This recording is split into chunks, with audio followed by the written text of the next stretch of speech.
the farms, and the palms of 1 billion hands. We built a bridge for every nation to cross into the future. What began here became shared digital public infrastructure, offered to nations as a partnership. Now the world stands at another threshold, the age of artificial intelligence. The world brings compute, servers, speed. This timeless civilization brings the compass of Vasudhaiva Kutumbakam. The world is one family. We placed AI at the heart of the human experience. Through the Ayushman Bharat digital mission, health records became portable. In our clinics, AI brings earlier diagnosis and better care to millions. In our fields, AI now speaks the farmer's dialect. In our schools, it becomes a personalized teacher for every child. Through AI in our courts, justice found new clarity in the digital age. This is technology expanding human capability, not replacing it. When systems are designed for all, humanity moves forward. Not upward for a few, but forward for many. As intelligence scales beyond borders, a larger responsibility emerges to ensure it remains democratic, inclusive, and accountable. This is AI for good. India does not lead to stand apart. It leads to hold the circle together, ensuring that the Global South has a voice as a co-author of the intelligence age. From the creation of zero to the governance of intelligence, this is India. This is Bharat. As leaders, innovators, and nations gather for the India AI Impact Summit 2026, this is our moment to build a world of progress, prosperity, and happiness for all.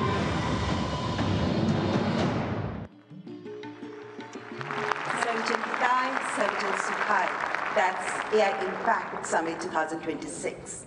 Ladies and gentlemen, I now invite Shri Ashwini Vaishnav, Honorable Minister for Electronics and Information Technology, Government of India, to deliver the welcome address.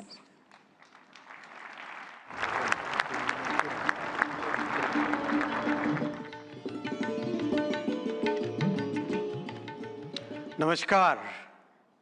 Honorable Prime Minister Shri Narendra Modi ji, Honorable President Macron, President Pamelin, respected heads of states and heads of government, honorable ministers, distinguished delegates, friends from the industry, media, and dear students. A very warm welcome to India. Welcome to the first AI summit in the Global South. And of course, the biggest AI summit so far. We have participation from 118 countries. Thank you all for making this summit a grand success. Friends, AI is a foundational technology. It is already transforming how we work, learn, and make decisions. Our Honorable Prime Minister Shri Narendra Modi ji believes that the true value of technology lies in ensuring that its benefits reach the masses. Our Prime Minister's vision is to democratize technology, deploy it at scale, make it accessible to all. That's why in our country, in India, we are working on all the 5 layers of the AI stack. The first layer is the application layer. We sincerely believe that ROI will come from this layer. And this is where the real benefit will flow to the masses in line with our Prime Minister's vision. That is why we are building real-world solutions in healthcare, agriculture, education, logistics, design, financial services, every sector wherever the benefits can reach the masses. The second layer is the model layer, and that's where the sovereignty comes in.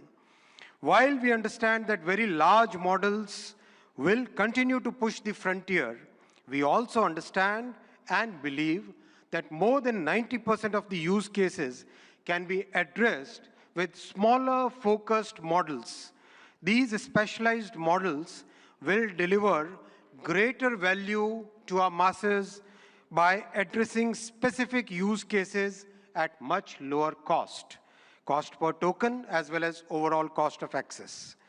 Our bouquet of sovereign models, many of which have been launched during this summit, they are all focused on multimodal and multilingual capabilities because we have a very diverse culture and we have hugely diverse linguistic scenario in our country. We have launched some of these models during this summit, and these models have stood their ground against frontier models on the points that matter most to us. The third layer is the compute layer, and here, once again, our Prime Minister's vision of democratizing technology is clearly visible. We treat compute as a public good, and that's why in a public-private partnership, we have created a common compute platform where we are providing access to 38,000 GPUs at a very affordable rate for our startups, academia, researchers, and students. And we will be adding another 20,000 GPUs to this common compute platform. The fourth layer is the infra layer with our talent pool and very trusted policies. And recently, our Honorable Prime Minister has announced during the budget a very big policy shift towards getting the world's data to India, to reside in India, to be processed here, and to deliver high-value services to the entire world. We expect large investments in data centers in the coming months. The fifth layer is the energy layer. Friends, it's the commitment towards clean energy that our Honorable Prime Minister has always shown, and that's why in our country today, more than 50% of the power generation capacity is from the clean sources, from renewable sources. Our visionary Prime Minister has recently reformed the nuclear energy sector also, which is another very good sector for providing that base load of clean energy. We have a robust grid which has been practically rebuilt over the last 1 decade. In this context window, this is the context window in which we are building our AI ecosystem. Stanford University AI Index places India among the leading countries in AI adoption, AI talent, and AI diffusion. But we are also conscious of the challenges which are facing our IT industry. And to mitigate it, we are working with the industry and academia to upskill, reskill, and to build a new talent pipeline for this new intelligence age. While we harness the benefits of AI, we must also find collective solutions for mitigating the risks. By placing human safety and dignity at the heart of AI, we can move forward with conviction. Together, through this summit and through all the collective efforts and through the vision of our Honorable Prime Minister, let us shape an AI future of the humans, by the humans, and for the humans. Thank you very much.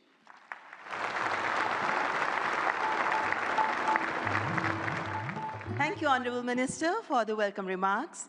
And before I move on, ladies and gentlemen, I would like you to welcome our distinguished guests. We have with us His Excellency Emmanuel Macron, the Honorable President of France, who's joined us now.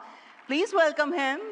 The previous host of AI Summit was France, and it's indeed our privilege to welcome you here again this morning, President Emmanuel Macron. Ladies and gentlemen, now I would like to welcome Shri N. Chandrasekaran, Chairman of the Tata Group, to the dais to share his visionary insights on artificial intelligence. Please welcome Shri N. Chandrasekaran, Chairman, Tata Group.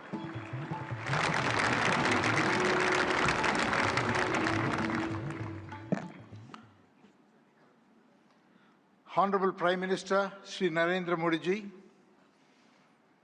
Your Excellencies, Heads of State, policymakers, and distinguished ladies and gentlemen.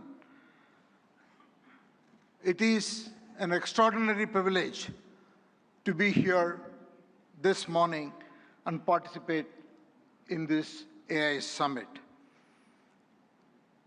India is a nation of AI optimists. Our enthusiasm is not surprising. Indians have witnessed the hugely ambitious digital infrastructure programs and what they can achieve. The largest digital identity system in the world, covering 1.4 billion people.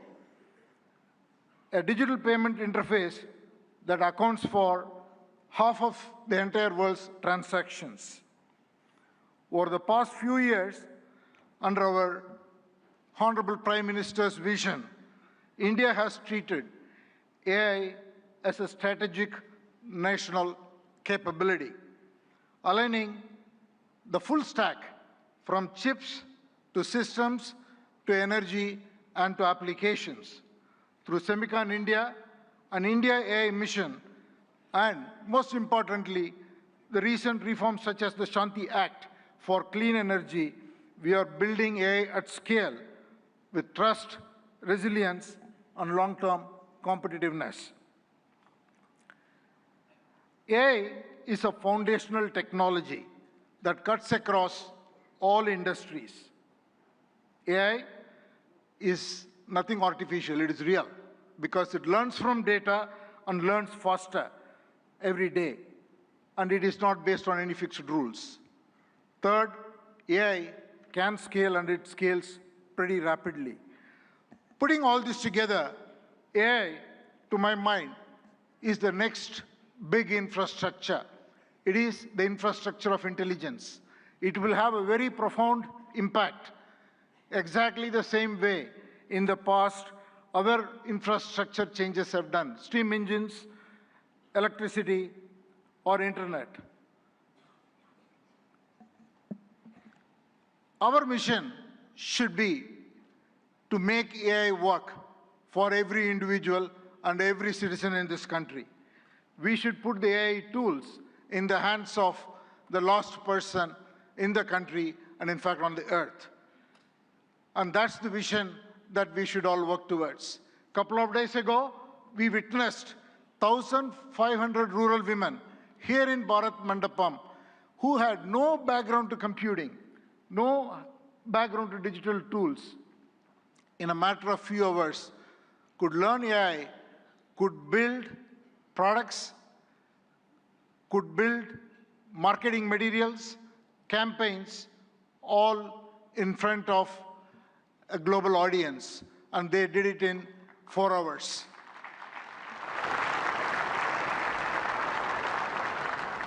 AI will have huge impact on our public services delivery. It will have huge impact on enterprises around the world. Since I come from the background of IT industry, one word for the IT industry.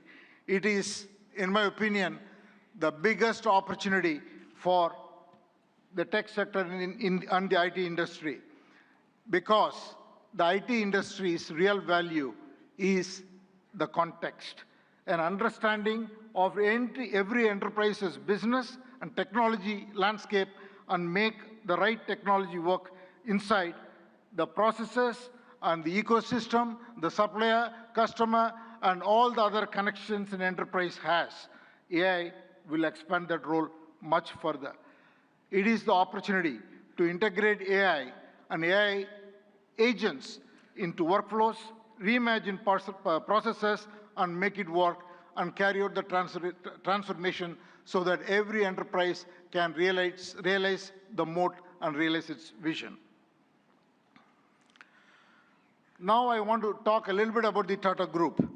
At the Tata Group, we are adopting AI across the stack, from silicon to systems to AI-ready data centers to applications and AI agents. And we believe such a vision and such a journey is going to be extremely exciting, and it will require us to work with world-leading partners in India and across the globe. I would like to make 5 points. The Tata Group is establishing India's first large-scale AI-optimized data center, purpose-built for the next generation AI training and inference. I'm very happy to announce that we have partnered with OpenAI to build the first 100 megawatt capacity, which will scale to 1 gigawatt.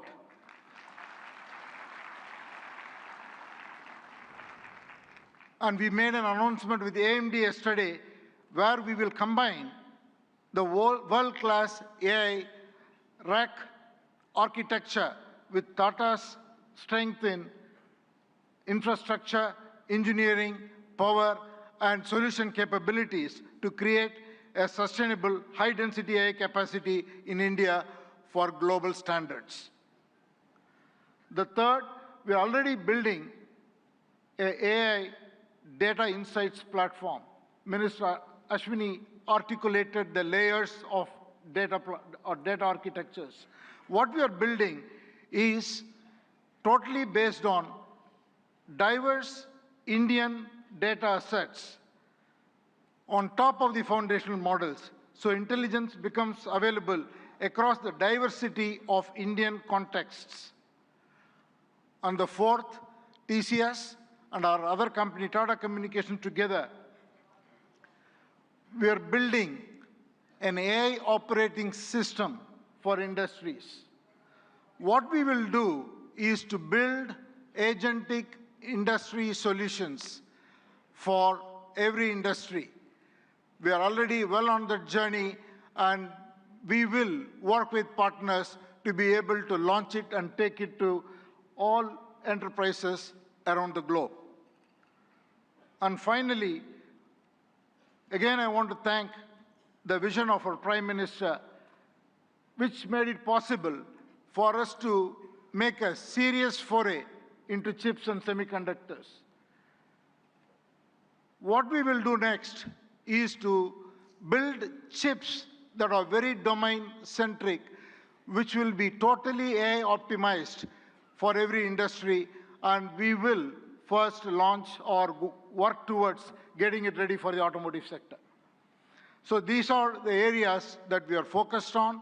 I think it is the time for promise to take action into practice so that we can deliver prosperity.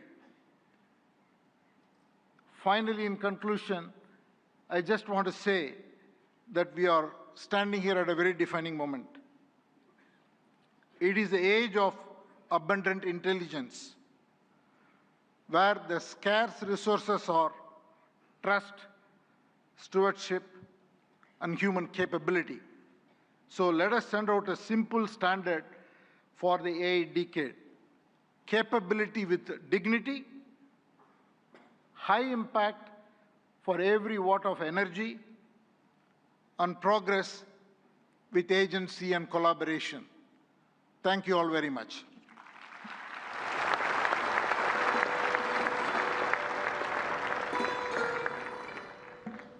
Thank you, Mr. N. Chandrasekharan, for your forward-looking address. Excellencies, please join me in welcoming Mr. Dario Amodei, CEO of Anthropic, a pioneer at the forefront of artificial intelligence, as I request him to address the esteemed gathering. Please welcome Mr. Dario Amodei.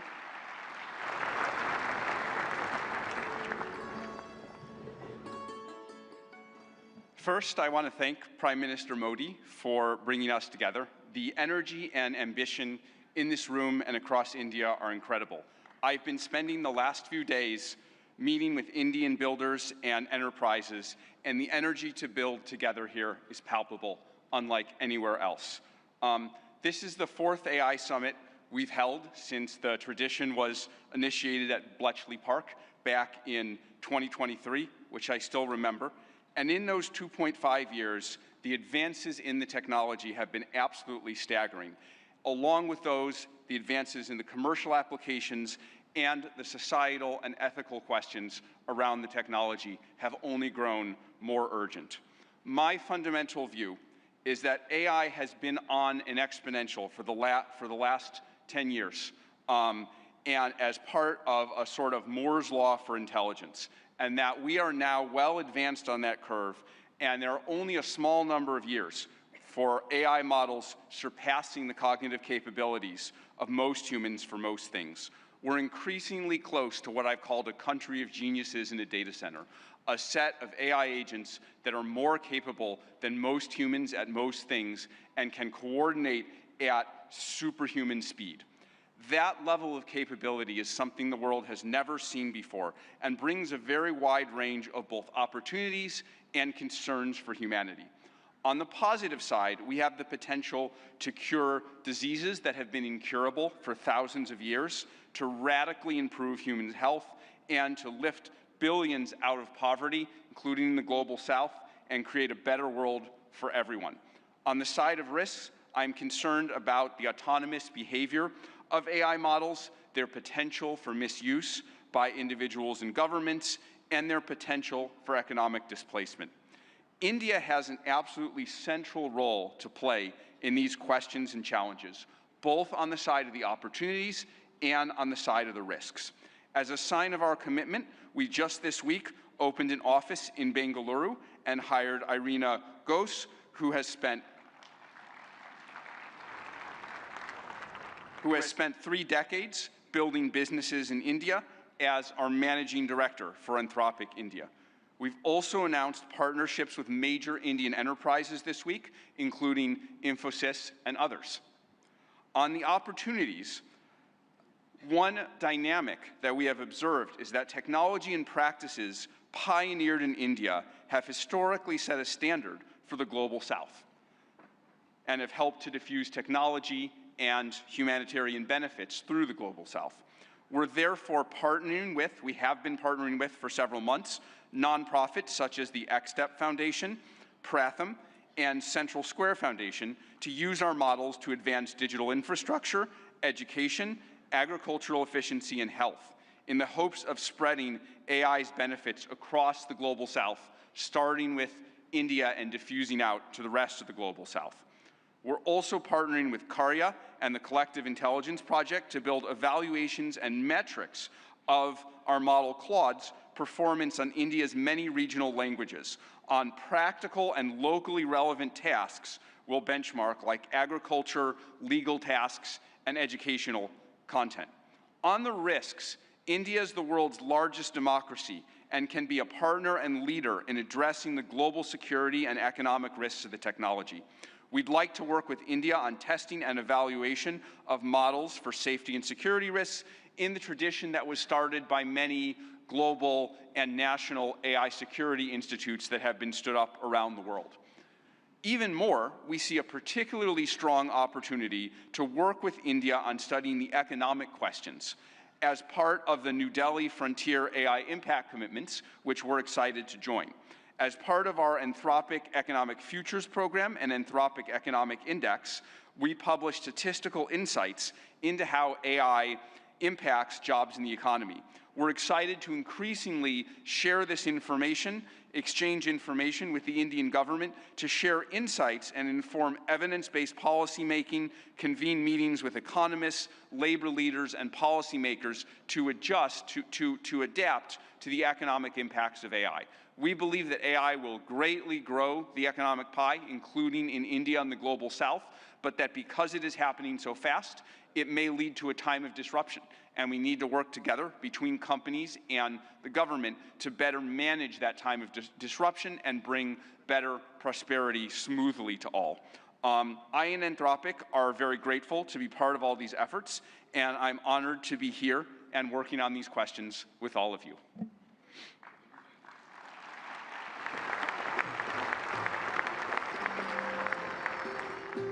Thank you, Mr. Dario Amodei, for that illuminating address. Ladies and gentlemen, it is our privilege now to welcome Shri Sundar Pichai, CEO, Alphabet and Google, for the keynote address.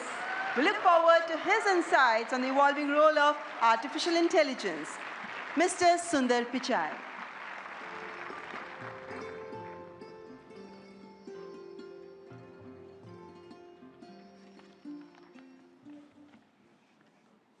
Namaste. Thank you, Prime Minister Modi and distinguished leaders.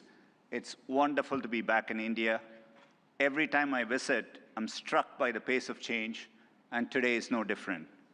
Back when I was a student, I often took the Coromandel Express train from Chennai up to IIT Kharagpur. To get there, we passed through Visakhapatnam, Vizag. I remember it being a quiet and modest coastal city brimming with potential. Now in that same city, Google is establishing a full-stack AI hub, part of our $15 billion infrastructure investment in India. When finished, this hub will house gigawatt-scale compute and a new international subsea cable gateway, bringing jobs and cutting-edge AI to people and businesses across India. Sitting on that train, I never imagined Vizag becoming a global AI hub. Just as I couldn't have imagined that one day I'd be spending time with teams figuring out how to put data centers into space. Or taking my parents for a fully autonomous car ride in San Francisco. Seeing a Waymo right through my 83-year-old dad's eyes, I saw the progress in a whole new light. Of course, he said he'd be more impressed if it worked on India's busy roads. Still working on that one, Dad. The progress shows what's possible when humanity dreams big. And no technology has me dreaming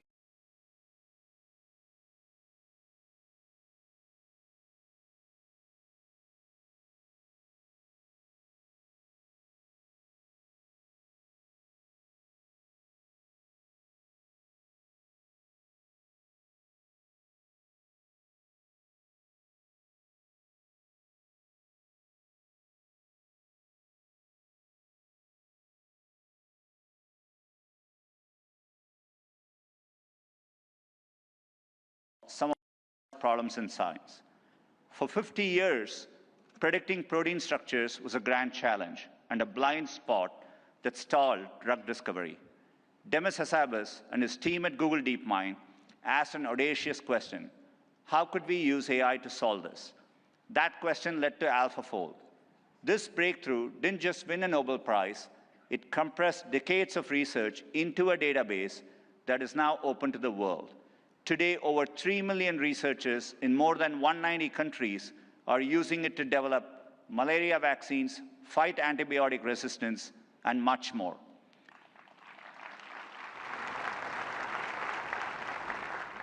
And we are asking similarly bold questions across the scientific stack, from cataloging DNA disease markers to building AI agents that act as true partners in the scientific method. We must be equally bold in tackling problems in regions that have lacked access to technology. Take El Salvador, where Google has partnered with the government to bring affordable AI-powered diagnosis and treatment to thousands who could never afford to see a doctor. Or in India, where our work together is helping farmers protect their livelihoods in the face of monsoons.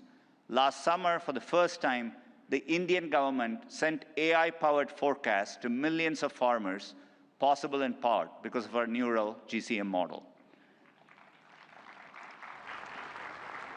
I see language inclusion as another exciting ambition. In Ghana, we are collaborating with universities and NGOs to expand research and open source tools across more than 20 African languages. We need this bold thinking in more places to tackle more problems across health, education, economic opportunity, and more. Technology brings incredible benefits, but we must ensure everyone has access to them. We cannot allow the digital divide to become an AI divide. That means investing in compute infrastructure and connectivity. I mentioned our Vizag investment, and we have others in Thailand, Malaysia, and more. We're also building a vast network of subsea fiber optic cables, including 4 new systems between the US and India, as part of our America-India Connect initiative announced yesterday. Responsibility also means navigating profound economic shifts. AI will undeniably reshape the workforce, automating some roles, evolving others, and creating entirely new careers. 20 years ago, the concept of a professional YouTube creator didn't exist. Today, there are millions around the world.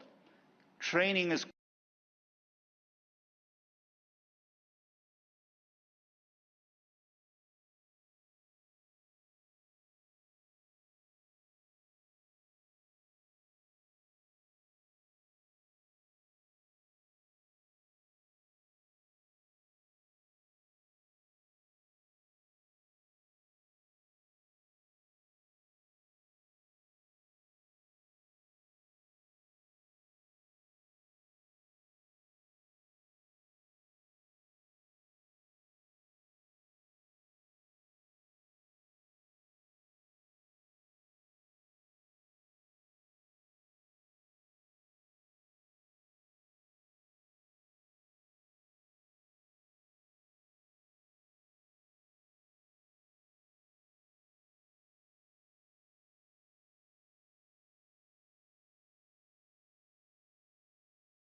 address.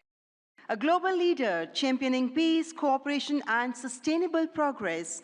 Please join me in giving him a warm welcome.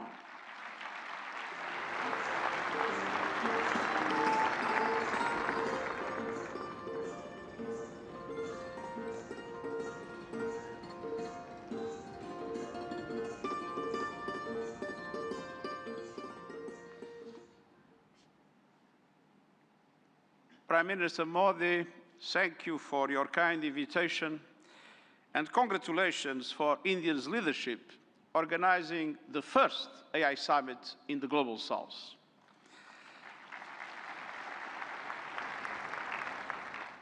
Meeting in India has special meaning. It brings this conversation closer to the realities shaping much of the world.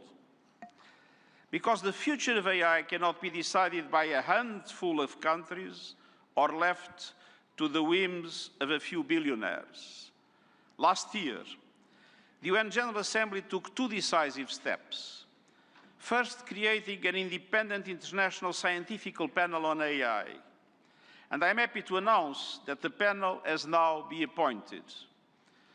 These 40 leading experts from across regions and disciplines embody a clear message. AI must belong to everyone.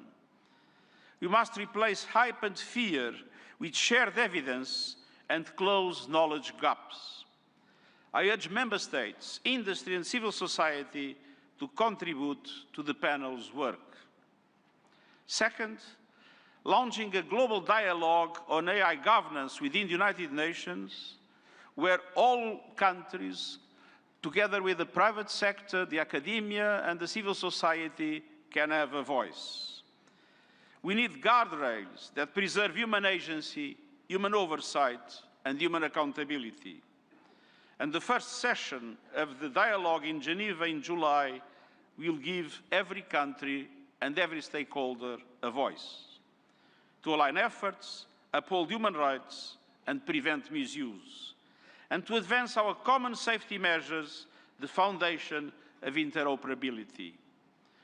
That builds trust across borders for regulators and businesses, and turns compatibility into opportunity. Your discussions here will culminate in the global dialogue.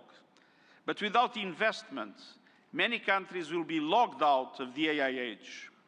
AI must be accessible to everyone. That is why, encouraged by the General Assembly of the United Nations, I'm calling for a global fund on AI to build basic capacity in developing countries. Skills, data, affordable computing power, and inclusive ecosystems. Our target is $3 billion. That is less than 1% of the annual revenue of a single tech company. A small price for AI diffusion that benefits all, include businesses building AI. I'm pleased that member states have responded to my call to form a global network for exchange and cooperation on AI capacity building in developing world. AI must benefit everyone. Done right, AI can advance sustainable development goals, accelerate breakthroughs in medicine, expand learning opportunities, strengthen food security, bolster climate action and disaster preparedness, and improve access to vital public services. But it can also deepen inequality, amplify bias, and fuel harm. As AI's energy and water demands soar, data centers and supply chains must switch to clean power and shift costs to vulnerable communities. We must invest in workers so AI augments human potential, not only replaces it. And AI must be safe for everyone. We must protect people from exploitation, manipulation, and abuse. No child should be a test subject for unregulated AI. Excellencies, the message of this summit is simple. Real impact means technology that improves lives and protects the planet. So let's build AI for everyone with dignity, as the default setting. Thank you.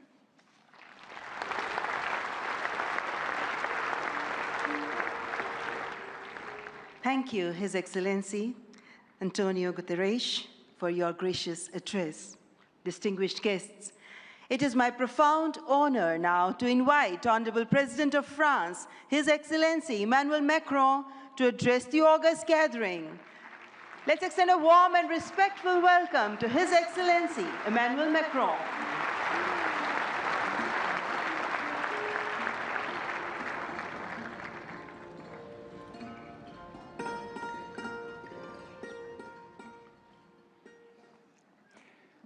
Mr. Prime Minister, dear Narendra Modi, Head of State and Government, Ministers, Ambassadors, CEOs, ladies and gentlemen, Namaste.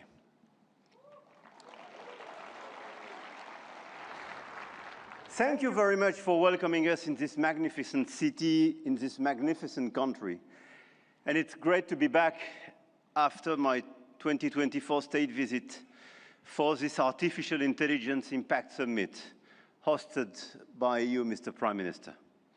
And I want to start with a story. 10 years ago, a street vendor in Mumbai could not open a bank account. No address, no papers, no access. And today, the same vendor accepts payments on his phone, instantly.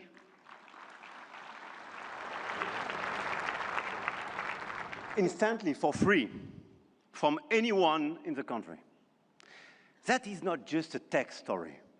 That is a civilization story.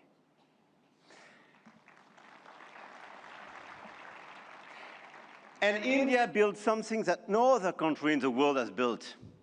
A digital identity for 1.4 billion people. A payment system that now processes 20 billion transactions every month.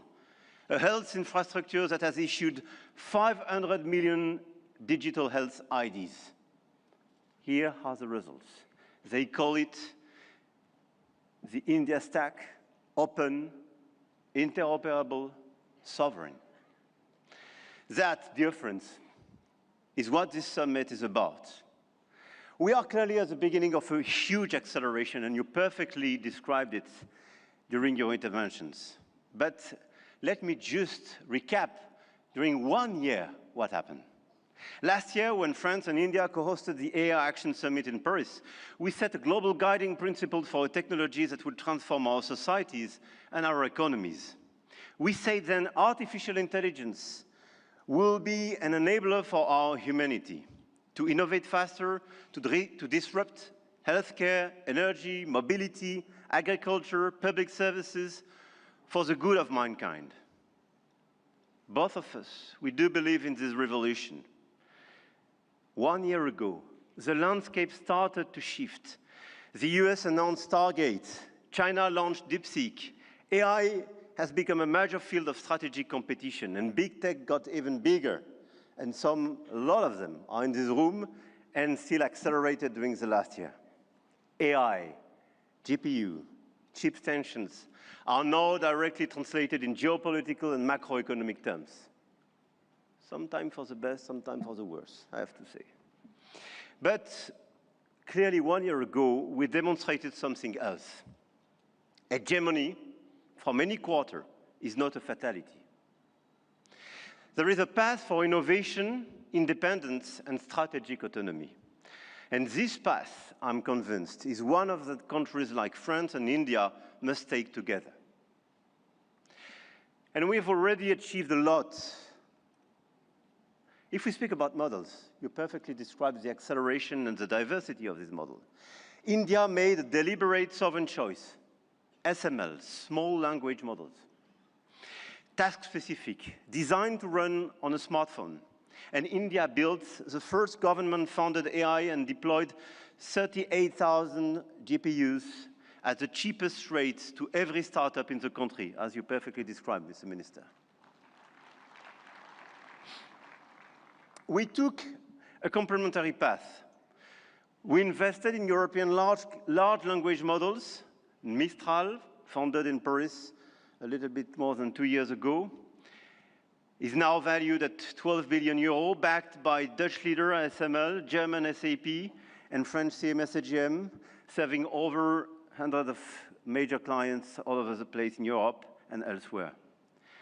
They announced last week a new investment in data center in Sweden and a new acquisition of Coyeb, building an actual European AI cloud. India chose granular and smart, and Europe chose sovereign and scaled.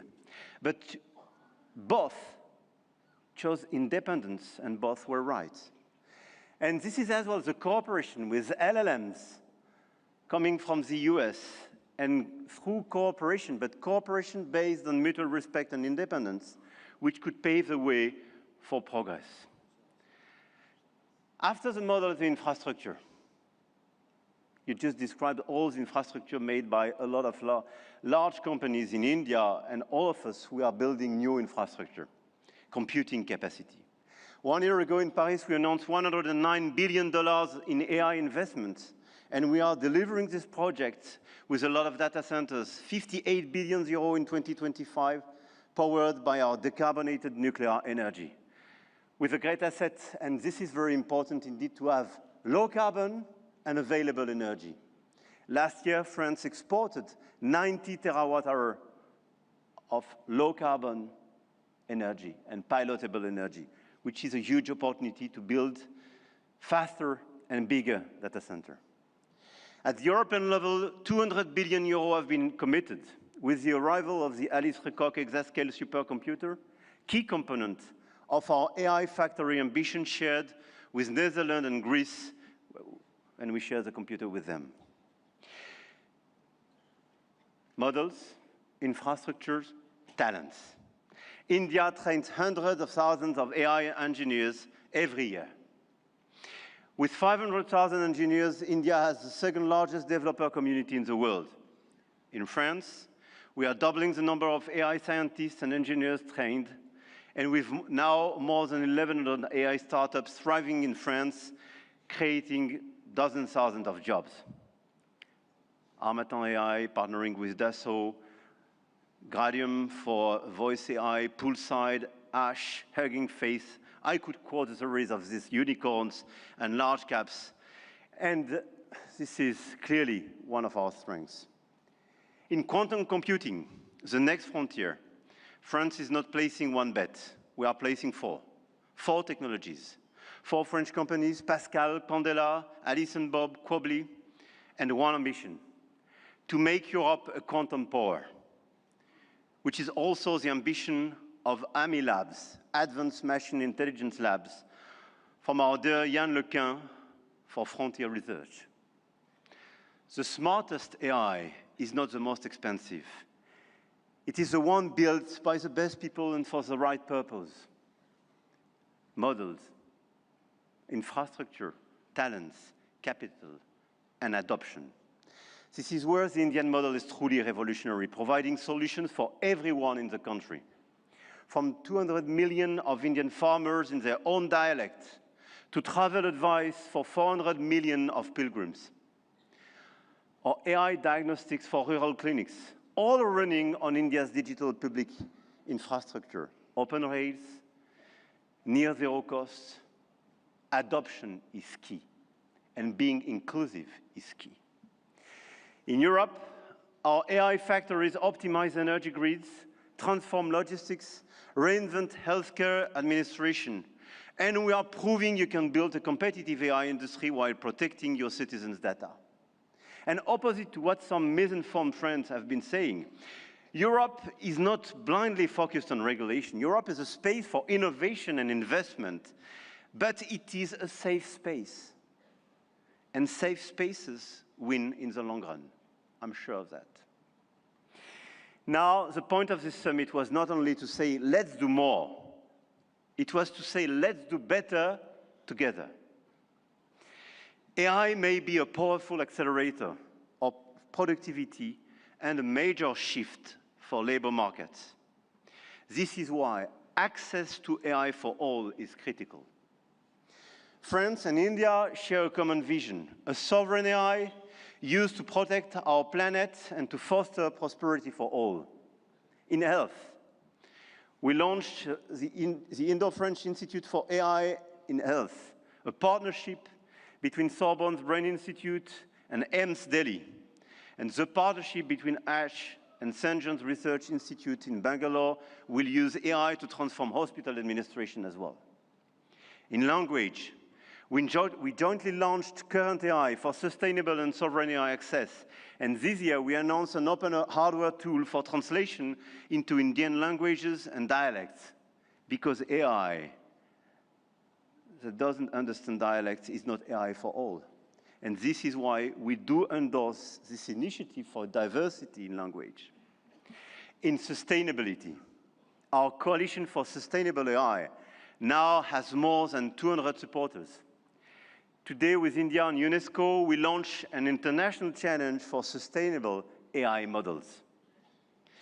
Last year in Paris, we called it action. This year in Delhi, we call it impact. But the real name is simpler: AI together. AI and digitalization will be a key theme for the months to come. And the key theme of the Africa Forward Summit we will host with Kenya in Nairobi in May. The continent, the African continent, with the youngest population that will double in 25 years, deserves the best digital tools.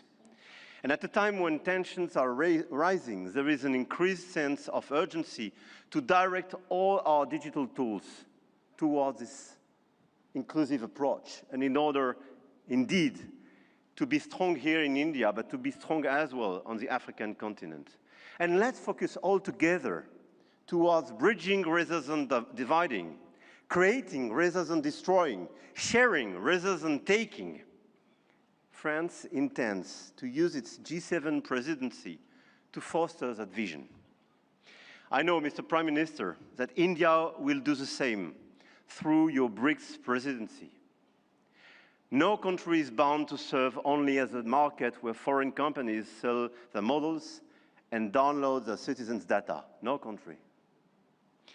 One of our G7 priorities will be as well children's protection against AI and digital abuse. You just mentioned it, Mr. Secretary General. There is no reason our children should be exposed online to what is legally forbidden in the real world. Our platforms, governments and regulators should be working together to make internet and social media a safe space. This is why, in France, we are embarking on a process to ban social networks for children under 15 years old.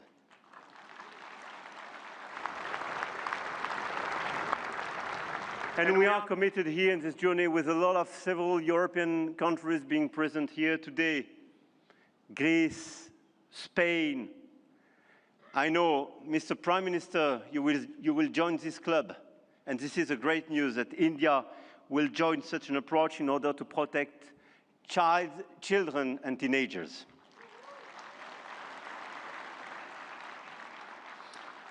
And we stand ready to take all necessary actions to ensure that our young citizens are truly safe, and wish to engage with all willing partners to make this vision happen for all. And this is a new coalition of willings in order to protect our children and teenagers. Protecting our children is not regulation as well. It is civilization. To conclude, the message I have come to convey is that we are determined to continue to shape the rules of the game. And to do with our allies, such as India, because we believe in core shared values: science, rule of law, global balance, efficient multilateralism, innovation for the benefit of all. Now is the time to channel our forces toward what works. Concrete action and solutions that make AI more sustainable, efficient, and accessible. Targeted funding to leverage talents and creativity. Appropriate rules to prevent abuse and protect all our citizens. Strong partnerships that help build new AI solutions, more safe and more sustainable. I want to thank all the governments and business leaders present in this room and engaged in this journey. I know your goodwill and now your commitment in order to deliver these concrete results. We do believe in innovation, but we do believe in a better place, in a better world as well. And I don't believe one second it's incompatible. And let me say one more thing about partnerships, because this is not a two-player game. Last week, India and the UAE announced a joint AI partnership, a supercomputing cluster, shared data centers and innovation corridor. And India brings the engineers and the frugal models, and the Gulf brings the capital and the infrastructure. And together, they build faster than either could alone. France knows this equation well. With UAE, we engaged and they committed billions of euros for innovation and data centers in our country, and this partnership creates more value together. This is not dependency.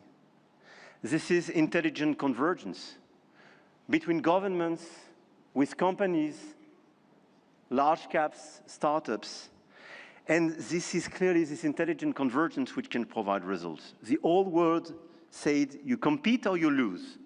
The new world says you connect or you fall behind.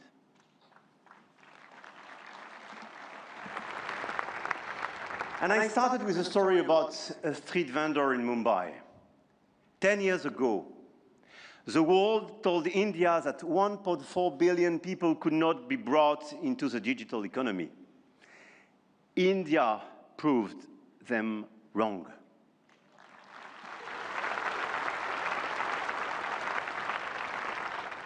Today, some say AI is a game only the biggest can play. That you need $400 billion to be in the race, that nothing can exist between the two blocks, India, France, Europe, together with our partners, those who believe in our approach. Companies, governments, investors might have a different way. The money race is important and we cannot discount it. But the outcomes and real value creation for our population is even more. The future of AI will be built by those who combine innovation and responsibility, technology with humanity. And India and France will help to shape this future together. And the journey has just begun. Jai Ho. Thank you.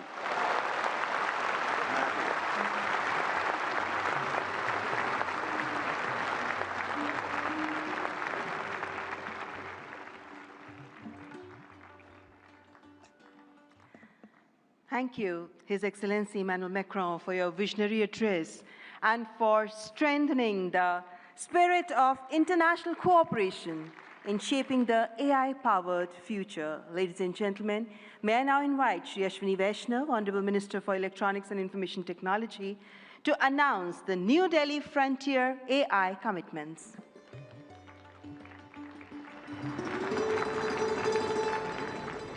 Honorable Prime Minister, distinguished global leaders, industry partners, ladies and gentlemen, and the young friends. Today, it gives me great pleasure to announce a significant outcome of the India AI Impact Summit, the New Delhi Frontier AI Impact Commitments. Today, leading frontier AI companies, along with India's own innovators, such as Sarvam, BharatGen, Gyani, and Socket, have come together to make a set of voluntary commitments that reflect a shared vision for inclusive and responsible AI. Can we have the commitments displayed? Yes. These are two significant commitments. First, advancing understanding of real-world AI usage through anonymized and aggregated insights to support evidence-based policymaking on jobs, skills, and economic transformation. The second is strengthening multilingual and contextual evaluations of AI systems to ensure that AI works effectively across languages, cultures, and real-world use cases, especially in the global south. Together, these efforts mark an important step towards shaping AI that is not only powerful, but also inclusive, development-oriented, and globally relevant. This initiative positions India at the forefront of building a global South-led perspective on AI governance, one that balances innovation with equity and real-world impact. I now invite the distinguished leaders of these organizations to kindly join us on the stage for this announcement. Sundar, Sam, Dario, Brad, Alexander, Joel, David, Andrew, Pratyush, Ganesh, Abhishek, and Bharat. Guys.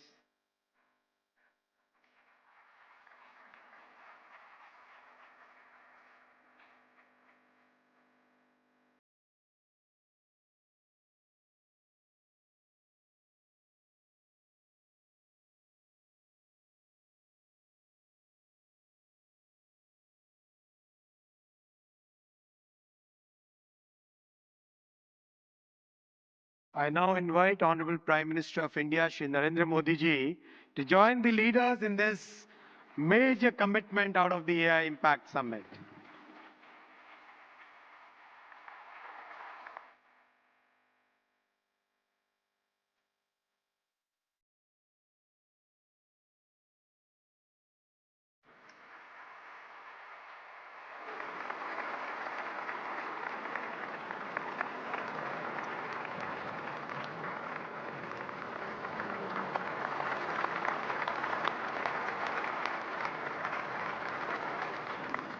Thank you, tech leaders.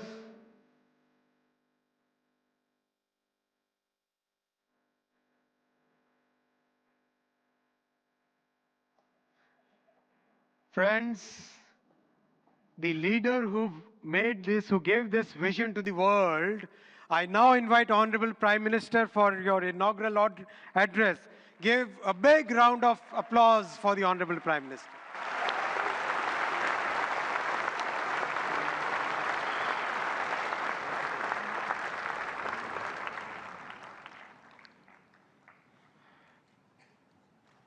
Excellencies, honorable ministers, industry leaders, innovators, entrepreneurs, researchers, delegates, अन्य सभी महानुभाव, देवी और सज्जनों, नमस्ते।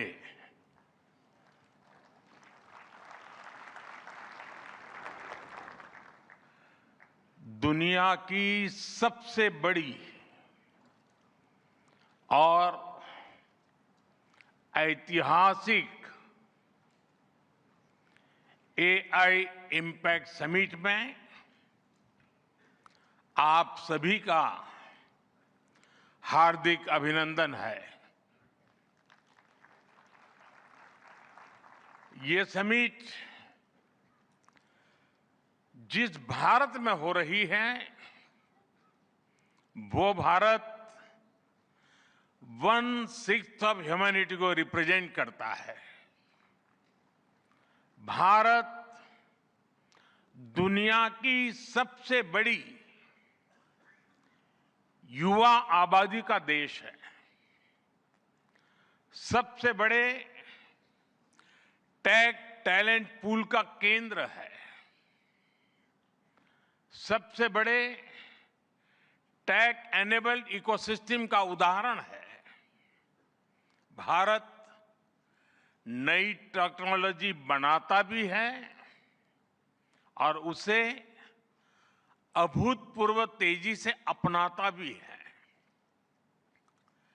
नई technology के प्रति उत्सुक 140 करोड़ भारतीयों की ओर से मैं आप सभी heads of governments, global AI ecosystem के लीडर्स और इनोवेटर्स का इस समिट में स्वागत करता हूं, आपका आभार व्यक्त करता हूं। इस समिट का भारत में होना भारत के साथ ही पूरे ग्लोबल साउथ के लिए गर्व का विषय है। इस समिट में एआई जगत के हुज हू यहां पर मौजूद है। दुनिया के 100 से ज्यादा देशों का रिप्रेजेंटेशन, दुनिया के कोने कोने से यहां आए महानुभाव इसकी सफलता को नई ऊंचाई पर ले जा रहे हैं। इसमें यंग जनरेशन की जो उपस्थिति हमने देखी है वो एक नया विश्वास पैदा करती है। आमतौर पर नई टेक्नोलॉजी को लेकर कुछ लोगों में शुरुआती में संदेह होता है, लेकिन जिस तेजी और भरोसे के साथ दुनिया की युवा पीढ़ी एआई को स्वीकार कर रही है, उसकी ओनरशिप ले रही है, एआई का इस्तेमाल कर रही है, वो अभूतपूर्व है। यहां एआई समिट की एग्जीबिशन को लेकर भी बहुत उत्साह रहा है। खासकर यंग टैलेंट बहुत बड़ी संख्या में आया है। एग्रीकल्चर, सिक्योरिटी, दिव्यांगजनों की मदद, मल्टीलिंगुअल पॉपुलेशन की तमाम जरूरतों से जुड़े जो भी सॉल्यूशंस यहां प्रेजेंट किए गए हैं वो इस फील्ड में मेड इन इंडिया की ताकत और भारत की इनोवेटिव कैपेबिलिटीज का बहुत बड़ा उदाहरण है। साथियों, मानव इतिहास में हर कुछ शताब्दियों के बाद एक टर्निंग पॉइंट आता है और वो टर्निंग पॉइंट सभ्यता की दिशा रीसेट करता है और वहीं से विकास की रफ्तार बदलती है।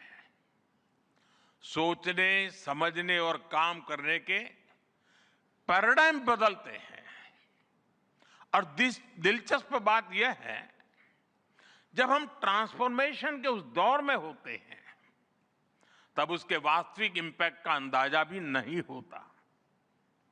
जब पत्थरों से पहली बार स्पार्क निकला, किसी ने नहीं सोचा था कि वही चिंगारी सिविलाइजेशनल की फाउंडेशन बनेगी।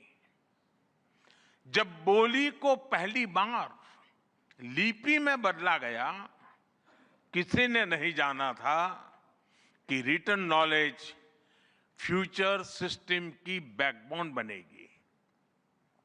जब पहली बार सिग्नल्स को वायरलेस ट्रांसमिट किया गया, किसी ने कल्पना नहीं की थी कि एक दिन पूरी दुनिया रियल टाइम में कनेक्ट होगी। साथियों, आर्टिफिशियल इंटेलिजेंस मानव इतिहास का ऐसा ही ट्रांसफॉर्मेशन है। आज जो हम देख रहे हैं, जो प्रिडिक्ट कर रहे हैं, वो इसके इंपैक्ट का सिर्फ प्रारंभिक संकेत है। एआई मशीनों को इंटेलिजेंट बना रही है, लेकिन उससे भी अधिक मानव सामर्थ्य को कई गुना बढ़ा रही है। अंतर सिर्फ एक है, इस बार स्पीड भी अभूतपूर्व है और स्केल भी अप्रत्याशित है। पहले टेक्नोलॉजी का इंपैक्ट दिखने में दशकों लगते थे। आज मशीन लर्निंग से लर्निंग मशीन तक का सफर तेज भी है, गहरा भी है, व्यापक भी है। इसलिए हमें विजन भी बड़ा रखना है और जिम्मेदारी भी उतनी ही बड़ी निभानी है। वर्तमान पीढ़ी के साथ ही हमें इस बात की भी चिंता करनी है कि आने वाली पीढ़ियों के हाथों में हम एआई का क्या स्वरूप सौंप कर जाएंगे। इसलिए आज असली प्रश्न यह नहीं कि भविष्य में आर्टिफिशियल इंटेलिजेंस क्या कर सकती है। प्रश्न यह है कि वर्तमान में हम आर्टिफिशियल इंटेलिजेंस के साथ क्या करते हैं। ऐसे प्रश्न मानवता के सामने पहले भी आए हैं। सबसे सशक्त उदाहरण है न्यूक्लियर पावर। हमने उसका डिस्ट्रक्शन भी देखा है और सकारात्मक कंट्रीब्यूशन भी देखा है। एआई भी एक ट्रांसफॉर्मेटिव पावर है। दिशाहीन हुई तो डिसरप्शन, सही दिशा मिली तो सॉल्यूशन। एआई को मशीन सेंट्रिक से ह्यूमन सेंट्रिक कैसे बनाएं, संवेदनशील और उत्तरदायी कैसे बनाएं, यही इस ग्लोबल एआई इंपैक्ट समिट का मूल उद्देश्य है।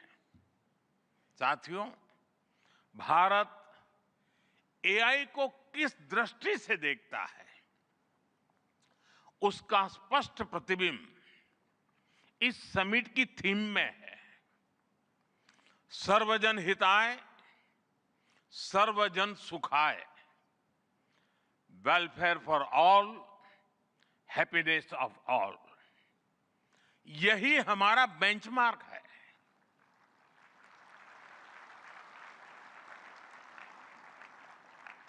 एआई के लिए इंसान सिर्फ डेटा पॉइंट न बन जाए, इंसान सिर्फ रॉ मटेरियल तक सीमित न रह जाए।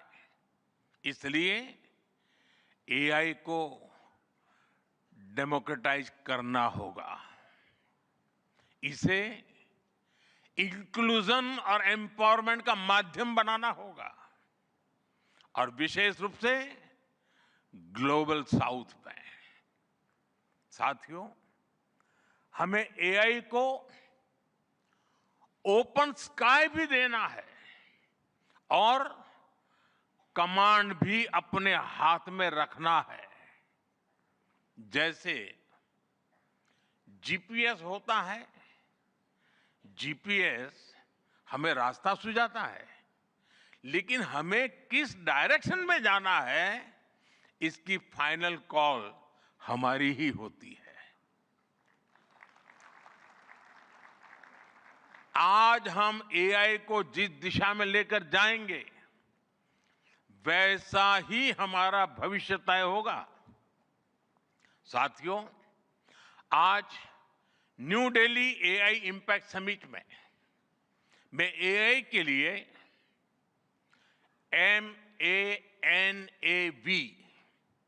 MANAV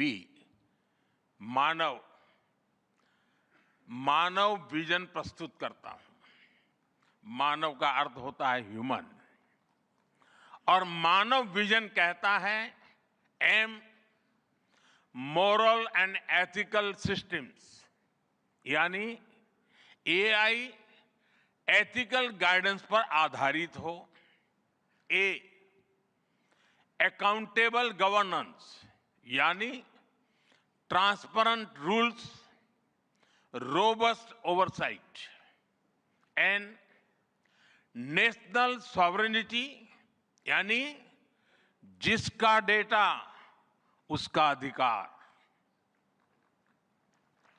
A accessible and inclusive, यानी एआई मोनोपोली नहीं, मल्टीप्लायर बने।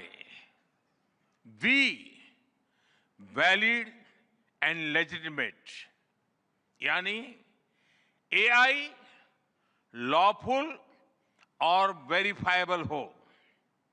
भारत का ये मानव विजन 21वीं सदी की एआई आधारित दुनिया में मानवता के कल्याण की अहम कड़ी बनेगा।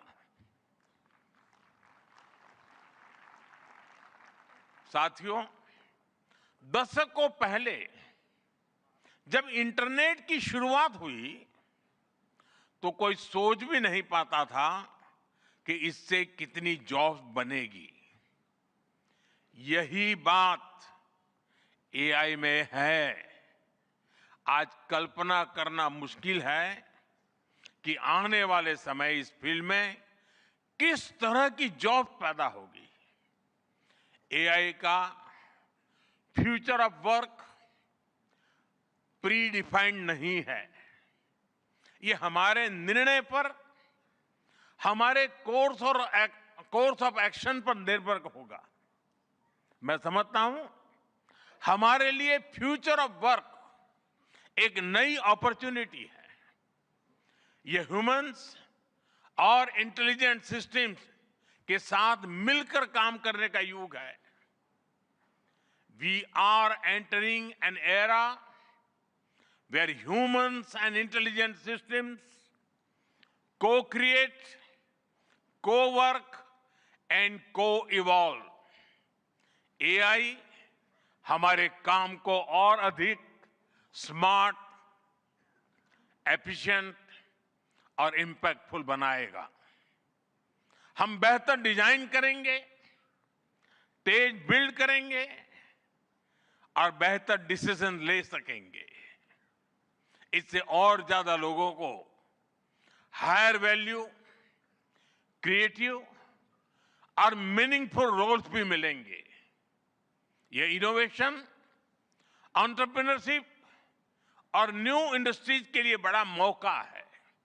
इसलिए हमें स्किलिंग, रीस्किलिंग और लाइफ लॉन्ग लर्निंग को मास मूवमेंट बनाना होगा। साथियों, future of work inclusive, trusted और ह्यूमन सेंट्रिक होगा। अगर हम मिलकर आगे बढ़ें तो आर्टिफिशियल इंटेलिजेंस पूरी मानवता की क्षमता को नई ऊंचाइयों तक ले जाएगी। साथियों, कहा जाता है sunlight is the best disinfectant, यानी पारदर्शिता ही सबसे बड़ी सुरक्षा है। कुछ देश और कंपनियां मानती है कि एआई एक स्ट्रैटेजिक एसेट है, इसलिए इसे कॉन्फिडेंशियल तरीके से डेवलप किया जाना चाहिए। लेकिन भारत की सोच अलग है।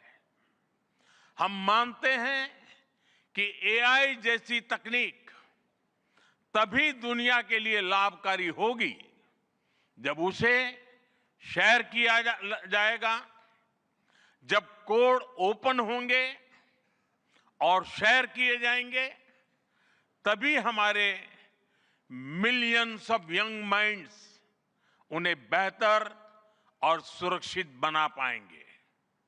इसलिए आइए हम ये संकल्प लें कि एआई को ग्लोबल कॉमन गुड के रूप में विकसित किया जाएगा।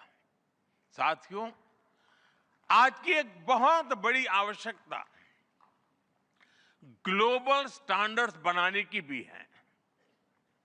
डीप फेक्स और फैब्रिकेटेड कंटेंट ओपन सोसाइटीज में अस्थिरता ला रहे हैं।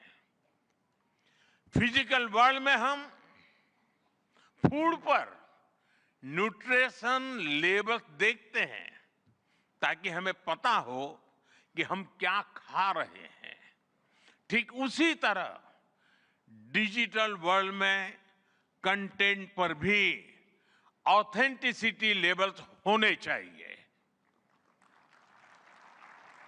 ताकि लोगों को पता हो कि क्या असली है और क्या एआई से बनाया गया है।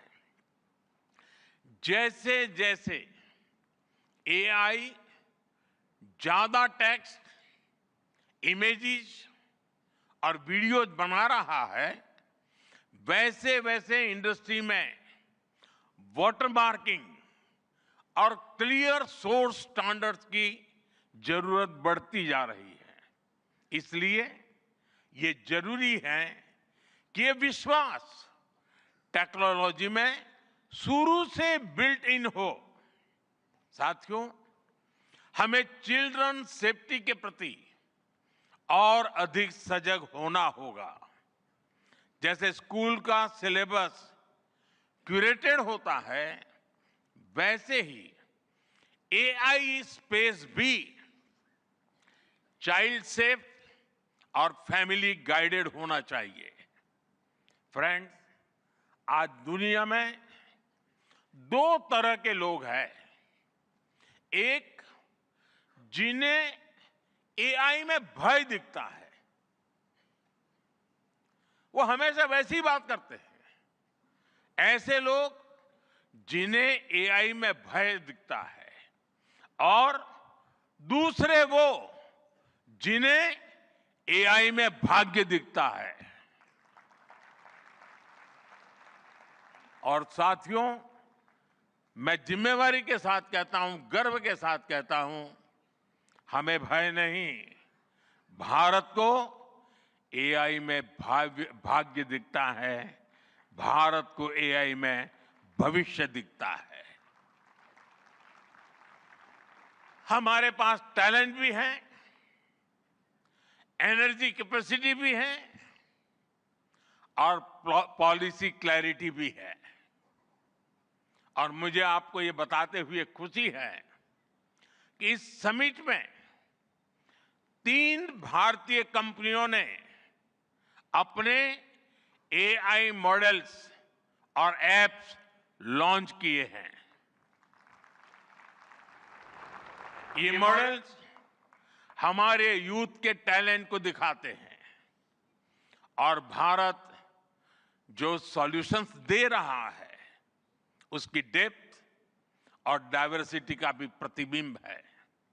साथियों, भारत सेमीकंडक्टर और चिप मेकिंग से लेकर क्वांटम कंप्यूटिंग तक एक रिजिलिएंट इकोसिस्टम बना रहा है। सिक्योर डेटा सेंटर्स, मजबूत IT backbone, dynamic startup ecosystem Bharat को एफोर्डेबल, स्केलेबल और सिक्योर एआई सॉल्यूशंस का नेचुरल हब बनाते हैं। भारत के पास डाइवर्सिटी भी है, डेमोग्राफी भी है और डेमोक्रेसी भी है।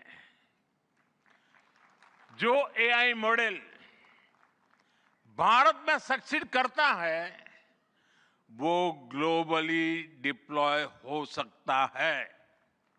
इसलिए मैं आप सभी को आमंत्रित करता हूं, design and develop in India, deliver to the world, deliver to humanity. एक बार फिर आप सभी को मेरी बहुत बहुत शुभकामनाएं। थैंक यू, धन्यवाद।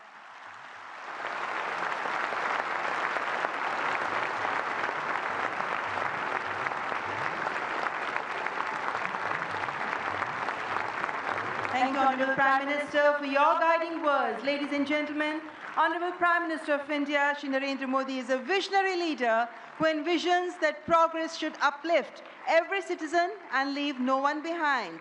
And reflecting his vision, the address of the Honorable Prime Minister was presented in sign language live through artificial intelligence, marking a significant step towards accessibility and inclusivity. Guided by the three pillars of people, planet, and progress, from the timeless principle of Sarvajan Hitai, Sarvajan Sukhai, to the vision of sovereign AI and AI sovereignty, India's approach is impact-oriented and people-centric. I extend my heartfelt gratitude to all our distinguished guests, including His Excellency Emmanuel Macron, and to all the global leaders, speakers, and delegates for their august presence. Thank you all for joining us, ladies and gentlemen. From India's perspective, India's development journey in AI is focused on development of AI for the global south, from limited ownership of AI to inclusive participation. That's India's approach to AI. Ladies and gentlemen, your presence has reaffirmed our तो आपने संबोधन सुना यहाँ पर प्रधानमंत्री नरेंद्र मोदी का, और इस संबोधन की जो बड़ी बातें थी वो आपके साथ हम यहाँ साझा कर रहे हैं। खासतौर से प्रधानमंत्री ने कहा कि भारत दुनिया की सबसे बड़ी युवा आबादी वाला देश है और इसका देखिए किस तरीके से हम आने वाले समय में इसका उपयोग कर सकते हैं, इस्तेमाल कर सकते हैं। तमाम बड़ी बातें प्रधानमंत्री ने कही। उन्होंने मानव विजन भी यहाँ पर दिया। खासतौर से प्रधानमंत्री ने कहा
एपेक, जहां अलग अलग देशों के राष्ट्रीय अध्यक्ष मौजूद हैं, दिग्गज टेक कंपनियों के जो हम कह सकते हैं अधिकारी हैं वो यहाँ मौजूद हैं। और ख़ासतौर से ना सिर्फ ये तमाम देश बल्कि इसके साथ और भी कई ऐसे देश हैं जो कि अब लगातार जब भविष्य की बात करते हैं तो कहीं ना कहीं AI की तरफ उनका ध्यान है। लेकिन भारत जो कि ग्लोबल साउथ की अगर हम बात करें तो पहली बार इस समिट का आयोजन किया गया, सफल आयोजन एक तरीके से, जहां पर हम देख सकते हैं इतनी बड़ी संख्या में तमाम वैश्विक नेताओं का जो जमावड़ा है वो यहाँ नज़र आ रहा है। और ये तस्वीर इस बात को सार्थक करती हुई कि कैसे भारत न सिर्फ वसुधैव कुटुंबकम की जब बात करता है, वैश्विक कल्याण की बात करता है, मानवता कल्याण की बात करता है, तो पूरे विश्व का साथ उसको यहाँ मिलता हुआ नज़र आता है। बिल्कुल, विश्व का सार भी मिलता है। और इसके साथ ही अगर हम देखें तो राष्ट्रपति मैक्रो की तरफ से भी ये बात कहेगी कि जो भारत की जो डिजिटल यात्रा है वो काफ़ी शानदार रही, कि हमने देखा है कि पिछले 10 सालों में मोबाइल का इस्तेमाल किस तरीके से बढ़ा है। यूपीआई आज की तारीख में अगर हम देखें तो ग्राउंड जीरो पर यूपीआई का इस्तेमाल बहुत ज़्यादा लोग करते हुए नजर आते हैं। और ख़ासतौर पर हर एक व्यक्ति के हाथ में हमें मोबाइल मिलता है, और जो व्यक्ति रोजगार कर रहा है या अगर कोई व्यक्ति रिक्शा भी चला रहा है तो वो भी पेमेंट यूपीआई के जरिए कर रहा है। तो ये डिजिटल यात्रा को दर्शाता है भारत की कि पिछले 10 सालों के अंदर हम कितने सशक्त हुए हैं। और साथ ही अब AI को लेकर के भी बड़ी क्रांति की दिशा में भारत इस समय अग्रसर है, और उसकी जीती जागती ये मिसाल इन तस्वीरों के जरिए हम देख पा रहे हैं। जी बिल्कुल, और अपने आप में ये तस्वीर जिस तरीके से हमारे जो दर्शक हैं वो भी देख रहे हैं। जगदीश जी, आपसे भी समझना चाहूँगा, क्योंकि अपने आप में जो तस्वीर है बहुत कुछ बयां करती हुई कि किस तरीके से जब वैश्विक स्तर पर हम देखते हैं तो भारत आज बाकी देशों से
12 billion transactions monthly.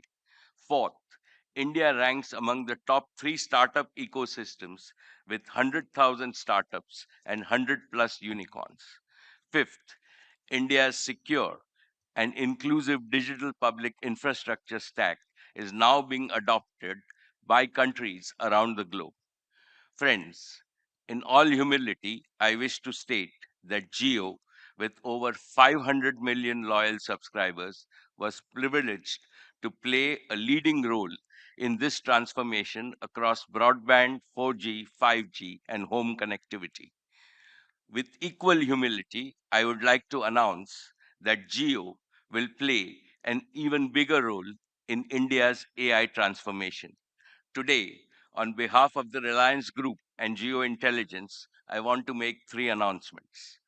Announcement 1, Geo connected India to the internet era. Geo will now connect India to the intelligence era. We will deliver intelligence to every citizen, every sector of the economy, and every facet of social development and every service of government. Geo will do so with the same reliability, quality, scale, and extreme affordability that transformed connectivity. India cannot afford to rent intelligence. Therefore, we will reduce the cost of intelligence as dramatically as we did the cost of data.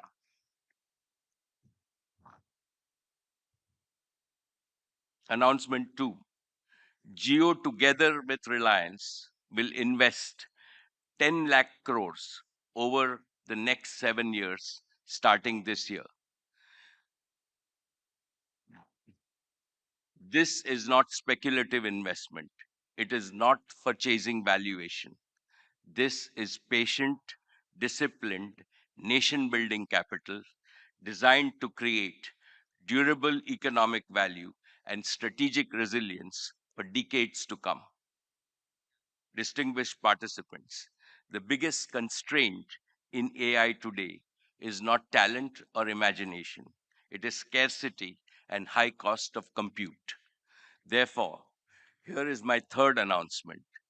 Geointelligence will build India's sovereign compute infrastructure through 3 bold initiatives. 1, gigawatt scale data centers. We already started construction on multi-gigawatt AI-ready data centers at Jamnagar. Over 120 megawatts will come online in the second half of 2026 this year, and a clear path to gigawatt scale compute for training and large scale inference. 2, our green energy advantage. We have an in-house energy advantage with up to 10 gigawatts of ready green power, surplus anchored by solar in both Kutch and Andhra Pradesh. 3, a nationwide edge compute. An edge compute layer deeply integrated with Geo's network will make intelligence responsive, low latency, and affordable, close to where Indians live, learn, and work. From Kirana stores to clinics, from classrooms to farms, intelligence will live at the edge. Our resolve is clear. Make intelligence as ubiquitous as connectivity. When compute becomes infrastructure, innovation will become inevitable. Friends, geointelligence is guided by 5 non-negotiable principles. First, AI for India's deep tech and advanced manufacturing leadership, reaching not just large enterprises, but agriculture, small businesses, and the informal sector. Geointelligence will not simply be a search or an ask tool. It will primarily be a resource for multiplying productivity and efficiency. Second, world-leading multilingual AI capability across all Indian languages.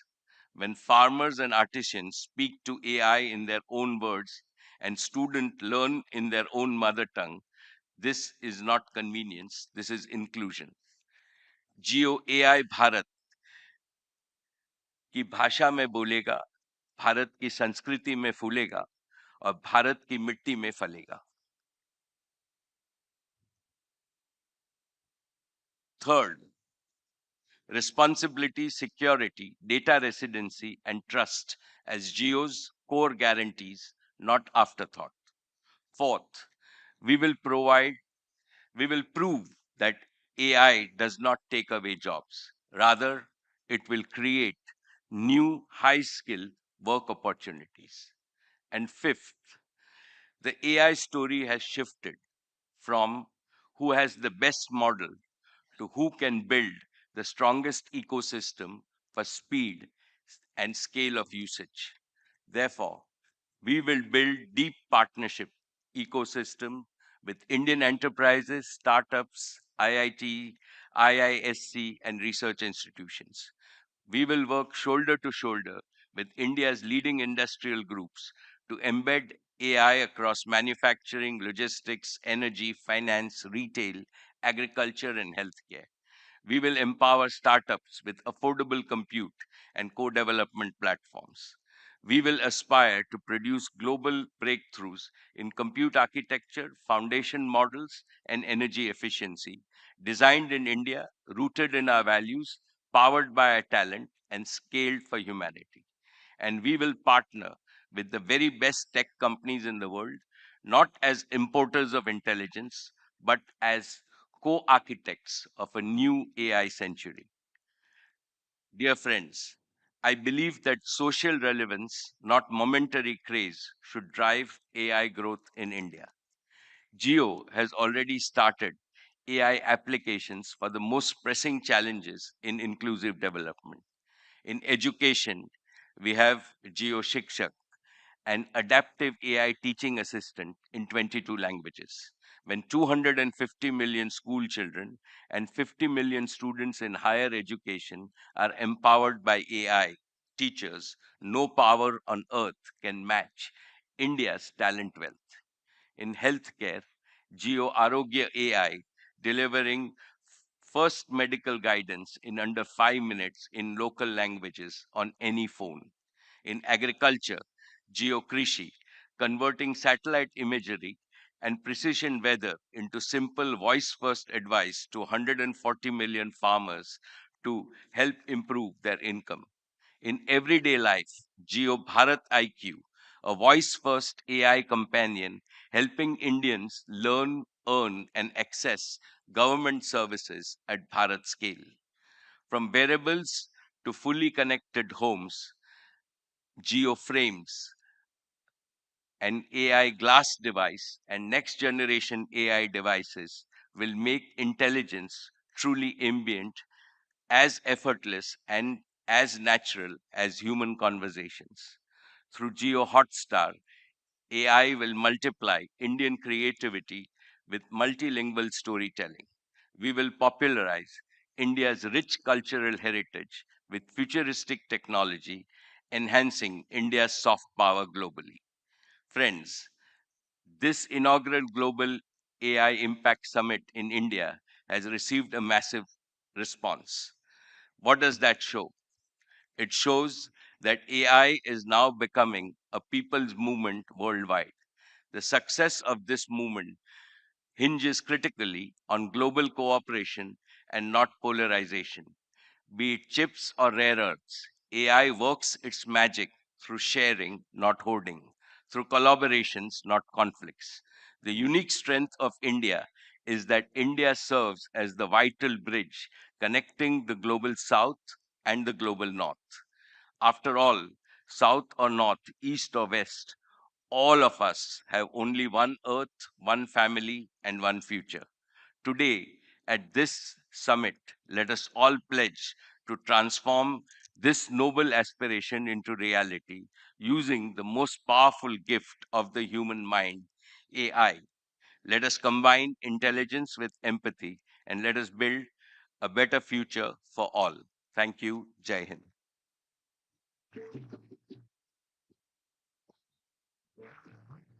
Thank you so much, Mr. Mukesh Dhirubhai Ambani, for your strong belief in India's capabilities and also for being at the forefront of India's AI revolution. Ladies and gentlemen, let's have a big round of applause for Mr. Ambani.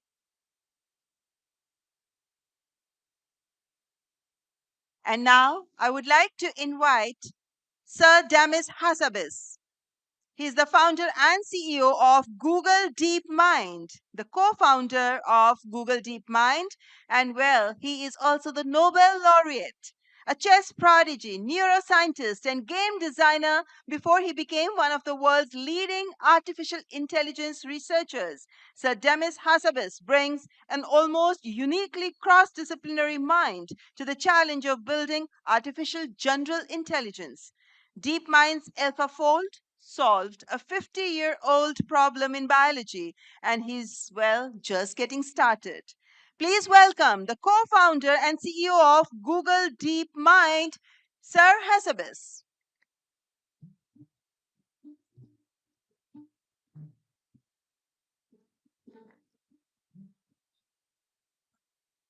Thank you. It's a huge honor to be here today with so many of my esteemed colleagues from industry, academia, and government.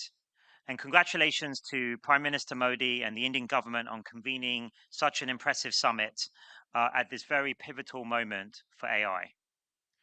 It's fantastic to see how the summit has evolved over the years, with the first meeting convened by Prime Minister Sunak at Bletchley Park in the UK. It's become an incredibly important convening point for international dialogue and hopefully cooperation in the future over the future of AI.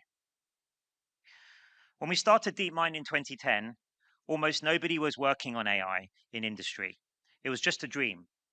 And it's been incredible to see how in the last 15 years, where we've come from the beginnings, those humble beginnings, to now where we are today, where the whole world is talking about AI.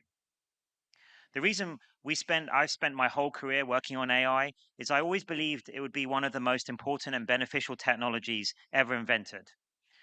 And for me, my passion is to advance scientific discovery. And I always felt that AI would be the ultimate tool for accelerating scientific discovery and being a force multiplier for human ingenuity. From a very young age, I've been obsessed with the Greek questions of science, the nature of reality, the nature of consciousness, these deep mysteries that are in the universe. And I think AI can help us find answers to these questions that we've pondered over for thousands of years. We're already starting to see the beginnings of this with systems like AlphaFold that we built to solve the 50-year grand challenge of protein folding. And we hope that this will just be the first example of amazing advances in science and medicine that have been enabled by AI. And we and others are working on many other branches of science now to bring AI tools to help advance material science, fusion, physics, and mathematics. In fact, almost every branch of science and medicine can be impacted by AI. And now in 2026, we're another threshold moment where AGI, artificial general intelligence, is on the horizon, maybe within the next 5 years. And we're seeing these general purpose systems, foundational model systems, becoming increasingly capable almost week by week. So this is obviously an amazing opportunity that we should all grasp, economic and productivity, as well as in the sciences. But it's also something that we have to approach with humility and understanding that we don't have all the answers yet as to how this technology is going to develop and to be deployed into the world. I've been really impressed with what I've seen in India. I spent some time prior to the summit in Bangalore. We have a really big office there, Google and DeepMind, a great research office where we do some really critical research that we then bring to our products and our technologies around the world in areas like efficient models, continual learning, and multilingual capabilities. I also had time to give a talk at the Indian Institute of Science at Bangalore, and I was incredibly impressed by the students and the faculty there, their enthusiasm and their energy for AI, and their ideas for how to use AI to improve India standing in the world, and to also seize all the new economic opportunities and scientific opportunities that AI opens up. It was incredibly impressive to see the energy around the country. And I think that India will indeed be a powerhouse for AI across the globe. We have many partnerships. Sundar, you heard Sundar announce many Google partnerships that we have with India. I'm especially proud of our deep partnership with Mr. Ambani and the Reliance Jio group to bring intelligence to everyone in India with our Gemini foundation models in partnership with Reliance. So we hope to build on that in the next few years. So if I was to try and quantify what's coming down the line with the advent of AGI, I think it's going to be one of the most momentous periods in human history, probably something more like the advent of fire or electricity. One way maybe we can quantify that is, I think it's going to be something like 10 times the impact of the Industrial Revolution, but happening at 10 times the speed, probably unfolding in a matter of a decade rather than a century. So really, this is an enormous amount of change is going to come, and it's still to be written how we can make that beneficial for the whole world. And I think the main way we should try to do this is by taking a scientific approach, using the scientific method to understand what the capabilities of these systems are, to build good guardrails and monitoring systems, to understand more deeply what these systems are capable of, and how we can make sure that they serve the purposes that we want. And then, of course, simultaneously, we also have to be bold to grasp these new opportunities to advance science and medicine and to improve human health and the human condition that society and the globe badly needs.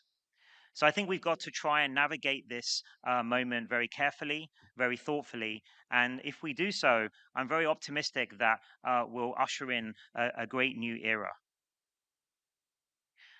But of course, this can't just be left to technologists, and that's why summits like this are really important, to bring together all parts of society, the technologists that are building it, the scientists that are building it, governments and how to deploy it for the best use of their citizens, but also artists, social scientists, and philosophers. We need to bring all of these debates into the tent to understand how we should navigate this next period in human history. And I think summits like this, international summits like this, are critical to encourage this kind of international dialogue and cooperation. And if we get this right, these next steps right, I think we can usher in a new golden era of scientific discovery and improve the lives and health of everyone in the world. Thank you.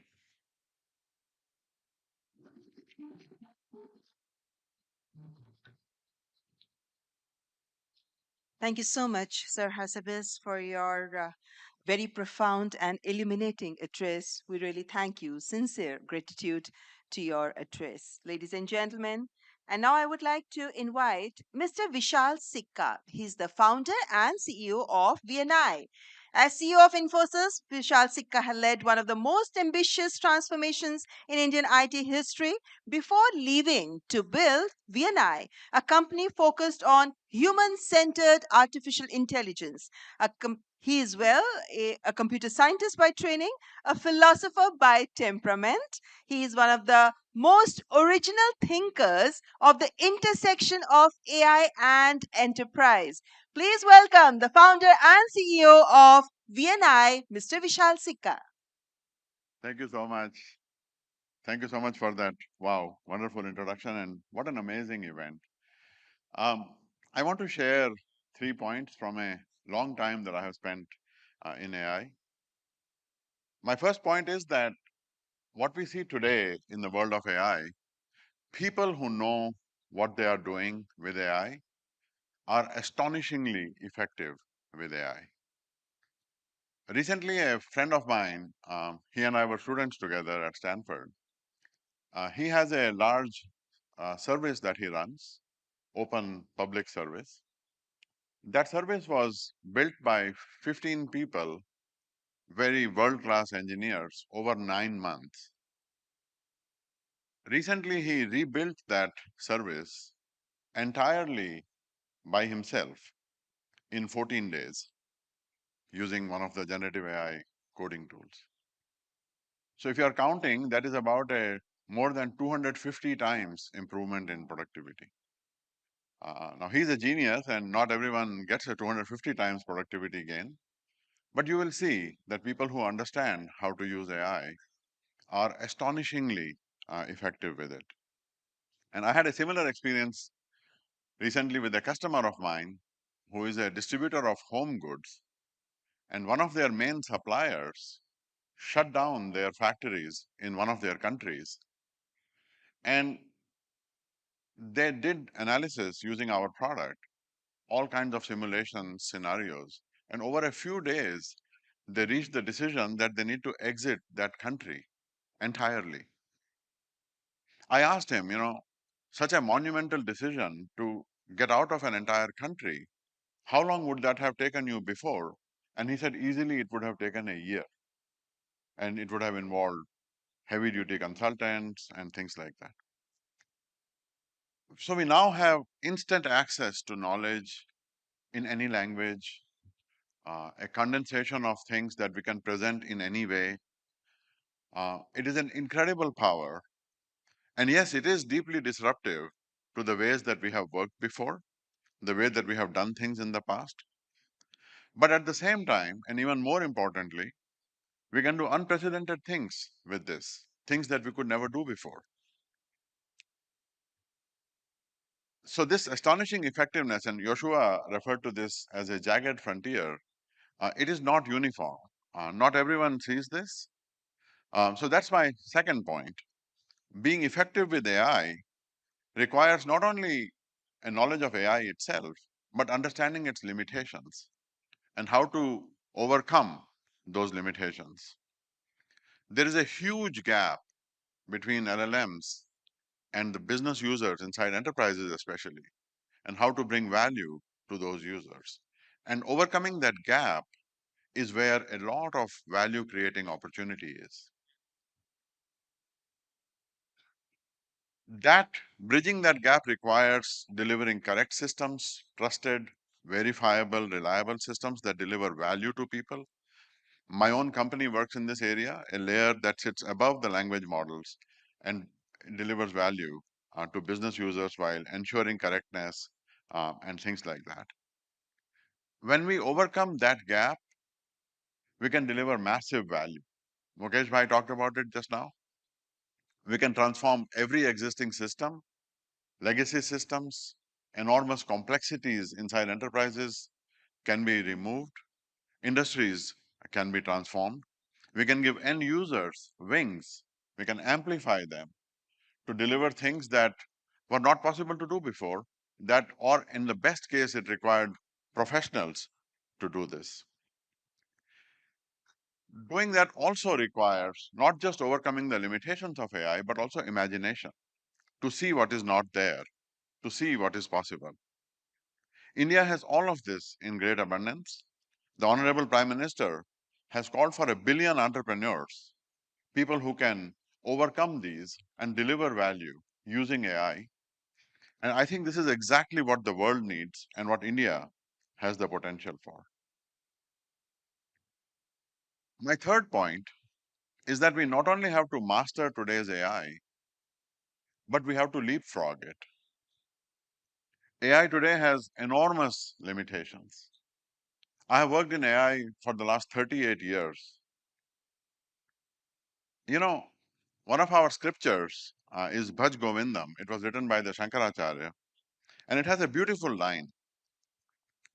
Samprapte sannihite kale, nahi nahi rakshati, dukrin karane. What it means is that when you are faced with a life or death situation, the knowledge of a book does not help you. Knowledge without wisdom does not save us. That wisdom comes from living, from doing, from being in the world. AI today has plenty of limitations. Joshua mentioned hallucinations. That's one of the main issues blocking the use of AI in enterprises.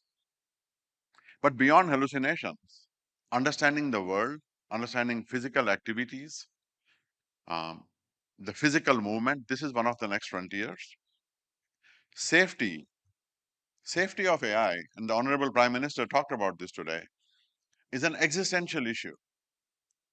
Swarms of agents can be made to do completely reckless things, and we don't yet have ways to understand or deal with this. And Joshua and Demis also talked about this. We have to solve this issue. We have to deliver AI that is safe. We have done this with nuclear power for the last 80 plus years. We can and we must do this with AI. Energy is another one of these issues. Where I live in California on Highway 101, just north of San Tomas, I drive by there every time I go to see my dad. There is a massive data center that is coming up. It's 720 megawatts. And this idea that I write a prompt and these gazillion GPUs blast into existence to produce a response, and then I make a tiny change to that prompt and then I do that again, it just seems like a completely absurd idea, especially to someone who has been around AI for such a long time. I have, thanks to the Ministry of IT, Honorable Ashwini Vaishnavji, I have a colleague who has been accompanying me throughout this conference. And he told me that yesterday he walked 32,000 steps. And I asked him, what did you eat? And he said, I ate 2 burgers. Shubham, if you're here, 2 burgers. You know, we normally eat 2,000 calories in a day. That's about a 100-watt light bulb, like less than one of these light bulbs. And out of that, our brain, our nervous system is maybe 15, 20 watts. That's like when your laptop is in sleep mode, it takes more power than that. So there are many zeros still to be removed from these models, and the models themselves have to be removed. So I think that there is a tremendous opportunity here. India is a country of the human potential. We have plenty of times before delivered the ability to billion plus Indians. Mukesh Bhai talked about Jio, and Sunil talked about Airtel, and how now we have billion plus Indians who have data and connectivity. And when I was young, one of my earliest childhood memories is of worry in my parents' faces around food. They used to tell stories of how there was a shortage of food. And then the Green Revolution happened, and India is now one of the largest exporters of food in one generation. So I think that when you look at the time of intelligence, it is not only an opportunity to learn about this technology, to learn to master this technology, to understand its limitations, but to leapfrog that and to build the next generation of it. And as this summit so vividly demonstrates, we can be on our way to a human revolution powered by AI, by good AI, by purposeful AI, where every one of us, a billion entrepreneurs, is not just making a living, but is making a life. Not some artificial life or some artificial general life, but our own life and the life of others. And that would be so much fun to do. Thank you so much.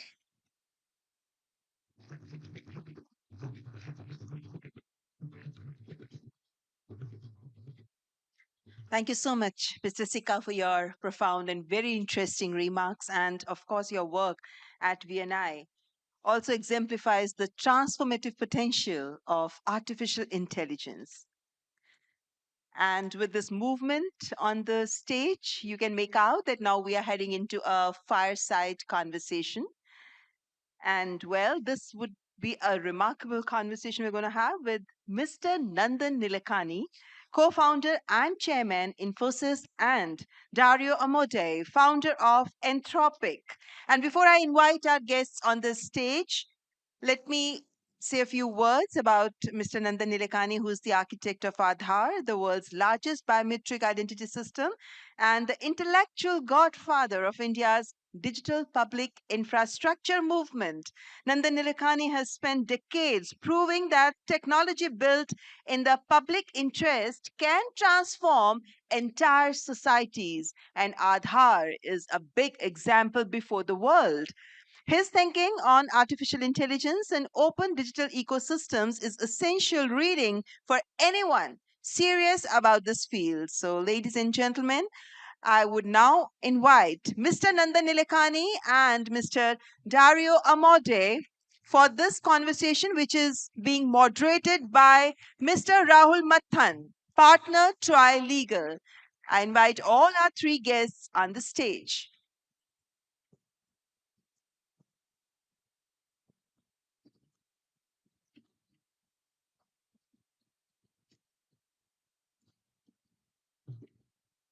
Please welcome our guests on the stage. Thank you.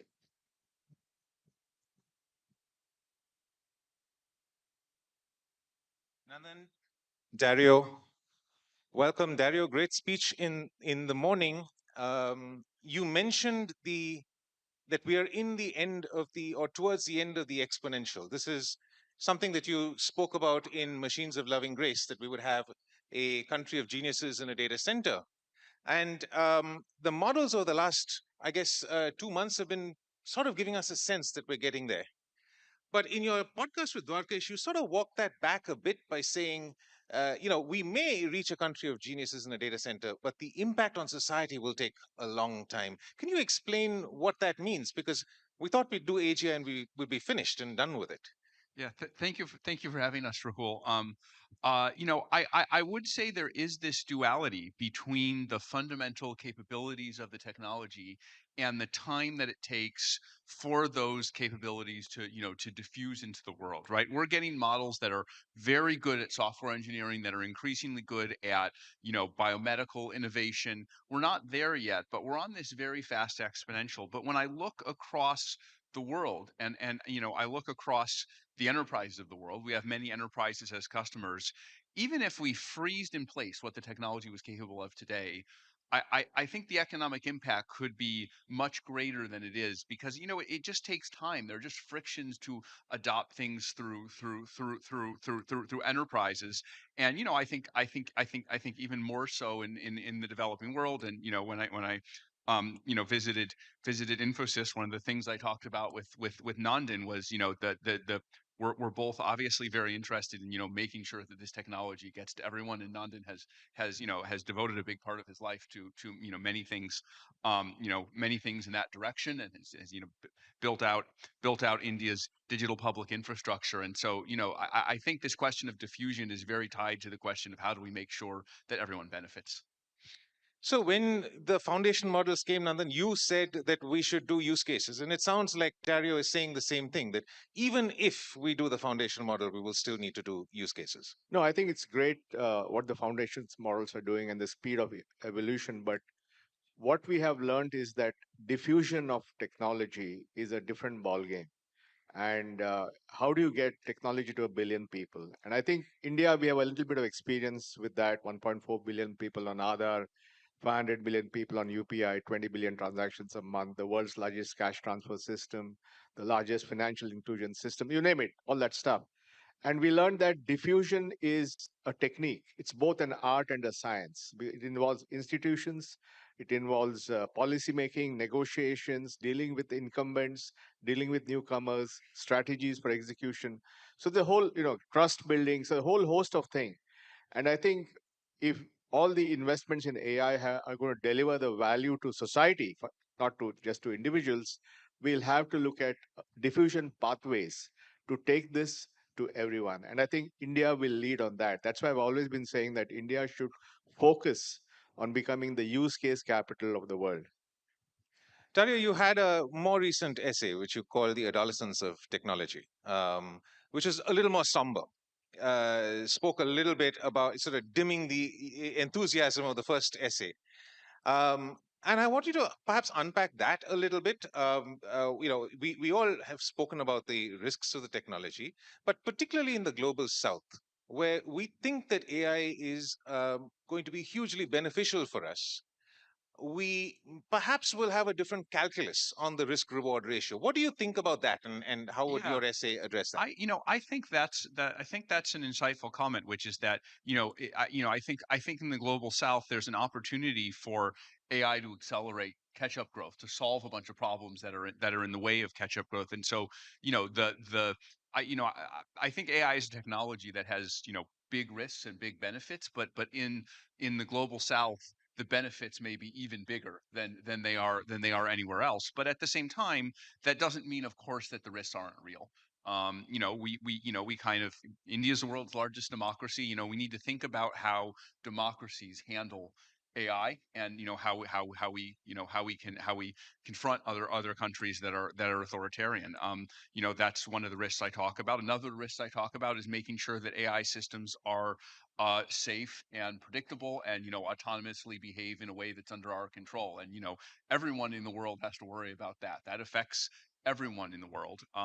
And then, I think of particular relevance to India is, the concerns I raised around economic displacement, right? Where, I think the signature of this technology is going to be that it greatly grows the economic pie for the whole world. And again, huge upside because of the opportunity for catch-up growth. Like, growth can be very, very fast. But there things are going to change, and there's some potential for disruption. And I think what I've been thinking about as I visited India these last few days, and the last time I visited, is how can we work together with the companies in India to kind of drive this growth for everyone, to make sure that the existing companies, large and small, continue to prosper along with us and the other makers of AI. And also on a philanthropic basis, how we make sure that the benefits reach everyone, both in an economic sense, in a health sense, in kind of other senses. So, I think India is, it kind of offers a particularly keen distillation of especially the benefits, but also the risks. Nandan, you've had experience with an adolescent technology with the whole DPI. In the early days of DPI, it was challenging. There were challenges with getting the big vision, which of course now we're looking at, and in hindsight it looks like it was easy, but the early days was difficult. So, as the father of a mature technology, would you want to give the father of an adolescent some advice? I don't know, that makes me a grandfather. So I think it diffuse when you talk about diffusion, and you have to think of AI. Everybody agrees is like a general purpose technology. Like people give the simile to fire or electricity or whatever. It's about starting from the user and how can we improve their lives. How can we take 1 billion people and help them to learn better? How can we take 1 billion people and give them better healthcare? How can we take 500 million farmers and improve their earnings? You have to start from there and then figure out how to make it happen. And it's not just technology. Technology is just one piece of the puzzle. It's about institutions. It's about trust building. It's about negotiations. It's about guardrails, which Dario mentioned.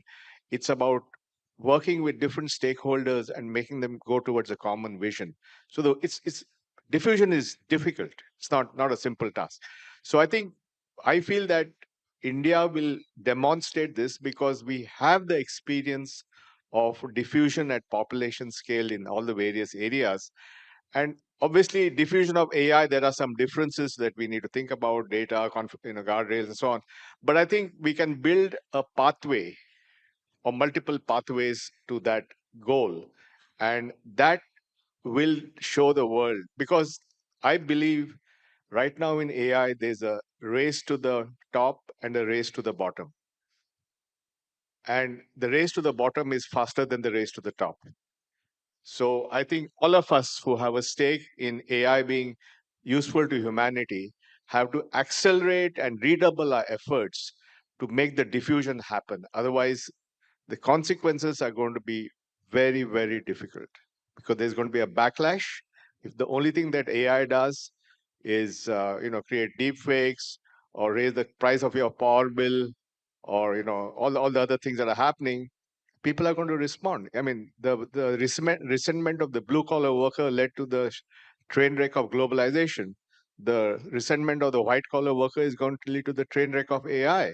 So I think we really have to work very hard to show profound, useful cases of AI.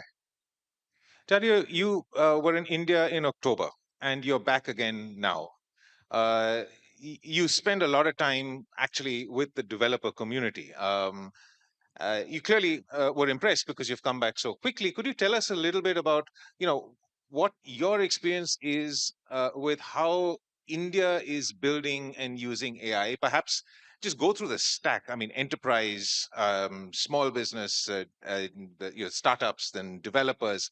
What's What's different about the way India does it? Yeah, so I would say there's just an excitement here and technical acumen, and we can even see it in the statistics of usage of Claude.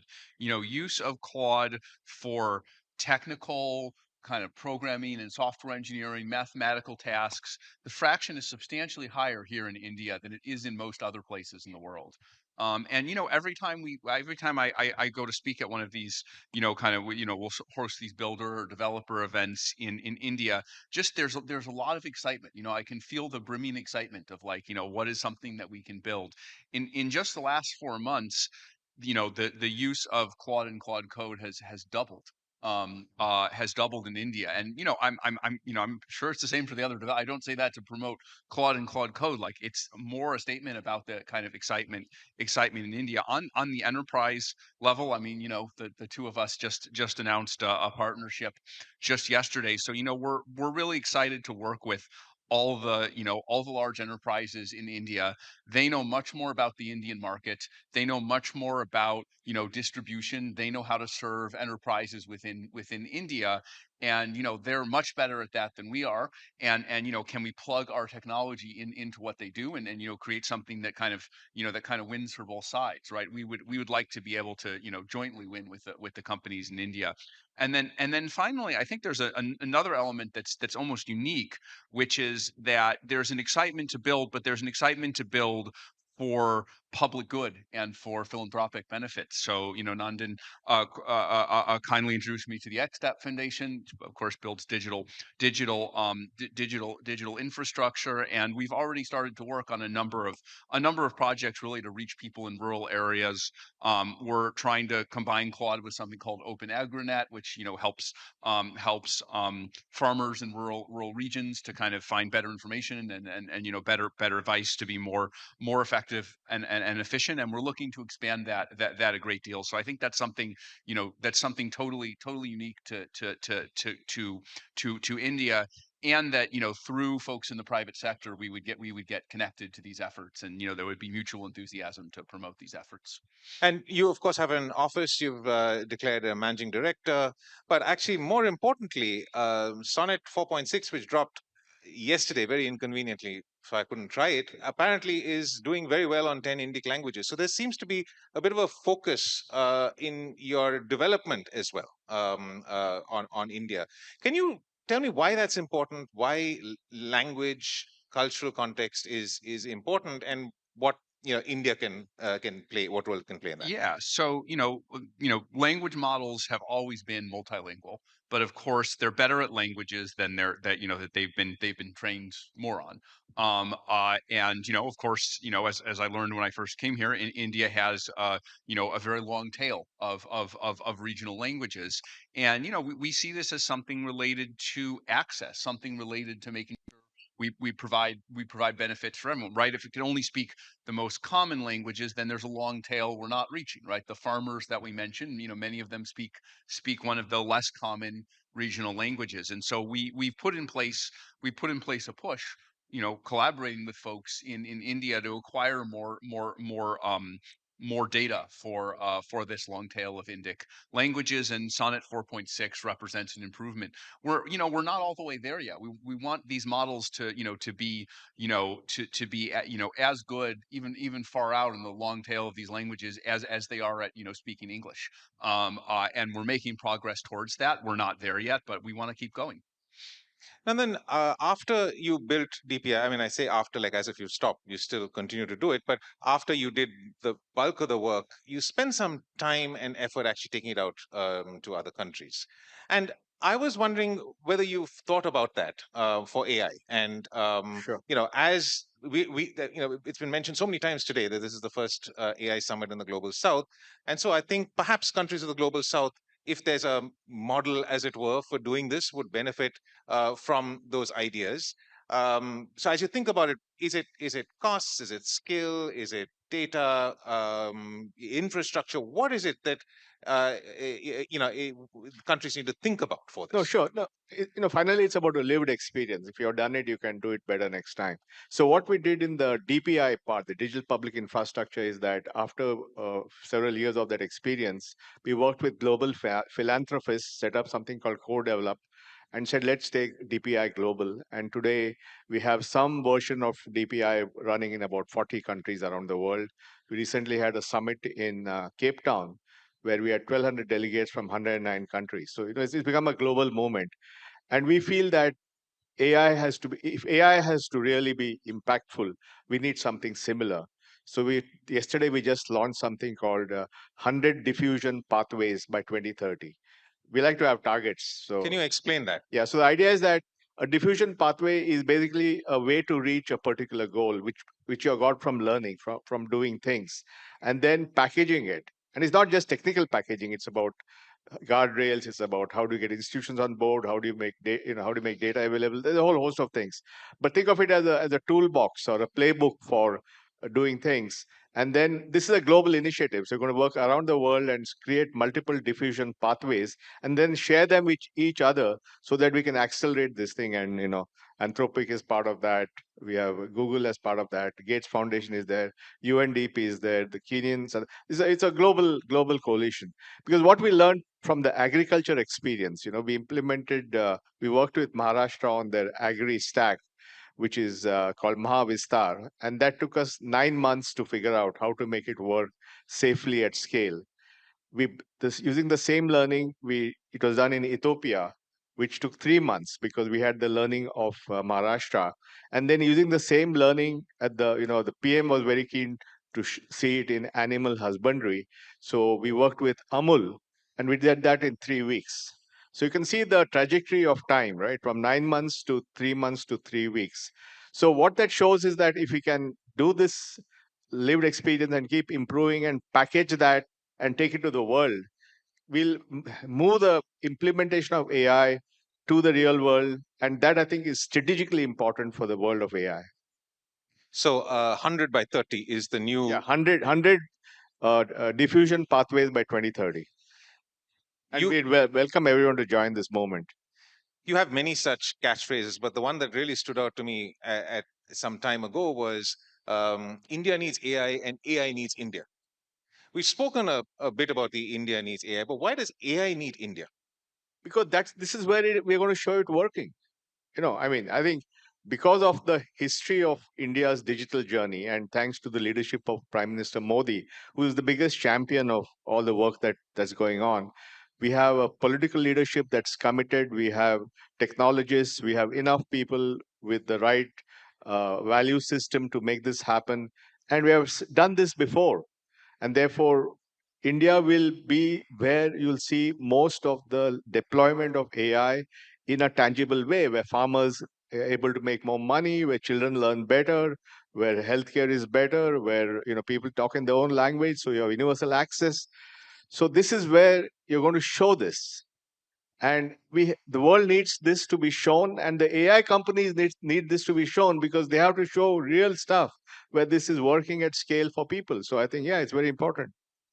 Dario, if I can ask you, if you were to rewrite Machines of Loving Grace, which is a beautiful 20,000 word or something essay for India, if you were to think about, what is that utopic vision of what AI could be for India, what would it be? I mean, obviously not 20,000 words, but whatever few ideas you could have now. Yeah, I mean, I think a lot of what was there was universal, but there are some things that I would accentuate that are possible when you have such a large population for running, running this kind of large possibility of experiments, right? You have here a very large population for kind of studying and improving human health. There's world-class medical research. So I think I would double down especially on some of the sections about accelerating the cures for diseases. We just had Demis Hassabis, who has basically solved the protein folding problem with AI and kind of shown us all the way. And what we need are like 50 improvements like that. And the hope is working together between the AI developers and the folks who diffuse AI and do the actual medical research. Can all of us working together between the AI companies and folks in India really accelerate progress. I would also say accelerating the rate of economic development. There is so much technical potential and technical adeptness in India. And it actually almost seems like a perfect case study for the idea that AI could really accelerate economic growth, because it seems like the base ingredients are kind of all there, and AI could help to tie them together. So, in the developed world, I've wondered, well, could AI lead us to, 10% growth rates, which sounds absurd, but, that's the thing I imagined in the positive scenario of machines of loving grace. But I think here in India, there's a lot of catch-up growth to be done. There's an enormous amount of technical potential and ability. And, as I'm seeing, there's this eagerness to adopt AI. So India is one of the few places in the world where I wonder, could there be 20 or 25% growth, which is, sounds absurd, is unknown anywhere in the world. But as I think about this, it kind of stacks all the factors for a very bullish picture of how that growth could happen. So, I think I could imagine being in India being one of the countries in the world that most embodies this. Certainly, the large country that most embodies this. And Nandan, with all of these things, there needs to be some unlock. So, if you were to advise governments of the world, governments of India, governments of the global south, what should they do to unlock this 20-25% growth that Dario dreams of? I don't know about 25 and all that. If I get 10, I'll be happy. But I think there are a number of things. Obviously, I think people before have talked about the need to create massive compute. We need to bring in the models. I think the focus has to be on inclusion. I think this AI has to carry everybody. Everybody must feel it. Everybody must benefit from it. And that's why I think the language is very important. We want people to be able to speak to the computer in their language, in their dialect, mixing English, Hindi, Tamil, whatever. That needs to be done. I think that's a big thing. And then I think making agents work for people. I think if we can make agents work for people, then it means more inclusion, because they can get complex things done because you're hiding all the sophistication behind the agent. So I think there are a lot of things we can do, which you'll see now in the coming years. We already have 3 or 4 examples in agriculture, in healthcare, in language, in education, in electricity. We have a very good example of P2P trading. So I think all these are examples of how AI will actually benefit people. And then I think, as to Dario's point, India is a country which is very positive about technology in general and AI in particular. And we need to take advantage of that and not let them down by giving them truly transformative applications using AI, which you will see in the next 2 to 3 years. Nandan, Dario, thank you so much. What a lovely conversation. Thank you. That's great.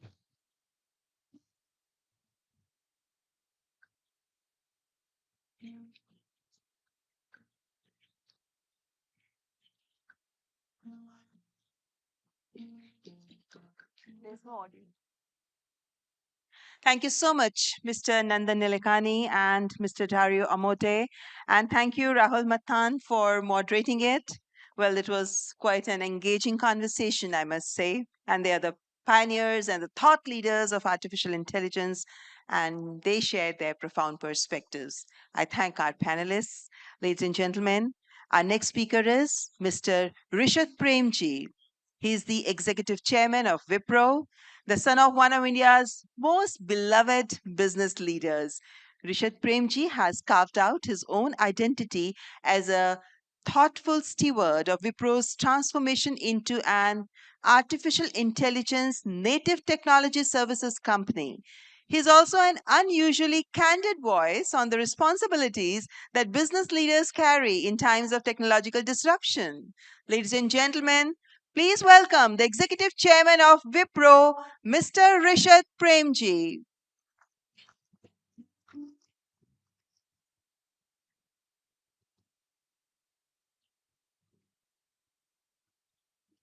A warm welcome once again.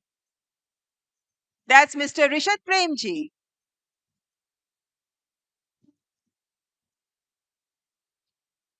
Thank you for those of you who are here for being here. Um, Once in a generation, a technology emerges that doesn't just change what we can do, it truly changes what we must do. AI for me is certainly that technology. And how we as a country, how India responds in the next few years, will shape not just our own economic trajectory, but our ability to solve problems that matter to over 1 billion people. For the past several years, the conversation around AI has focused just not on the possibility. What can it do? How powerful could it become? How quickly could it evolve? But we are now at an inflection point. The conversation has fundamentally shifted from possibility to practicality, from experimentation to adoption, and from pilots to scaled impact. This shift matters, and it matters tremendously because technology creates value only when it is applied to solve real world problems responsibly and at scale. So, what does this moment mean for India? It means India has the opportunity to become one of the world's most consequential environments for the application of AI, not just as a builder of the technology, but as a place where AI is tested against real world complexity and made to work at scale. Our context as a country is demanding. Systems here must work across multiple languages, across urban and rural settings, and across populations with very different levels of access, need, data quality, and infrastructure. That raises the bar, but it also makes success meaningful. We already see what this looks like in practice. In education, AI can support learning outcomes in local languages and help address teachers' shortages across skill mismatches. In healthcare, it can enable earlier disease screening and strengthen rural care, especially where access is limited. And in public services, it can help build smarter, safer infrastructure and reduce leakages in welfare delivery. Which brings me to India's strengths and why I believe India is well placed today to take advantage of all of this. Let me just highlight a few that matter most and have been highlighted by many. One of the most significant is our experience with DPI. UPI today processes over 20 billion transactions every month and has transformed how individuals and businesses participate in the digital economy. It has demonstrated that technology can scale rapidly when it is accessible, reliable, and most importantly, inclusive. India also has one of the largest and fastest growing pools of AI talent in the world. We are truly the AI and talent destination of the world. Approximately 650,000 professionals in India work in AI related roles today, and this number will double by 2027. This talent brings not only technical capability, but importantly, practical experience in applying technology in complex real world environments. Equally importantly, many of the foundations to build out this talent are already in place. Government initiatives to train 10 million young people in AI, along with industry partnerships with universities, are expanding access to practical, job ready training. Curricula is evolving, and people are giving opportunities as apprenticeships to get exposure to real world applications. This capability is reinforced by a vibrant innovation ecosystem. India is home, as many of us know, to the world's third largest technology startup base, including more than 4,000 startups in the deep tech and AI space. Together, these companies are helping translate technological capability into practical, real world applications. We are already seeing what this looks like on the ground. In agriculture, for example, farmers across Karnataka, Maharashtra, Telangana, AP, and Punjab are using AI systems trained on satellite imagery and local crop data. These systems provide early pest alerts and in some regions have reduced crop losses by nearly 25%. In small commerce, artisans in Gujarat, Tamil Nadu, and UP are using AI-related platforms connected to open networks. Products are automatically cataloged, descriptions translated across languages, prices optimized, and logistics coordinated, allowing small sellers to reach markets that were once out of reach. And we are also seeing deliberate investments in the future. National initiatives are expanding access to compute infrastructure and building capacity across the AI stack in our country. At the same time, and equally importantly, we as a country are taking a very pragmatic approach to governance, putting early guardrails in place, but balancing accountability with innovation, so AI can scale safely and with confidence. All of this lays a strong foundation for India to lead in the AI era. But there is one more factor that I believe positions us as a country uniquely: our long engagement with global enterprises. Today, the constraint, as many have said, is not access to technology. The real world begins when AI is introduced into large, real world organizations. In those environments, technology has evolved over many years. Application landscapes are complex, data is fragmented, workflows are siloed, processes vary across geography, business units, and regulatory regimes. Decision making is rarely uniform. Making AI work in this environment means modernizing legacy architectures. It means curating and labeling data to create highly specialized context-aware models. It means orchestrating across agents in ways that are reliable and secure. And it means earning confidence of security teams, risk leaders, regulators, and critically, the people who are expected to use these systems every day. This is where a more practical pattern has emerged in enterprises. Models designed for specific processes or decisions tend to deliver the most reliable results. When AI is closely aligned to a defined workflow, it becomes more predictable, easier to govern, and more effective over time. What enterprises need today is not a model that does everything, but models that do the right thing consistently inside how work actually happens. But technology alignment alone is not enough. For these systems to deliver value in organizations themselves will have to invest in change, taking people truly along, helping them adapt to new ways of working, redesigning roles and decision making, and building confidence in how AI is used. That includes reskilling people, reskilling teams to work effectively with AI tools so that they understand the outputs and exercise judgment where it matters most. When models are well aligned to workflows and people are supported through the transition, AI becomes just not deployable, but it becomes sustainable at scale. And that plays directly to India's strengths. We have decades of experience working inside complex enterprises, helping them modernize systems, manage risk, and take people along through this change. And that works in environments like these is not just deployable, it is resilient, responsible, and truly scalable. The same dynamics that determine success inside organizations will also shape how countries navigate this moment. As we look ahead, India's advantage in AI will not be defined only by the size of our models or the scale of our infrastructure. It will be defined by the choices we make about where we apply AI, how we diffuse it, how responsibly is it deployed, and whether we can translate capability into real impact for governments, citizens, and enterprises. India's advantage will come from developing talent at scale, not just people trained on AI, but people who can apply it with context, judgment, and an ability to adapt to change. That is why AI fluency must extend beyond engineers, to teachers, to nurses, to administrators, to supervisors, to small business owners, among everyone else. The dividing line will not be human versus machine. It will truly be between those who adapt and those who hesitate to adapt. Technology shifts inevitably create uncertainty, but for countries that act decisively, they also create opportunity.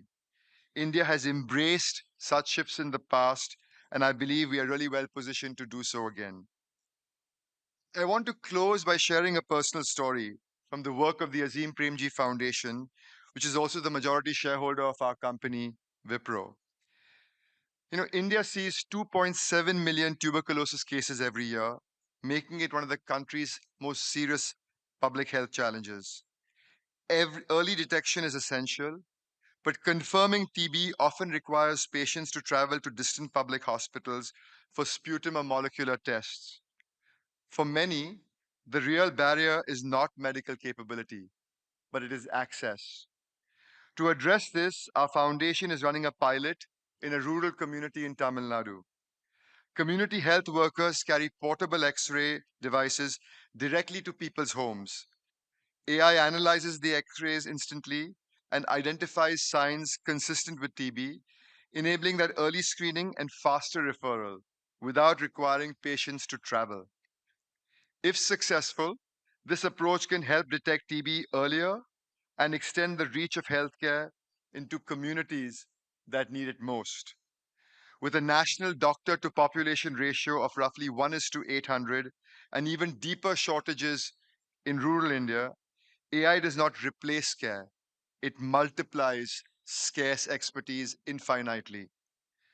The same last mile challenges exist across other countries in continents of Asia, Africa, and Latin America, home to more than 4 billion people. Solutions that work here in India at scale, low cost, multilingual, and resilient, can travel far beyond our own borders. If we can do that, India's contribution can be vast, not just in building AI, but in applying it to solve problems for enterprises, for our own country, and for the world at large, thoughtfully, inclusively, and with impact at scale. Thank you for listening to me.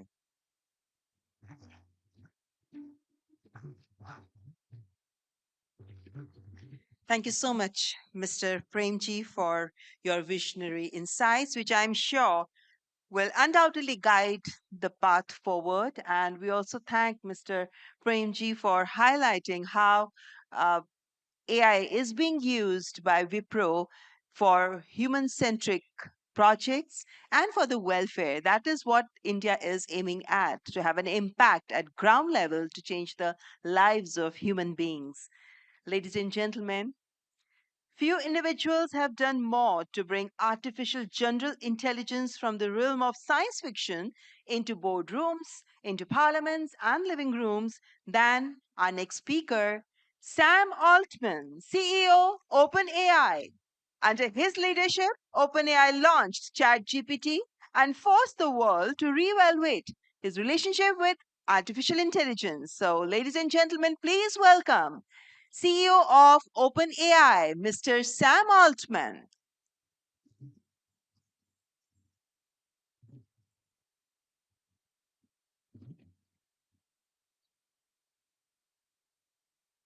Thank you so much. It's really a treat to be here in India, and it's incredible to see the country's leadership in advanced AI. I was last here a little over a year ago, and it's striking how much progress has happened since then. We've gone from AI systems that struggled with high school level math to systems that can do research level mathematics now and derive novel results in theoretical physics. It's also striking how much progress India has made in its mission to put AI to work for more people in more parts of the country. And India's leadership in sovereign AI, building on infrastructure, SLMs, and much more, has been great to watch. More than 100 million people use ChatGPT every week. More than a third of them are students. India is also the fastest growing market now for Codex, our coding agent that works to help people develop software faster and better. India, the world's largest democracy, is well positioned to lead in AI, not just to build it, but to shape it and decide what our future is going to look like. And it's important to move quickly. On our current trajectory, we believe we may be only a couple of years away from early versions of true superintelligence. If we are right, by the end of 2028, more of the world's intellectual capacity could reside inside of data centers than outside of them. This is an extraordinary statement to make. And of course, we could be wrong. but I think it really bears serious consideration. A superintelligence, at some point on its development curve, would be capable of doing a better job being the CEO of a major company than any executive, certainly me, or doing better research than our best scientists. As we prepare for this possibility, we are guided by three core beliefs.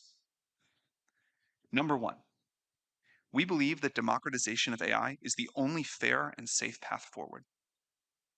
Democratization of AI is the best way to ensure that humanity flourishes. On the other hand, centralization of this technology in one company or country could lead to ruin.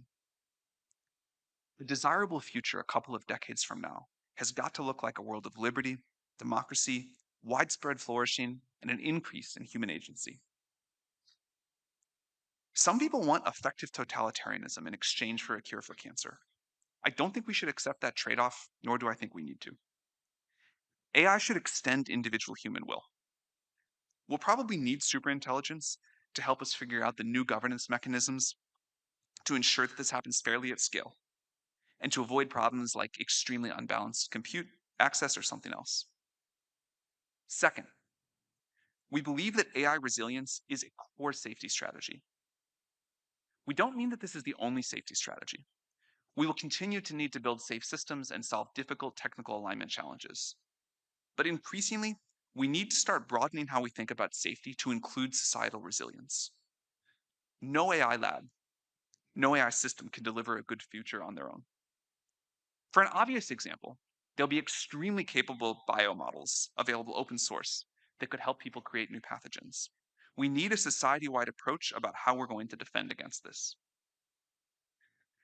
And third, the future of AI is not going to unfold exactly like anyone predicts. And we believe that many people need to have a stake in shaping the outcome. The development of AI has already held many surprises, and I assume there are bigger ones to come. We understand that with technology this powerful, people want answers. But it's important to be humble about what we don't know and always remember that sometimes our best guesses are wrong.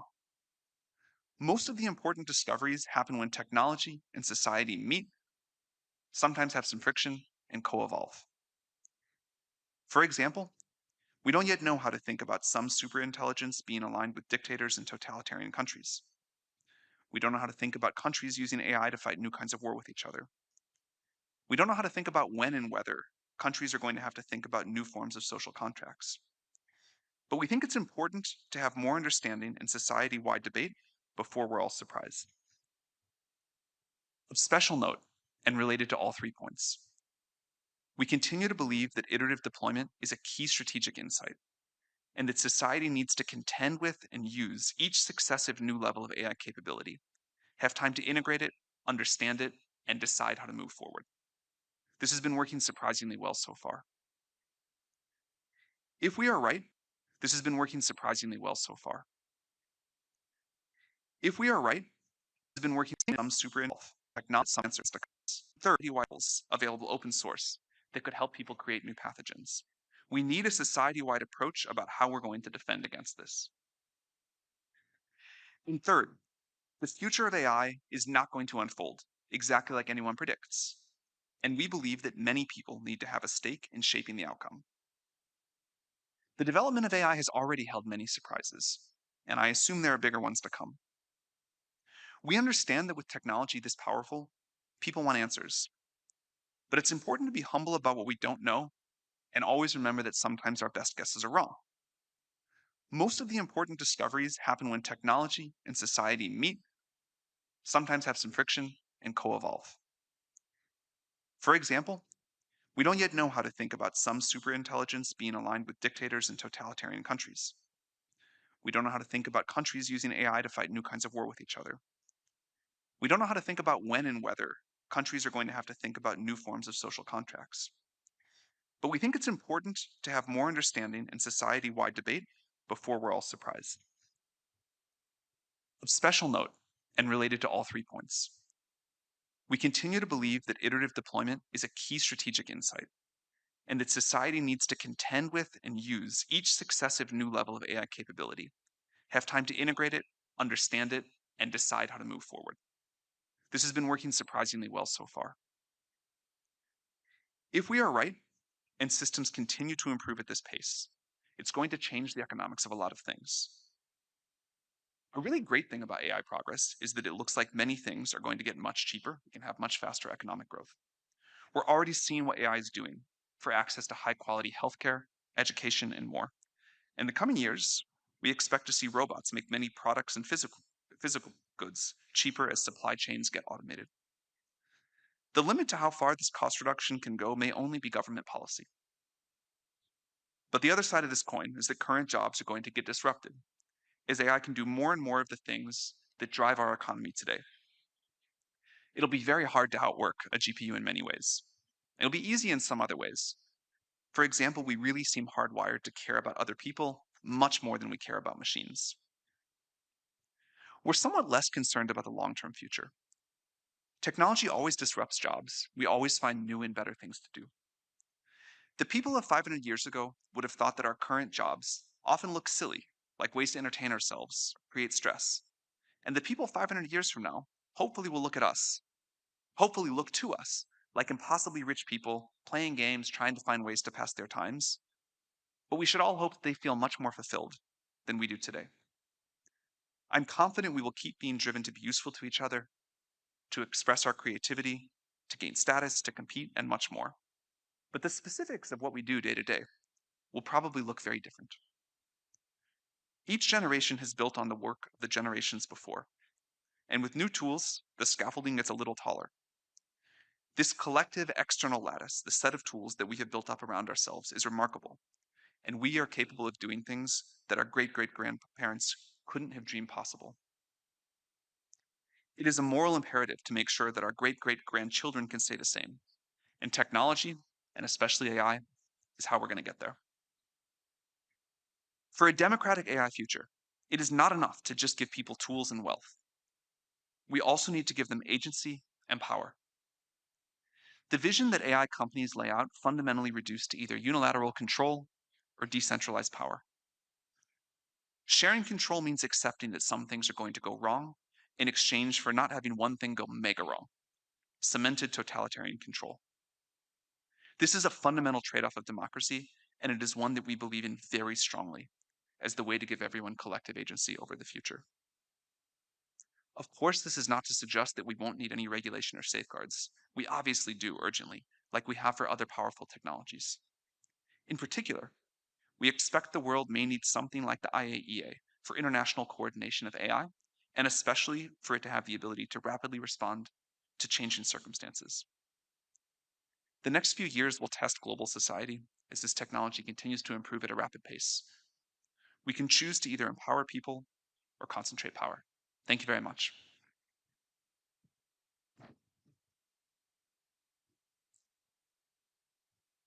Thank you, Mr. Sam Altman, for your very interesting and compelling remarks.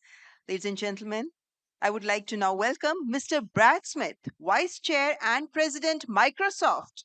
Mr. Brad Smith has been Microsoft's conscience and its chief diplomat through some of the most consequential debates in technology policy, from privacy and cybersecurity to AI regulation. His book, Tools and Weapons, remains one of the most lucid accounts of the responsibilities tech companies carry in the modern world. So please welcome the Vice Chair and President of Microsoft, Mr. Brad Smith. Good afternoon. It's always an important day when the world comes together under one roof, as we have today. It gives us an opportunity together to ask important questions, even hard questions, and think about how we want to answer them. As we think about this summit, the first AI summit in the Global South, it's only right that we start, I believe, by focusing on AI and what it means for the Global South. In some ways, I think the best way to start thinking about AI is to look more broadly and think about the state of the world in which we live. We live in a tumultuous time and in a fragmented world, but I think in so many ways, the deepest and most enduring divide has been the economic divide between the global North and South. And what I believe we need to recognize is that this economic divide is a result, more than anything else, of a technology divide. The technology divide created by unequal access to electricity. Electricity became one of humanity's most important general purpose technologies, meaning it spread across economies. It was applied in every industry. It boosted productivity. Where electricity went, economic development and prosperity followed. But as we all know, electricity did not spread everywhere at the same pace. It was literally 144 years ago that the first electrical power plant started operating in Lower Manhattan, and yet we come together today and we still live in a world where 700 million people lack access to electricity. Now comes AI. AI, perhaps more than any other technology this century, will play a bigger role either in closing this economic divide or in exacerbating it and making it even wider. That is perhaps the single most important question for us, I would suggest today, as we think about the role of AI in the global South. How can we do better? Because we need to do better. What will it take? I think it's going to take a few things that will require that we all come together and work together. First, the obvious. We need to bring infrastructure to the global South. That means data centers and compute. It also means more connectivity. It means more electricity. That is going to take not only the world's best technology, it's going to require an enormous amount of investment. That's why we at Microsoft announced yesterday morning that we're on pace to spend $50 billion by the end of this decade to bring AI to the global South. And of all the countries in which we are investing, India, not surprisingly, is one of the largest. But we'll need to harness private capital, investments from tech companies, other sources of private capital, government funding. We'll need governments and others to generate demand for the use of AI in the global South, because that is the only way to get the wheels of the market spinning and to do what we need to do together. That's the first thing we need to do together. There's a second thing we need to do. We've talked about it here already today, and it is so clear when you study the history of technology. Infrastructure is not only hardware, it's not only wires and grids, it's skilling for people.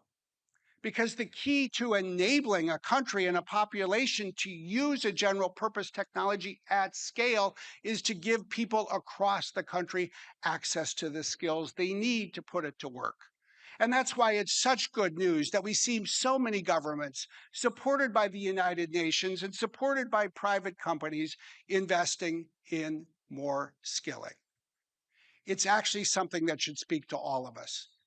Certainly as a tech company, we're committed. We've launched through Microsoft Elevate new initiatives, including one we're announcing this week, Microsoft Elevate for Educators, to equip teachers with access to help their students learn how to use AI.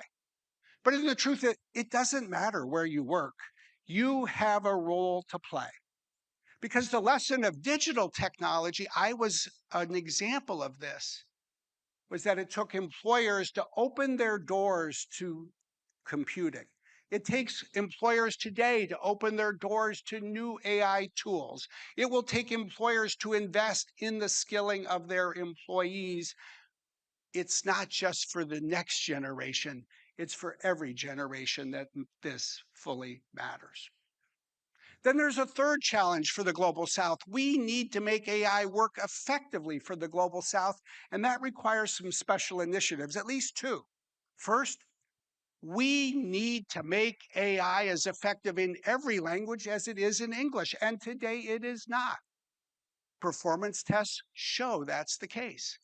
That's why one of the good things to come out of this week is new announcements to invest upstream in better data in other languages, to provide better tools and measurement systems for AI that is built in other languages, to build out data provenance with a view to linguistic diversity, diversity that we need to advance around the world. And we need to use AI in the global south to solve the problems that matter to the global south. Oftentimes, as we're doing here in India, that's about improvements in agriculture, or as a number of partners, including Microsoft, are doing this week, launching a new initiative to address food security across Africa. These are just two of the myriad of opportunities we have to put AI to work in ways that will bring faster benefits to countries in most of the world.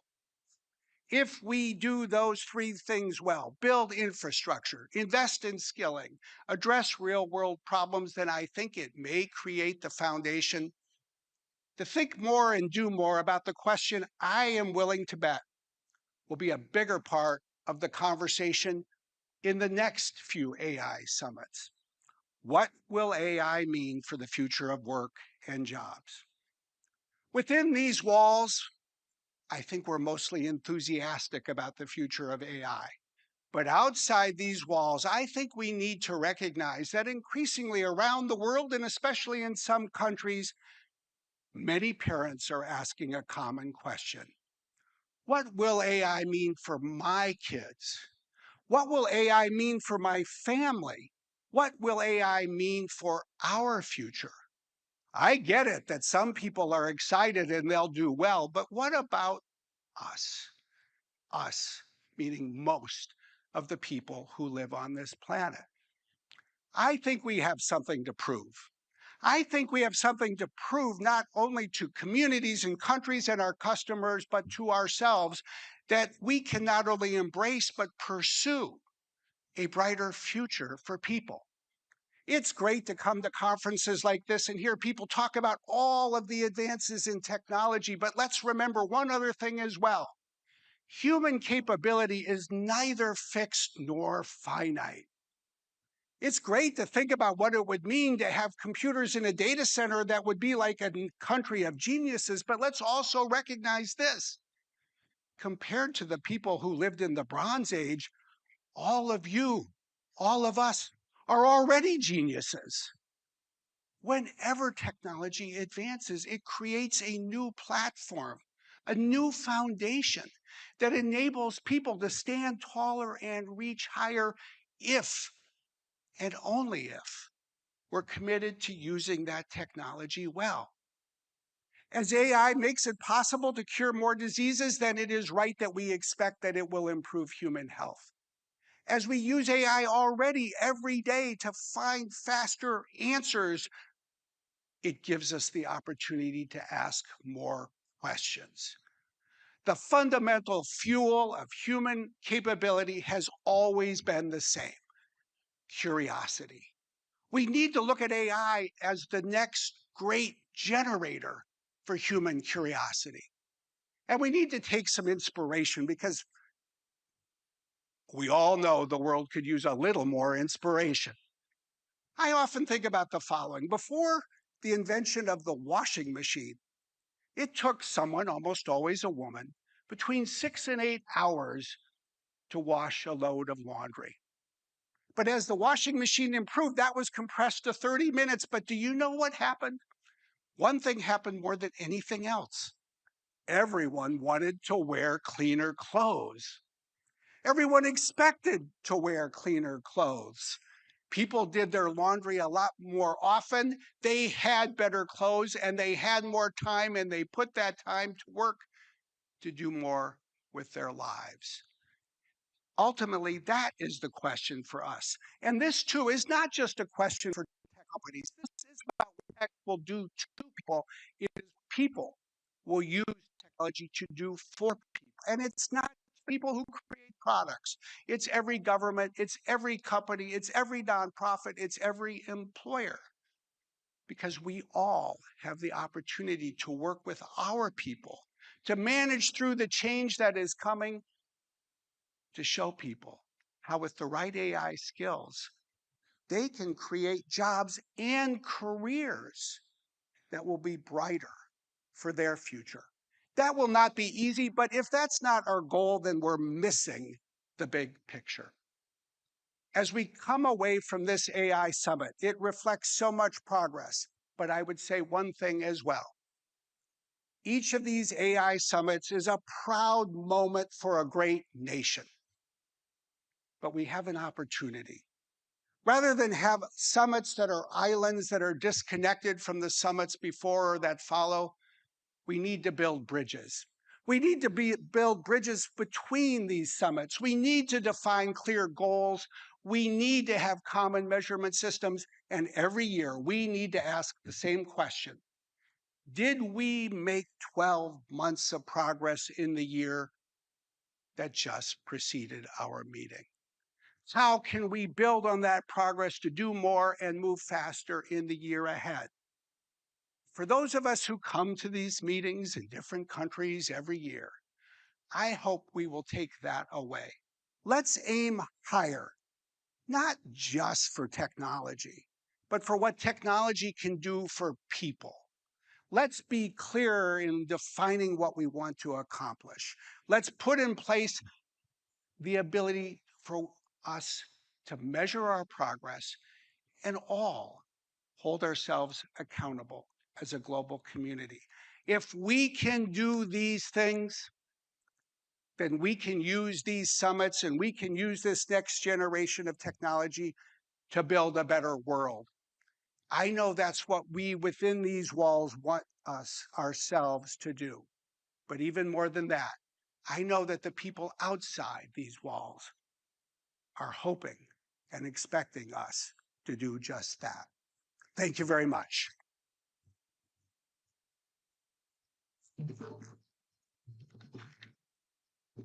Thank you so much, Mr. Brad Smith, for that very energizing address, ladies and gentlemen. I think he really deserves an energetic applause from you all.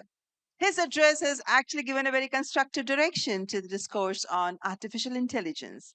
And well, now we are moving to the next conversation, for which our guest is the person who's often called the godfather of deep learning.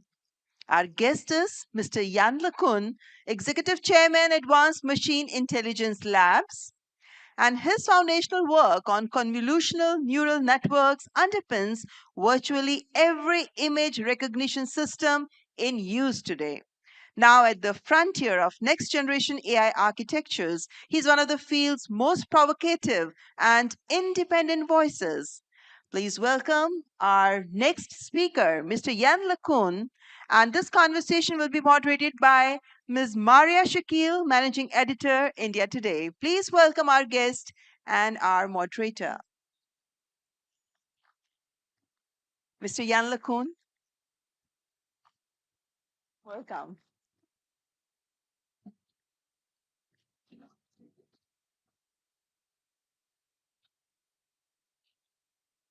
Good afternoon, everyone. So let's begin with the big idea here, Professor LeCun. Are we on a path to creating the smartest mind that humanity has ever known? And will that happen in our lifetime? Maybe in the lifetime of some people here, possibly not in mine. We'll see. It will take a while. But I think the more interesting thing that we're going to build is an amplifier for human intelligence. So maybe not an entity that surpasses human intelligence in all domains, although that will happen at some point, but at least something that will amplify human intelligence in ways that will accelerate progress. So then, will we end up defining and redefining genius? What will a genius be? Well, you know, I think several thousand years ago, or even a few centuries ago, what people identified as genius is very different from what we currently identify as genius. And I think there will be more evolution of that concept of genius. in the past, perhaps, genius was, some act of creation or invention, but maybe not at the theoretical level like we tend to think of it today. It was, more practical. Certainly, in the very ancient past, people who figured out how to cultivate crops or domesticate animals probably were seen as genius. So, we have often seen, and this is a thought that you have all, pretty openly shared, that AI is powerful but not intelligent. When we make that distinction, and there are conversations around LLM, where do you see intelligence and AI driven power? Yeah, I think there's a lot of confusion, really, because we tend to anthropomorphize systems that can reproduce certain human functions. LLMs are incredibly useful. There's no question about that. And they do amplify human intelligence, like computer technology going back to the 1940s. But LLMs, to some extent, except for a few domains, are mostly information retrieval systems. They can compress a lot of factual knowledge that has been previously produced by humans and can give easy access to it. In a way, it's kind of a natural evolution of, the printing press, the libraries, the internet, and search engines, right? It's just a more efficient way to access information. And there are a few domains where the intelligent capabilities of those systems actually is more than that. It's more than just retrieval. So for generating code, maybe doing some type of mathematics, we're getting the impression that it's beyond this. But it's still, to a large extent, domains where reasoning has to do with manipulating symbols. The problem is that why do we have systems that can pass the bar exam and win mathematics Olympiads, but we don't have domestic robots? We don't even have self-driving cars. And we certainly do not have self-driving cars that can teach themselves to drive in 20 hours of practice, like any 17-year-old. So we're missing something big still. So what are we teaching a 17-year-old then? Well, so the question is, how does a baby learn? Or even an animal, right? Animals have a much better understanding of the physical world than any AI systems that we have today, which is why we don't have smart robots, and so we learn about the world, how the world works, mostly by observation when we are babies, a few months old, and then we learn by interaction, and we learn mental models of the world that allows us to apprehend any new situation. Even if we haven't been exposed to it beforehand, we can still handle it. So a big buzzword in AI today is world models. And this is really this idea that we develop mental models of the world that allow us to think ahead, to apprehend new situations, plan sequence of actions, reason, and predict the consequences of our actions, which is absolutely critical. And LLMs don't do this, really. There is the sense, Professor, that perhaps AI will unlock an era of radical abundance. Will this abundance benefit us?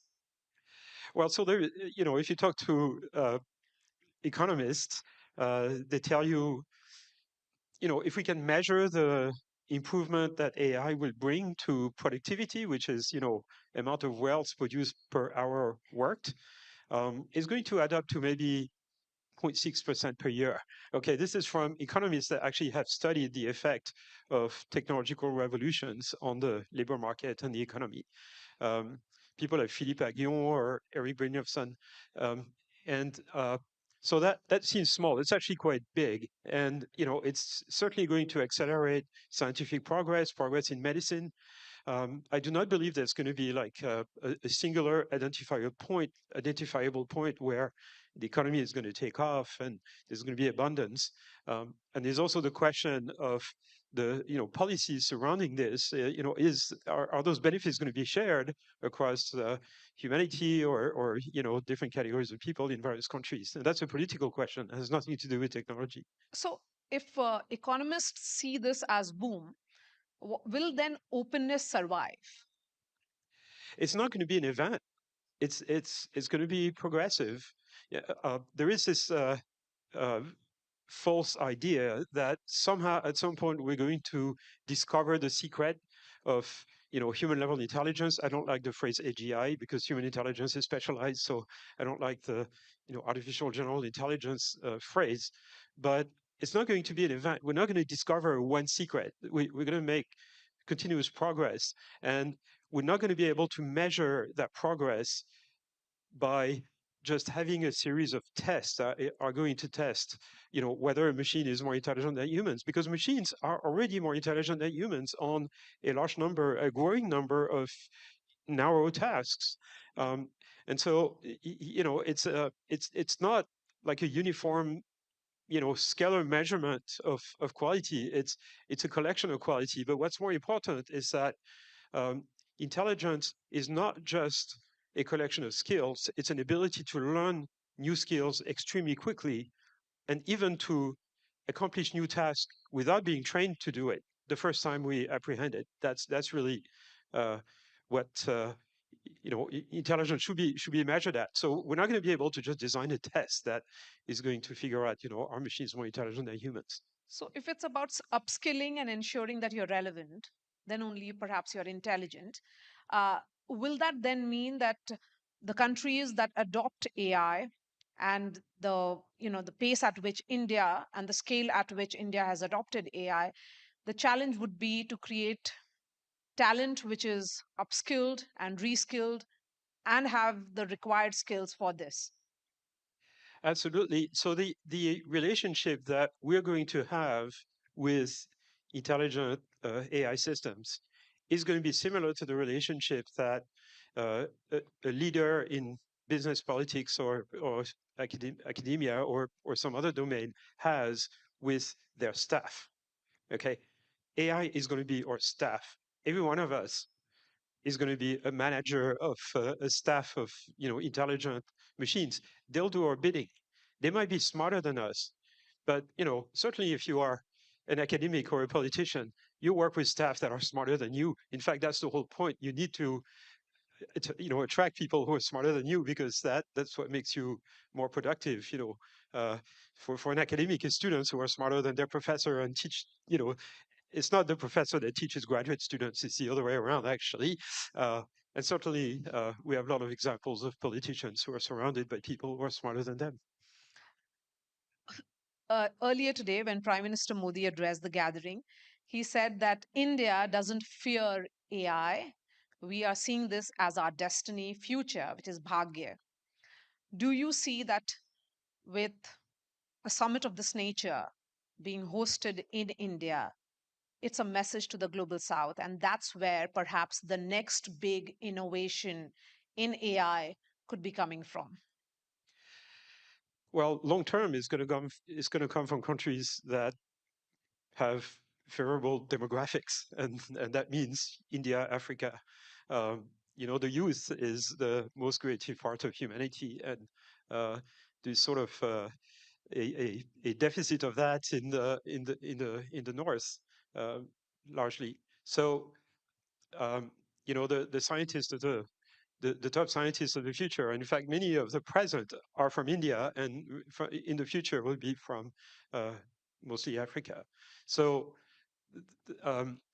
what does that mean, though, right? It means having incentives for young people to kind of study, first of all. So the idea that somehow we don't need to study anymore because AI is going to do it for us, and that's completely false, absolutely completely false. And it's not because I'm a professor, okay, that I'm saying this. On the contrary, we're going to have to study more. We see, for example, a trend where in industry, in the past, in certain countries, it's certainly true for India, but it's also true in European countries, and certainly in the US, we see more demand for people with more education at the PhD level, for example. The demand for PhD level scientists in industry has grown in the last 15 years, in part because of AI, but because of everything, because technological progress and hinges on scientific progress, and scientific progress is brought about by scientists, and scientists mostly have done PhDs, and so there is more demand for education, not less. and so for countries in the global south, that means investing in education and youth. And making AI more accessible, something that India believes in. Democratizing AI, AI for all, is the theme of this summit as well. Do you think AI can become that accessible, particularly for a country as large as ours with 1.4 billion people? Yeah, in all kinds of ways. Unfortunately, the cost of inference for AI system has to come down to kind of become practical for the vast majority of population in a country like India. Right now, the inference is just too expensive, and energy costs and things like that. It's mostly energy costs actually. So this has to come down, but then it will play a role in education. AI will improve the quality of education, not degrade it. Once we figure out how to use it best, it will improve, agriculture and In everything else. healthcare, in particular. Healthcare, of course, right? So I don't work at Meta anymore, but there was an experiment a couple of years ago or a year ago that was run by my former colleagues, where they gave smart glasses to Yes. agriculture, to farmers in India, and they could talk to the AI assistant to figure out, like, what is this disease on my plant, or should I harvest now, or what's going to be the weather, and Yes, I it think is those being things. used a lot in agriculture as well. That's right. It is assisting farmers to ensure that their produce gets better, they make right choices. But when you say about education, will AI assist education in terms of making students or youth of the country more literate, or will they become more AI dependent? Well, I mean, we're dependent on technology, right? I'm dependent on this pair of glasses, otherwise I don't see you. So that's been that's been with us for centuries. Yeah, we'll be dependent on AI, of course, but AI will facilitate access to knowledge, and thereby kind of be a tool for education. I think the effect on society, might be extrapolated from what was observed in the 15th century when the printing press started enabling the production of printed matters and the dissemination of knowledge, right? It had a huge effect on society worldwide, at least in countries that allowed it to flourish. And I think it's going to be a similar transformation with AI, of course, in the modern world. Just more access to knowledge. The internet played also a similar role, and I think this is just going to make people more informed, smarter, able to make more rational decision if it's deployed in the proper way. So, if you were to define this moment which we are witnessing in history, we are living it. How will you say it? Is it like the advent of electricity? Yeah, people have made that claim, They have made that claim, including yes. economists. It's the new electricity. I think it's more like the new printing press, really. But again, in the sort of this vision of kind of more dissemination and sharing of knowledge and amplification of human intelligence. But the impact on society and the way countries need to be run is very difficult to predict at this point. I'm sort of an optimist in the sense that I think societies will figure out how best to use that technology for the benefits of their population. While I am an optimist, nevertheless, I'm going to ask this question to you, Professor.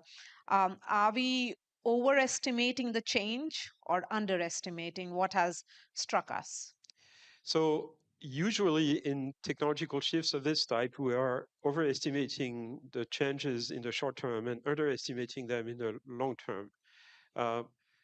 I think for AI, it's a little bit different because there's been a huge amount of hype and expectations that, the transition to human-level AI, superhuman-level AI, is going to be an event and is going to happen within the next few years. And people have been making that claim for the last 15 years, and it's been false. In fact, they've been making it for the last 60 years or 70 years, and it's been false. Every time in the history of AI that scientists have discovered kind of a new paradigm on AI, how you build intelligent machines, people have claimed, within 10 years, the smartest entity on the planet will be a computer. And that just proved to be wrong, 4 or 5 times in the last 70 years. It's still wrong. We're still very far from that. We're not very far. We're getting close, right? We're seeing the end of the tunnel. But it's not like, we're going to have super intelligent systems within 2 years. It's just not happening because of this gap. Right? Where is the robot that can learn to drive in 20 hours of practice, like a 17-year-old? Even though we have millions of hours of training data of people driving cars around, we should be able to train an AI system to just imitate that. That doesn't actually quite work. It's not reliable enough. Okay, so let's try and wrap up this conversation with who gets to define intelligence now onwards. Will it be actually humans, machines, or both together? Probably both together, but mostly humans. Like we set the agenda, and the biggest difficulty is not to get fooled into thinking that a computer system is intelligent simply because it can manipulate language. We tend to think of language as the epitome of human intelligence, right? But in fact, it turns out language is easy to deal with because language is really a sequence of discrete symbols of which there is only a finite number, and that turns out to make things easy when you train a system to predict what the next word is in a text, which is what LLMs are based on. It turns out the real world is much, much more complicated. And it's been known in computer science for many years. It's called the Moravec paradox, after a roboticist, Hans Moravec. And so the company I'm building and the research program I've been working on for the last 15 years or so is intelligence for the real world. How to deal with high-dimensional, continuous, noisy signal that the real world is, which your house cat is perfectly able to deal with. Or a squirrel or whatever, but not computers yet. That's the big challenge for the next few years in AI, dealing with the real world. And that's the point of the company I'm building. So AI has to deal with the real world, or real world has to deal with AI? AI has to deal with the real world, the messiness of the real world, the unpredictability of the real world. All right. Thank you so much for this conversation, Thank you. Professor.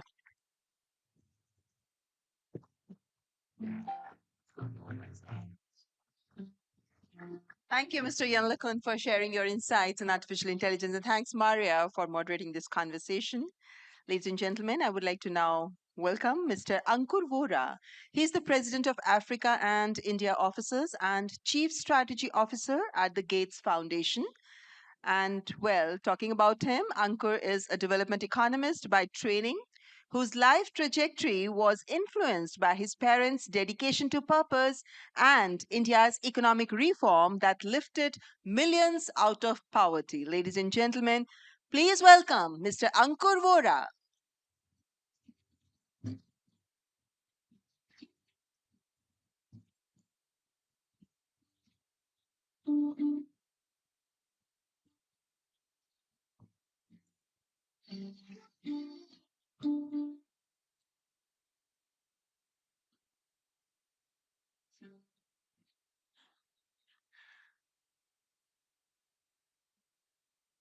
Thank you, Honorable Prime Minister Modi, for hosting this summit.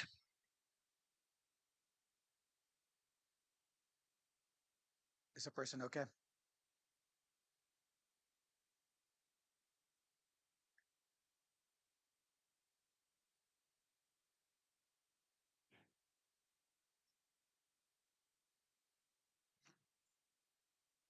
Thank you, Honorable Prime Minister Modi, for hosting this summit. India's leadership on AI is remarkable. It is fitting that India is hosting the first major international AI summit in the Global South.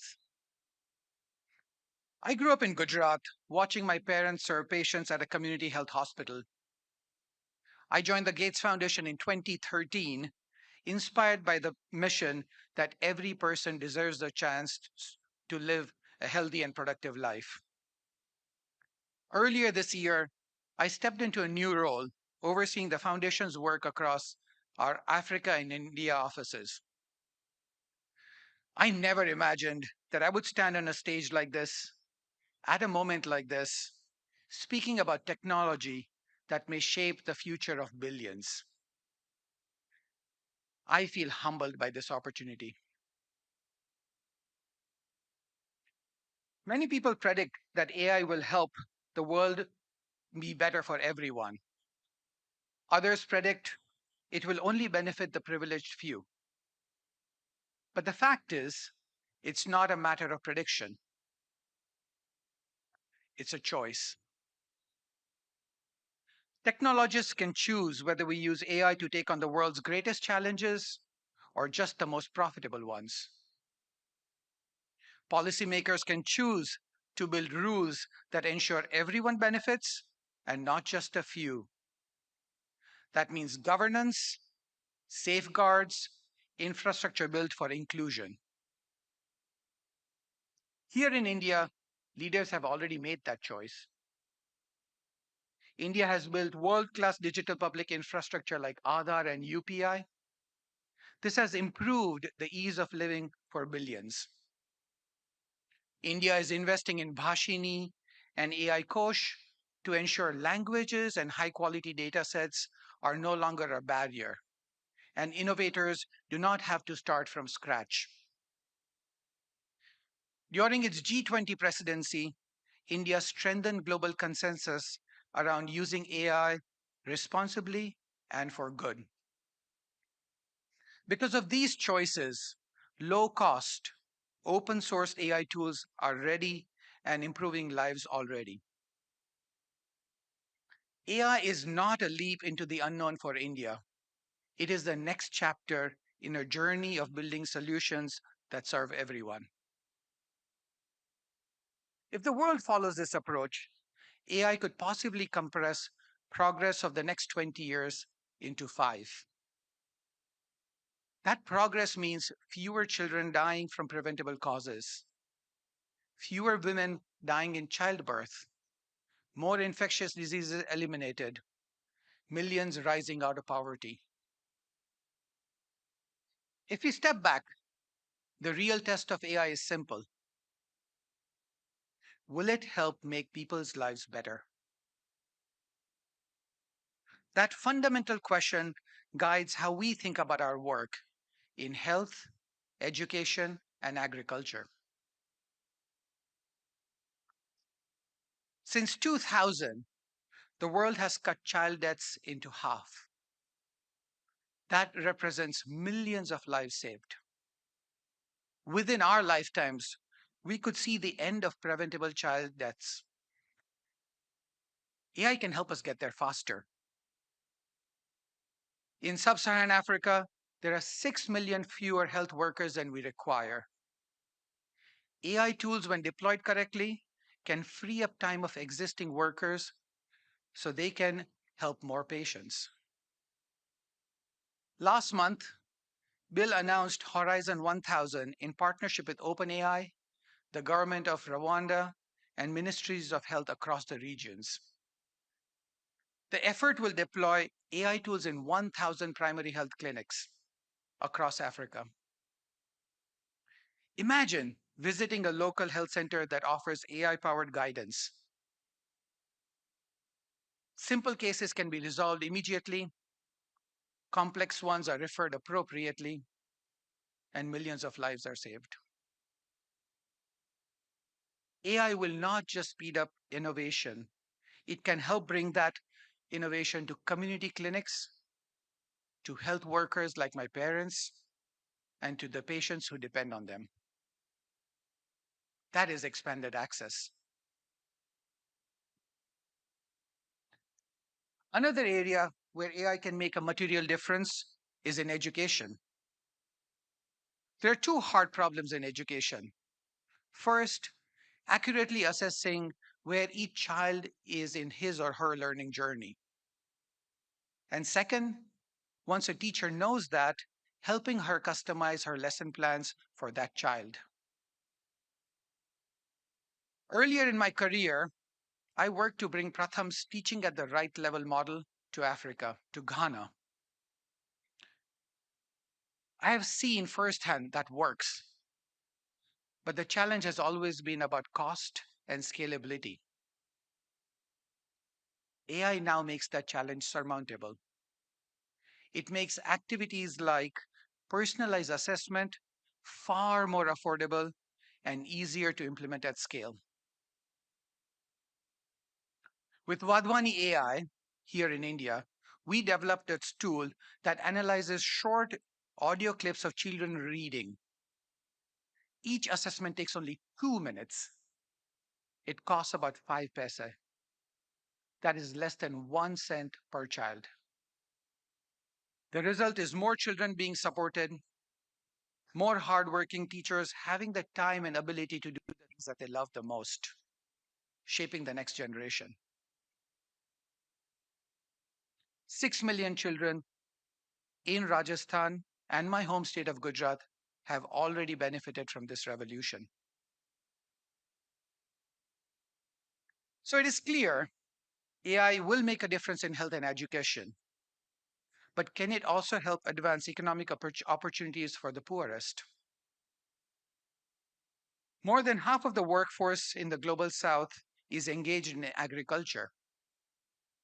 Every country that has moved out of poverty has seen rising farm productivity. For a farmer, every cropping season comes down to a handful of decisions: what to plant, when to plant, what seeds to buy, what fertilizers to use, when to sell. If even one of these decisions goes wrong, it can wipe out an entire year of income. And that does not just affect the harvest, it affects the choices the farmer's family can make for that year. AI can ease that uncertainty. It can provide timely, localized information so farmers can make better decisions with confidence. Earlier this week, Bill and I met Annapurna, a banana farmer in Andhra Pradesh. She showed us how she used an AI assistant on her phone to identify a pest attacking her crop. She took a photo on her app. Within 48 hours, a drone had precisely treated the affected area. She saw technology help her in real time to save her harvest and protect her family for the season. When Bill and Melinda first thought about the Gates Foundation, the vision behind it was simple. Innovation should serve those who are left behind. At that time, it meant vaccines, diagnostics, better delivery systems. Today, it also must mean artificial intelligence. Globally, the Gates Foundation has 3 objectives. No mother or baby should die of preventable causes. The next generation of people should grow up in a world without infectious diseases, and millions of people should escape the clutches of poverty. AI can accelerate progress across all 3. For the first time, we can deliver precision at scale, replacing one-size-fits-all solutions with the right fit solutions that are cheaper, faster, and more inclusive. To support these efforts, the Gates Foundation is launching Advantage India for AI. Yes, that is AI for AI. This initiative will bring together innovators and philanthropists across India and the global south to advance AI for social good. Ultimately, history will not remember the models we perfect or the speeches we give. It will remember the lives we improve. It's not a prediction, it's a choice. Thank you.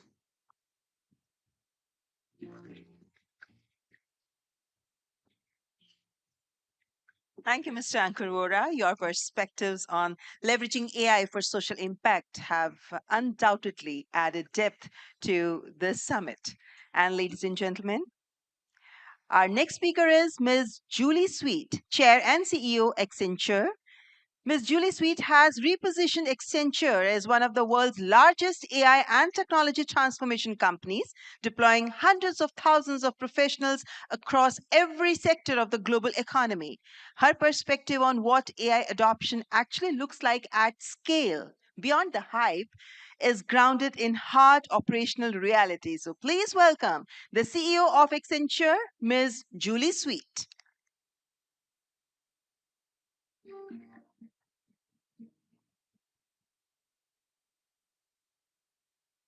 Guests, thank you, Prime Minister Modi, Minister Vaishnaw, and your outstanding teams for convening us for this critical summit around AI. The breadth of distinguished guests from around the world is a recognition of the importance of broad global partnerships to capture the incredible potential of AI and address the risks. It is also a recognition of the importance of India in our AI-enabled future. At Accenture, we're incredibly proud to have over 350,000 and growing reinventors here in India. We also have one of the largest AI workforces in the world, tightly integrated with our growing AI hubs in the US, Europe, the Middle East, and Japan.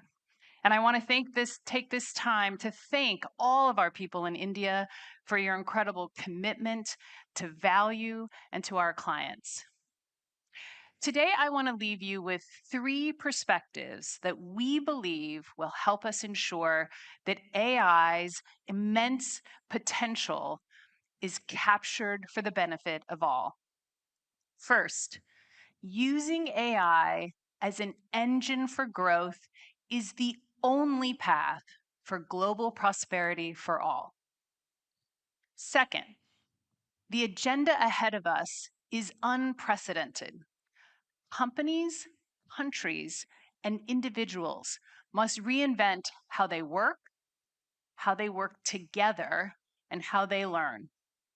And finally, it is humans in the lead, not humans in the loop, that will determine our future.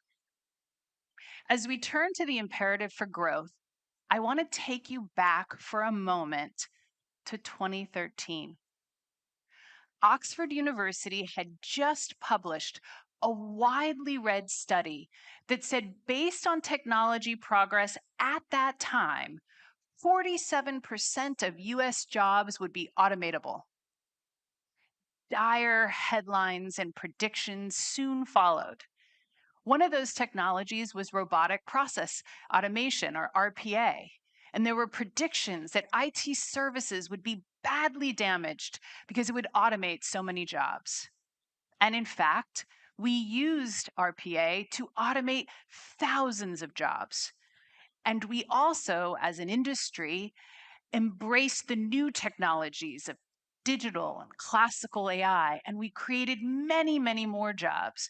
We helped our clients adopt RPA, and those who did created investment capacity to invest in new technologies and to grow. And in fact, the IT services industry has thrived over the last decade, including many of India's most successful companies that you've heard from today. At Accenture alone in 2013, we were roughly 275,000 people and $29 billion in revenue. And today we're over 750,000 and growing and $70 billion in revenue. What the last decade has taught us is a critical lesson. When companies and countries embrace new technologies and then use them to drive growth and productivity, they prosper. Advanced AI should be the same. In fact, in our latest quarterly survey of C-suites across 20 countries, they agree. 78% say AI's greatest value is in growth. Now, as we think about what growth should look like, there's two important considerations. First, AI should make the impossible possible. AI should make the impossible possible. If in a few years as a CEO, you cannot point to new products and services, new levels of performance that were not possible before, then you have not captured potential of AI. Think about the consumer and retail industries. LLMs are about to become the new mall. This is an entirely new way to engage customers and to engage in commerce that did not exist in 2022. If you think about pharma, we see a path toward bringing drugs to market much faster than the average of 9 years. Not possible before, which means that life-saving drugs will get to people faster and pharma will have accelerated growth. And we are just beginning to understand how AI will create new drugs, new materials, new products across industries. A second consideration around growth is that we must commit to providing access to the technology and the talent for small and medium-sized enterprises.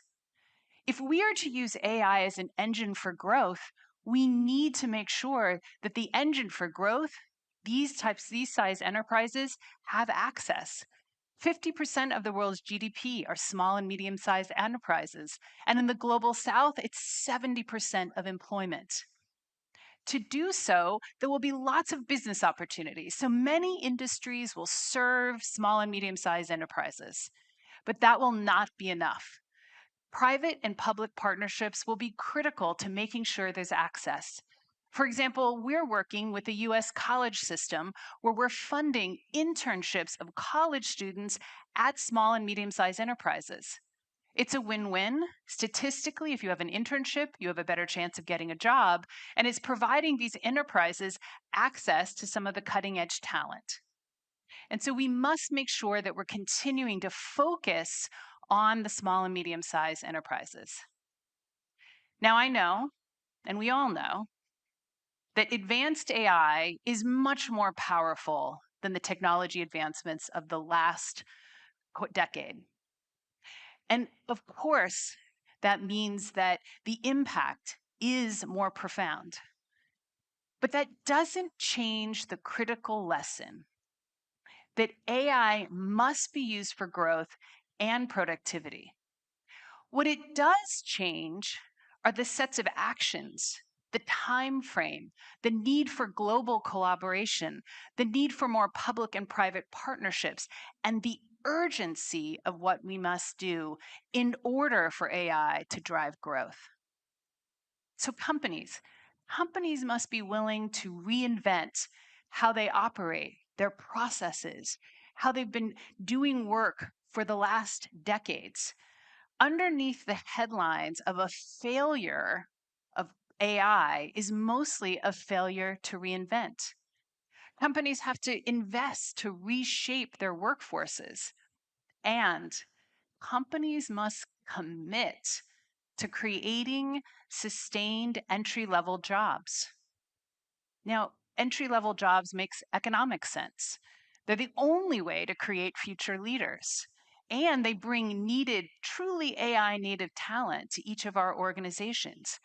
But AI fundamentally is changing what an entry-level job looks like.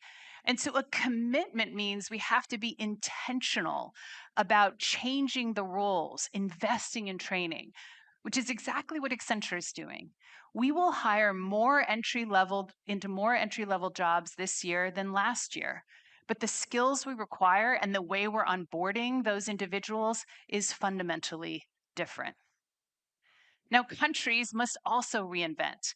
They must reinvent their role and how they work with the private sector. They have to themselves, as governments, become the best credential for why AI matters. They must work with the private sector to help create lifelong learning, because education is no longer a destination. We have to have lifelong learning. India is doing a great job of embedding AI into the educational system, starting in primary school, and governments across the world will need to do so. At the same time, as countries are thinking differently, individuals have to think differently and recognize that formal education is no longer the destination. But perhaps the biggest fundamental change that must be made is that companies and countries need to pound the table for global standards. These standards should apply to safety, but also to the industries where AI can make the greatest impact. For example, in pharma, if one country is allowing pharma companies to use the latest technologies to discover drugs and then test drugs, but other countries don't follow suit, it means that you won't be able to scale, you won't be able to bring it. And we know that most often that impacts the most vulnerable. Now, we have a view, of course, that we have to reinvent. But as we think about that reinvention, core to our future is the fundamental belief that it is humans in the lead, not humans in the loop, that will shape that future. We should not confuse how you deploy AI responsibly. Of course, all of our compliance programs have humans, they have technology. That doesn't change the critical lesson that we've learned over and over again. Technology, no matter how powerful, is only a tool. It is simply a tool. It is leaders who decide how to use those tools. It is leaders who decide to commit to reinvent, who dedicate their time to making sure that people come along the journey. And it is leaders who must choose to work together to ensure the safe, widespread adoption of AI. There are lots of headlines today that predict less jobs, less opportunity, less human relevance.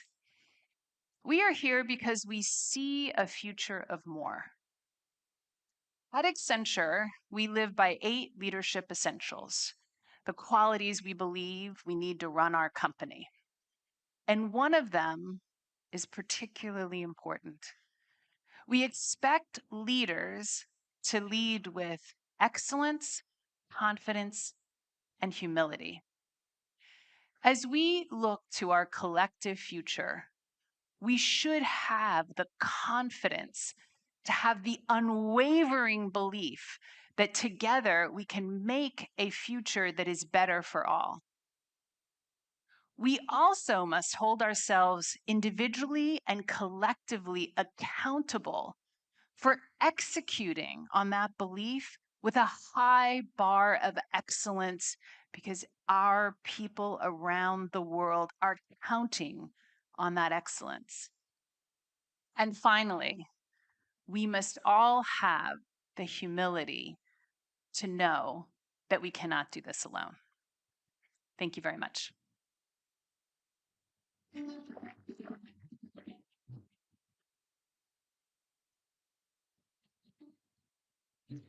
Thank you so much, Ms. Julie Sweet. I think I can take a tagline out of her address, which says that AI should make the impossible possible. But thank you for your thoughtful articulation of AI's impact on industry and on society.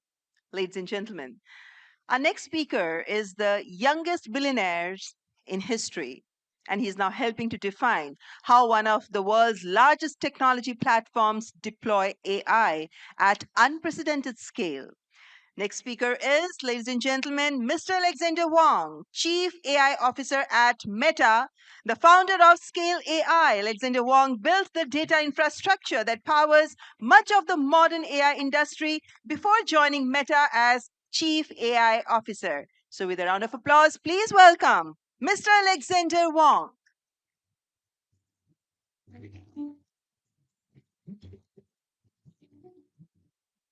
Thank you so much for having me. Namaste. It's fair to say my upbringing wasn't typical. My parents were physicists in a town called Los Alamos in New Mexico. Los Alamos is a government lab town where, for decades, scientists have come to push the boundaries of what's possible in mathematics and supercomputing, in human genome studies, vaccine research, space explorations, and material science. My mother studies how plasma behaves inside stars. At the dinner table, we'd talk about physics problems, scientific trade-offs, the reasoning behind how systems work. One kid in my town made huge balls of plasma in their garage for a science fair project. You know, normal high school stuff. Growing up in a place like Los Alamos leaves two things deeply ingrained in you: a belief that anything is possible and that science should serve society. Those ideas are what led me to study AI while I was at college at MIT. They led me to start my own company, Scale AI, and last year they led me to Meta, where I am now the Chief AI Officer. If you believe that anything is possible, Meta is one of the few companies with the resources, talent, and ambition to push the science of AI forward at scale. If you want to make technology that serves society, Meta has an incredible opportunity to get this technology into people's lives. 3.5 billion people use at least one of our apps every day. That blows my mind. It's more than 500 million people in India alone.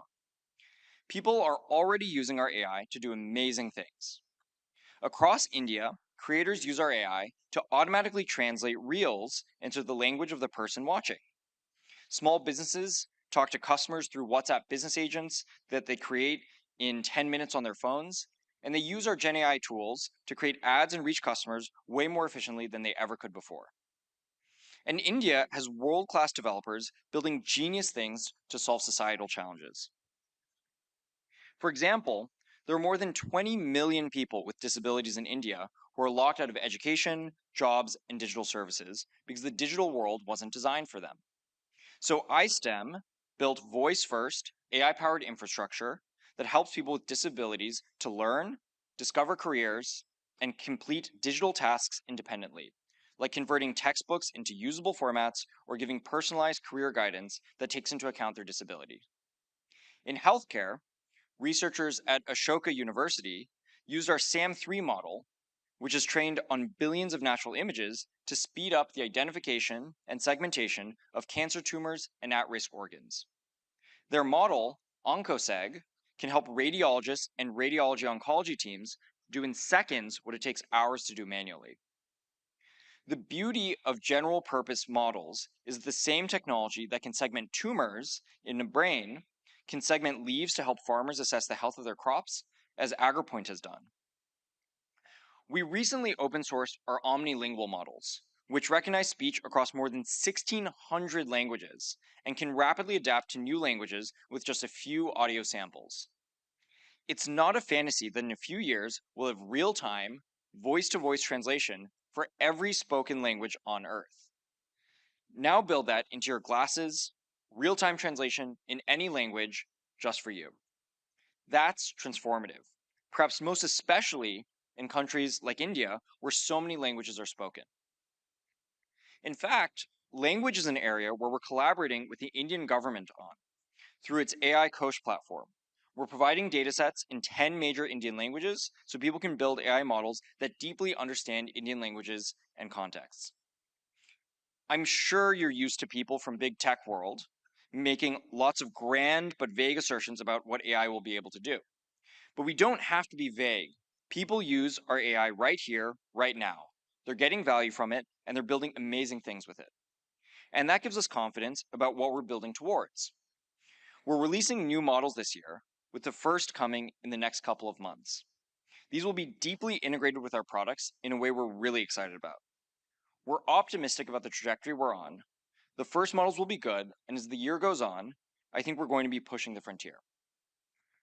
Our vision is personal superintelligence. AI that knows you, your goals, your interests, and helps you with whatever you're focused on doing. It serves you, whoever you are, wherever you are. We all lead busy lives. I'm sure you'd want to do more if only you had the time and headspace. That's how I think about personal superintelligence. Say You want to be healthier. Your personal AI could help you see through a personal health plan covering diet, exercise, and sleep, and your daily routine. Or you have a project you'd like to get done, like putting on an event. It can track your progress, reach out to venues, arrange invites, remind you of things you haven't considered, and more.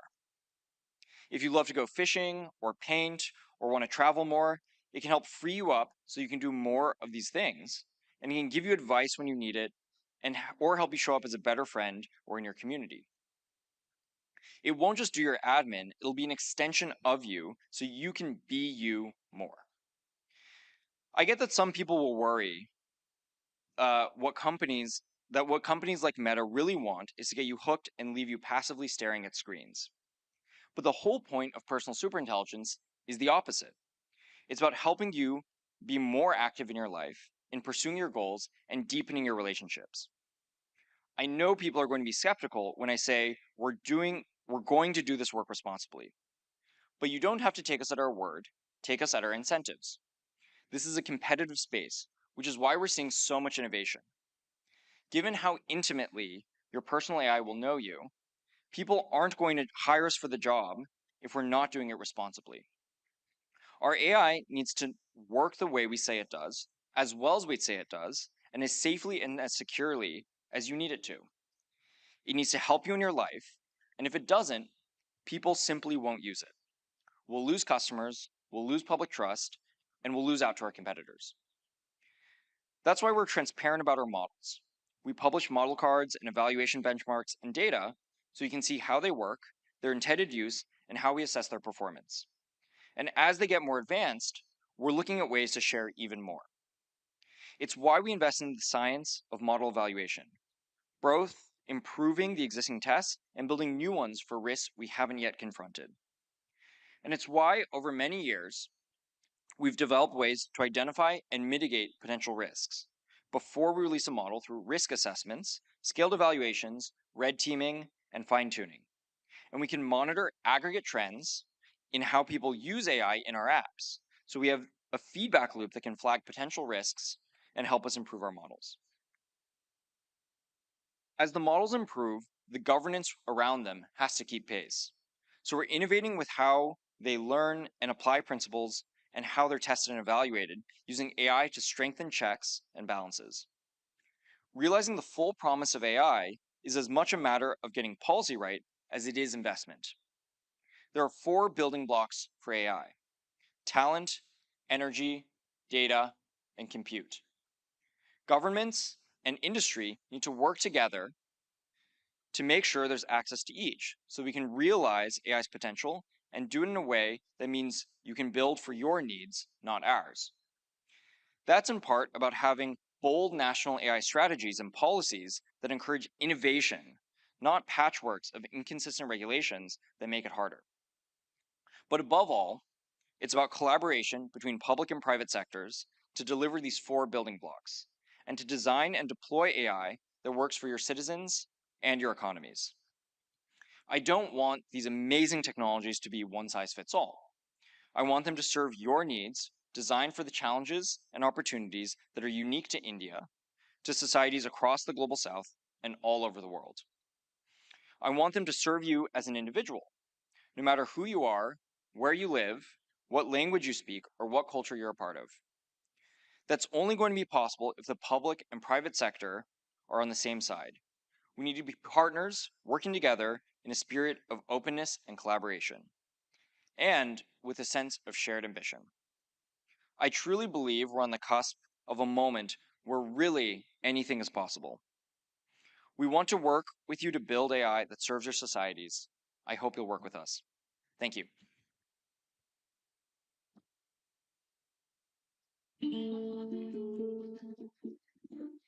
Thank you, Mr. Alexander Wang. Our heartfelt gratitude to you for your remarks, for sharing your findings as well. And well, your vision for AI and innovation, it does inspire many of us. Well, ladies and gentlemen, please join me now in welcoming Mr. Roy Jacobs, CEO of Philips. Mr. Jacobs leads one of the world's most storied healthcare technology companies through a pivotal transformation, putting AI diagnostics and patient monitoring at the center of Philips' mission. His work sits at the critical intersection of AI and human health, where the stakes could not be higher. Ladies and gentlemen, please welcome CEO of Philips, Mr. Roy Jacobs. Thank you so much. Good afternoon. It's a true honor to be here among so many brilliant minds and very bold ambitions. And building off the visionary path of the Prime Minister, I want to share how we are walking that path, designing and developing in India and delivering to the world. And since I have your attention,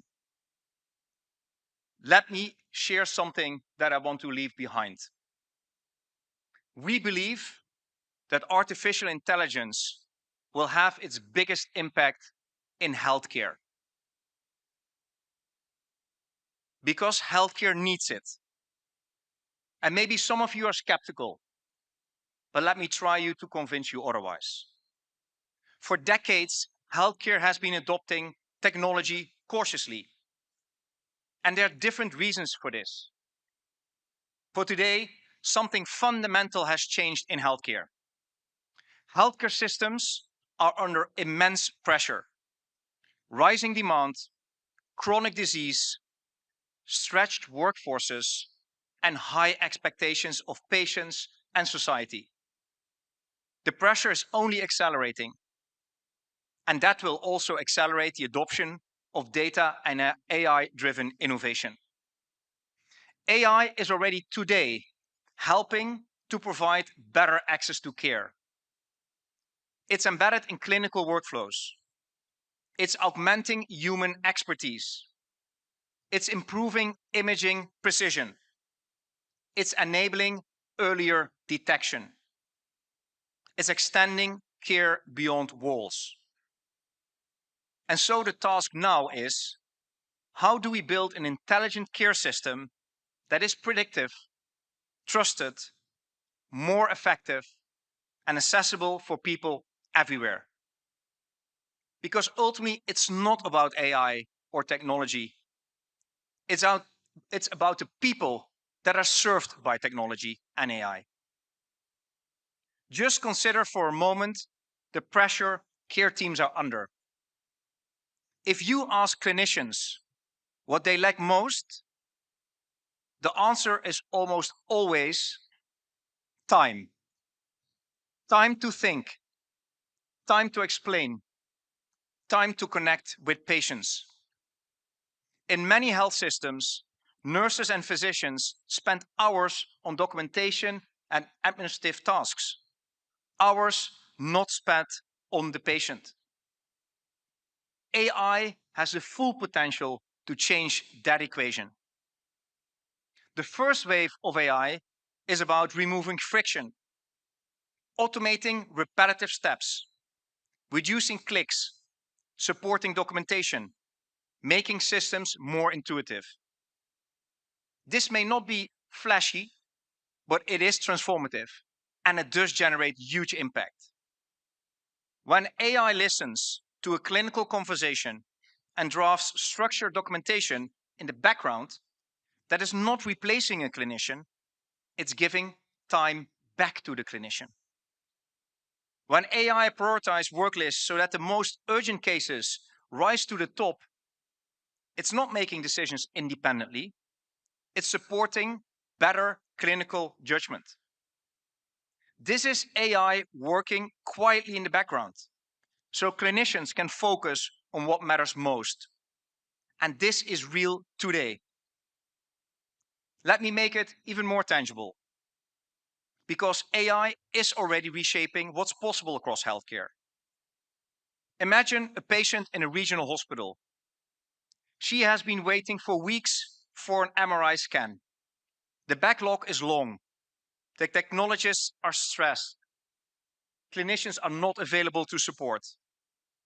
Traditionally, an MRI required significant manual setup, precise parameter selection, and highly specialized expertise to conduct a scan. Variability was inevitable and access was limited. Now imagine something completely different. The patient arrives for her MRI and checks in smoothly. Her clinical information is already available to the system that will conduct the scan. AI helps position her first time right, accurately, and selects the optimal scan protocol. It's tailored to her autonomy. And as the scan runs, the image quality is continuously monitored and adjusted automatically. This is autonomous MRI scanning. The result? Clear, precise images, delivered efficiently and consistently. The radiologist receives AI-driven insights and quantitative biomarkers. And Philips is working to make that a reality. It means more patients diagnosed earlier, earlier detection of chronic and complex conditions. It expands capacity and access to care. It reduces variability. It scales expertise. And over time, it helps reduce the overall cost of care. And at Philips, we have been laying the groundwork for this future through advanced automation, integrated MR workflows, and an AI engine that scans faster while enhancing quality. We are also leaders in helium-free MRI systems. That's a hardware breakthrough. And together, that does not only make it more sustainable, but it allows us to install MRI systems outside of the hospital, closer to patients, where it was previously not feasible to go to. That means even more access, more resilience, and more patients served. But diagnosis is not the only part of the story. Let's enter a hospital room. There is no lack of data. Actually, there's an overload of data. Many devices, alarms going off, dashboards to be read. Now image a hospital room transformed into a smart healing environment. Data from devices flow into a unified platform where AI continuously analyzes vital signs and clinical trends. False alarms are reduced. True risks are elevated early. A subtle deterioration pattern in patient is detected by AI hours before it becomes visible. The nurse is alerted within context, not with noise, and the physician receives predictive insights. Preventative action can and will be taken. The true patient crisis never fully materializes. That is the power of agentic AI. Software that can perceive, reason, and act within defined guardrails, always under human oversight. It reduces burden, it anticipates risks, and it turns data into action. That's how we can give time back. With all of this excitement, we must be clear about one thing. Healthcare runs on trust. AI in healthcare needs to be transparent. It must be validated continuously, not approved just once. It must operate within regulatory frameworks. And those evolve as the technology evolves. Clinicians need to understand how systems arrive at their recommendations. Patients need to know how their data is protected. And regulators need confidence that safety and efficacy is rigorously monitored all the time.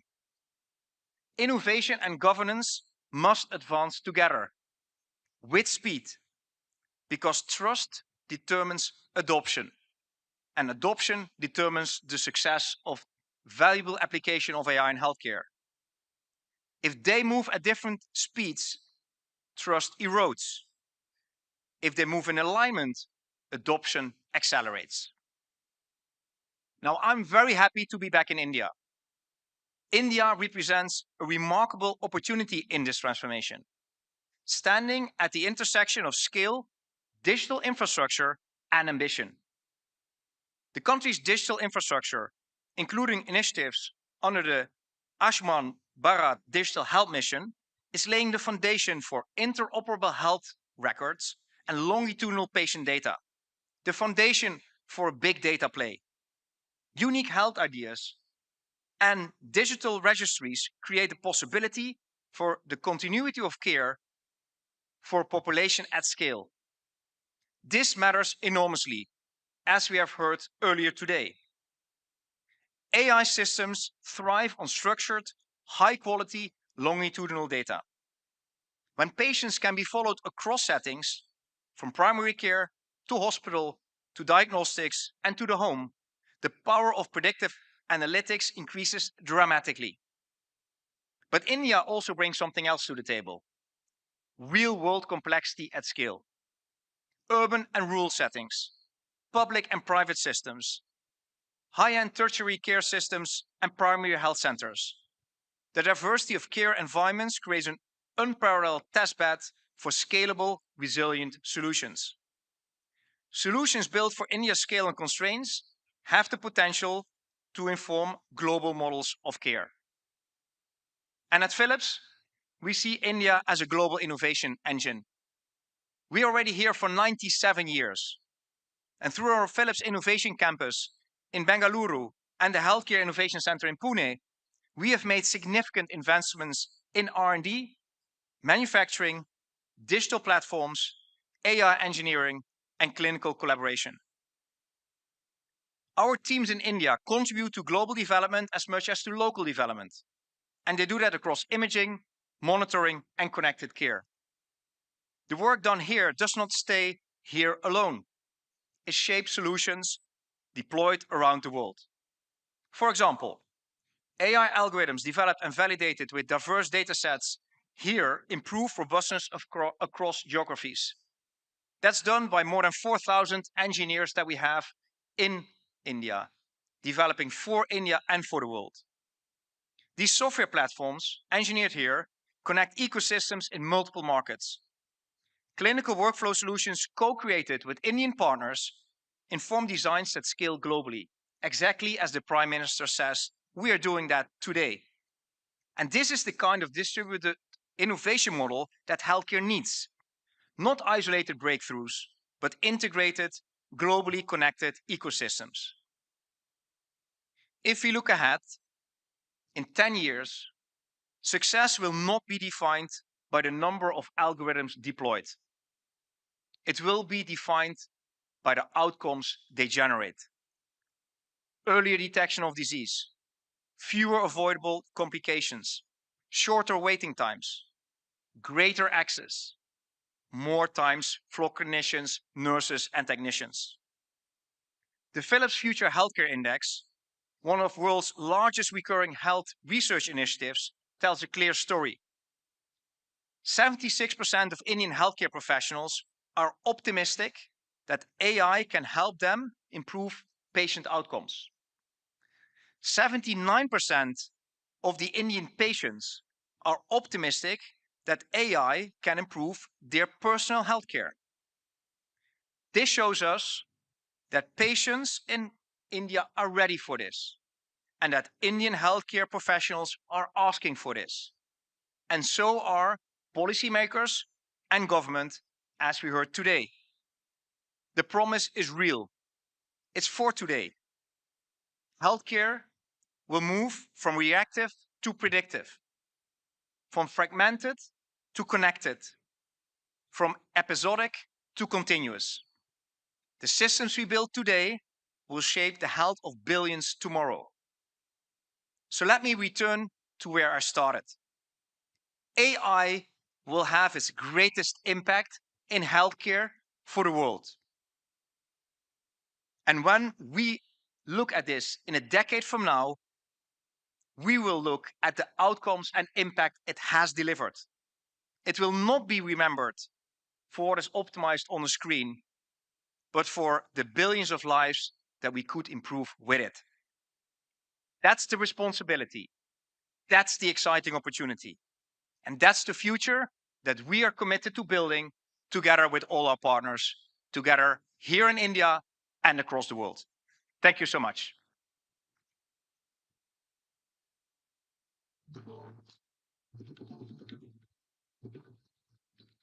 Thank you so much, Mr. Jacob, for your enlightening words and also for highlighting how AI can be a game changer in the field of health sciences.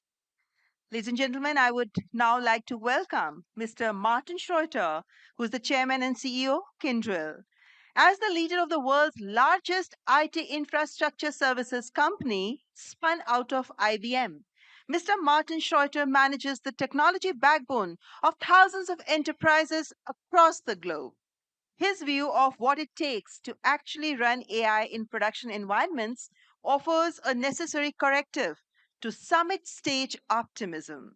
Ladies and gentlemen, please join me in welcoming the chairman and CEO of Kyndryl, Mr. Martin Schroeter. Thank you. Thank you. Thank you very much. Good afternoon, everybody. First, I want to thank the Honorable Prime Minister of India, Shri Narendra Modi, for convening this distinguished group of ministers, policymakers, global leaders, fellow CEOs, and of course, everybody watching on the live stream.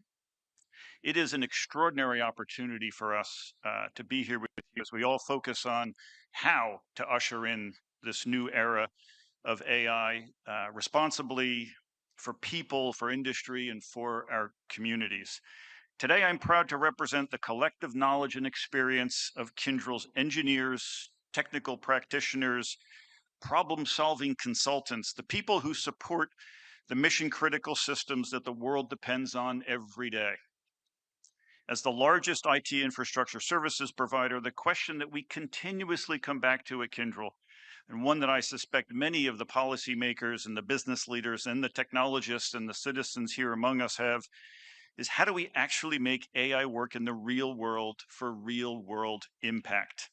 Not a demo, not a pilot or an experiment, and not in theory, but in day-to-day operations under real constraints with people working alongside AI agents at national and enterprise scale. Scale means something here in India that's different than anywhere else, where failure of these systems is just not an option.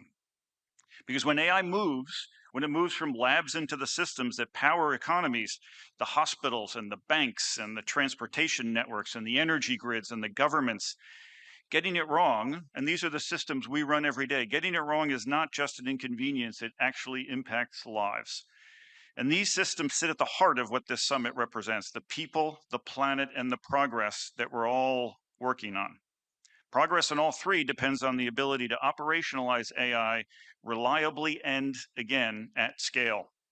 So today I'll share a bit about what we're learning, working with our global customer base and our partners to close the gap between intelligence and reality, and where AI either becomes part of how we work and how work actually gets done, or never makes it out of the experimentation phase. And what we're seeing is not an innovation problem. The innovation is real, but it's a readiness problem.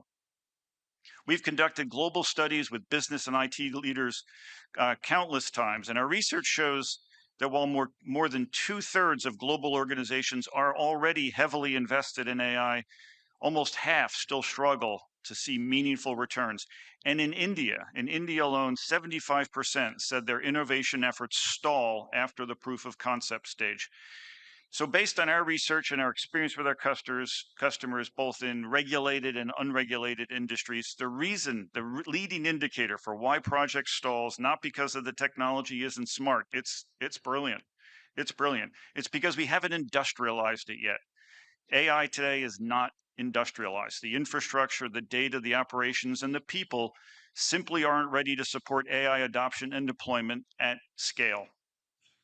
Our customers really want greater clarity and greater support on 4 critical questions. First, on operational conduct, they want to know how to deploy AI when data is fragmented across clouds, across their core systems of record, and at the edge of the environments in which they operate, when business processes were never designed for AI, and when regulations differ by sector and by geography, and when trust, security, and resilience are imperative to how it works. Second, and more systemically, they're asking, can this system really run 24/7 without failure? Can it withstand cyber attacks and outages and data drift and regulatory scrutiny? And can the people trust it when it matters most? And can they trust the decisions it's going to make? Those are the systems we run every day. Third, they're asking about agentic AI, whether they're truly ready to use it in mission critical environments. Are they able to meet the regulatory requirements that come with those environments? And are they able to integrate with existing systems? And fourth, they're asking about their workforce. How to prepare people for new ways of working with AI. 9 in 10 leaders expect AI to fundamentally reshape work, yet fewer than 1 in 3 believe their workforce is ready or that they're equipped to help their teams get there. All of this ladders up to trust. Can leaders trust these AI systems and the insights they provide? And that trust is built when AI operates within clear guardrails, where actions are accountable and transparent and explainable, which is essential for organizations in every industry, and especially in government, in banking, and other regulated environments. These are the core readiness questions and the core readiness challenges that we see every day, and they're at the heart of why so many AI initiatives stall.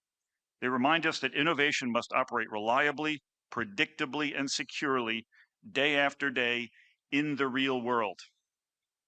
So I'm thrilled that this year's AI Summit is India, because India is one of the world's most important proving grounds for industrializing AI at extraordinary scale. Under the leadership of Prime Minister Modi, India has recognized AI as a strategic national priority, building policy and digital and talent foundations needed to support innovation, and again, at scale. Through initiatives like Digital India and the India AI Mission and investments in digital public infrastructure, India has positioned itself not just as an adopter of AI, but as a global contributor to how AI can be deployed responsibly and inclusively. AI-powered platforms like the Unified Lending Interface are expanding access to credit at scale, reducing loan times from weeks to minutes, and while improving transparency and inclusion. India's digital experience offers an important lesson for the world when technology must operate at a national scale across public services and financial systems, healthcare, transportation, and energy. Reliability, governance, and human integration are not features, they are prerequisites. Kyndryl is very proud to be a partner to many of India's leading companies and government agencies. Our local engineering teams have built scalable platforms for banking, for citizen services, for telecoms, and for airports to handle the millions of users and transactions every day. At Bangalore International Airport, we've applied agentic AI to shift IT operations from a reactive response to a proactive resilience, supporting self-healing capabilities that improve operational predictability and strengthen trust in the airport's digital backbone. Through our community partnerships in India, we're helping build digital and cybersecurity skills, because safe, responsible AI adoption depends on people being ready, not just technology.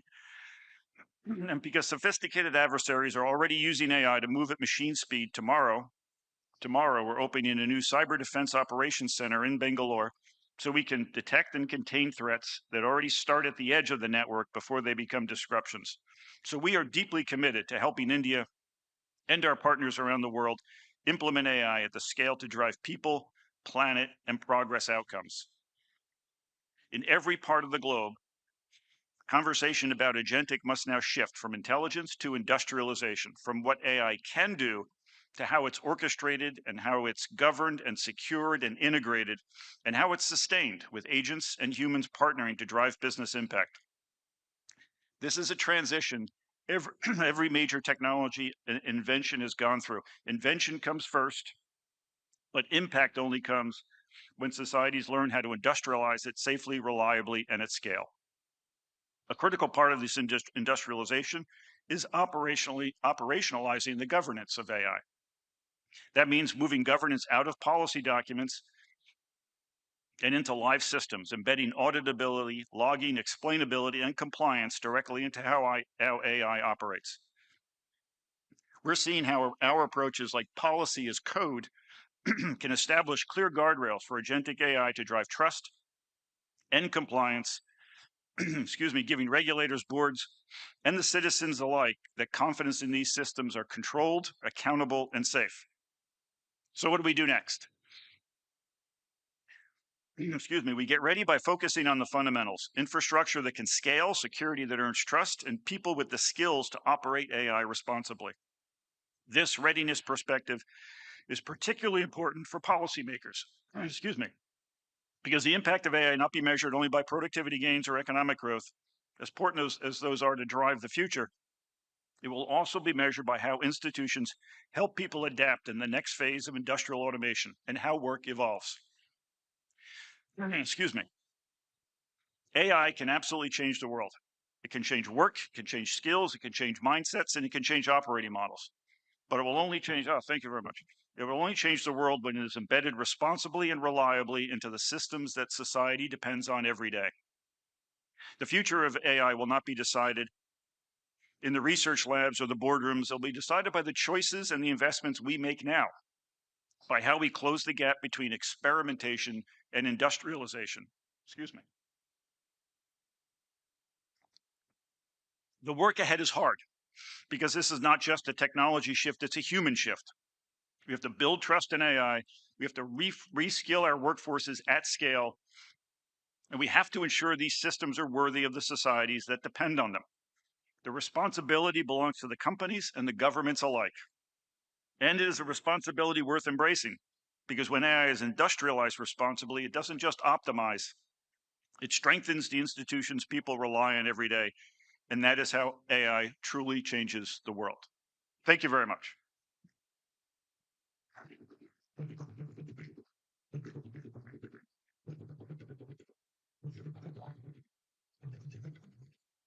Thank you, Mr. Schreiter, for your remarks. And ladies and gentlemen, now I would like to welcome Mr. Olivier Blum, Global CEO, Schneider Electric. Schneider Electric sits at the intersection of two of the most pressing challenges of the AI era: energy efficiency and digital infrastructure. As data centers consume ever-growing share of global power, Olivier Blum is leading the company that is helping make that infrastructure sustainable. Please welcome the Global CEO of Schneider Electric, Mr. Olivier Blum.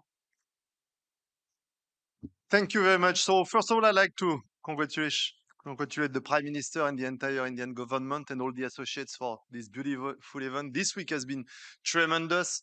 And that put together an ecosystem of stakeholders who are really moving technology to the next level. Now, I'd like to tell you a little bit about my own story. I landed in 2007 in India, was appointed at that point of time managing director of Schneider in India to develop Schneider Electric. And I discovered a country where the major issue was really access to power, access to reliable power.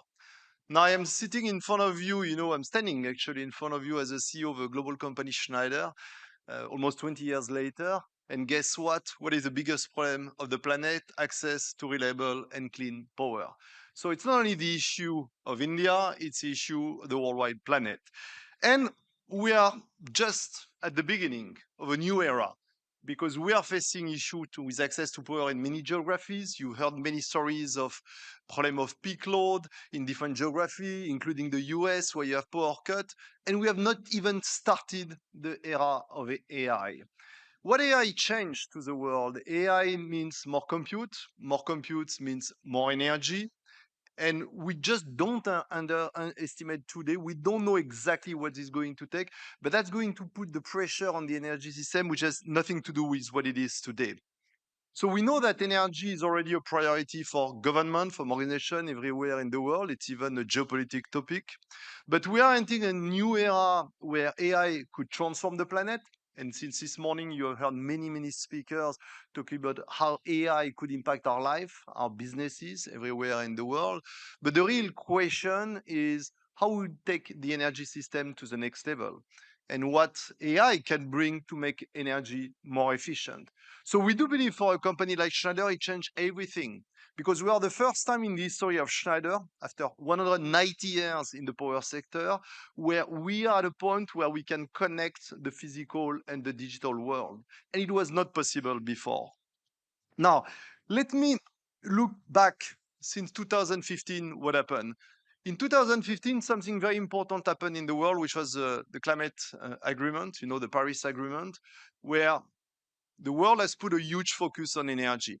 And if you remember at that point of time, a lot of people spent time on the supply bring clean energy everywhere in the world, which was great. But Schneider Electric was a very, very strong advocate to say, look, working on the supply is very important, but we have to spend even more time to work on the demand side, on how we make energy efficient.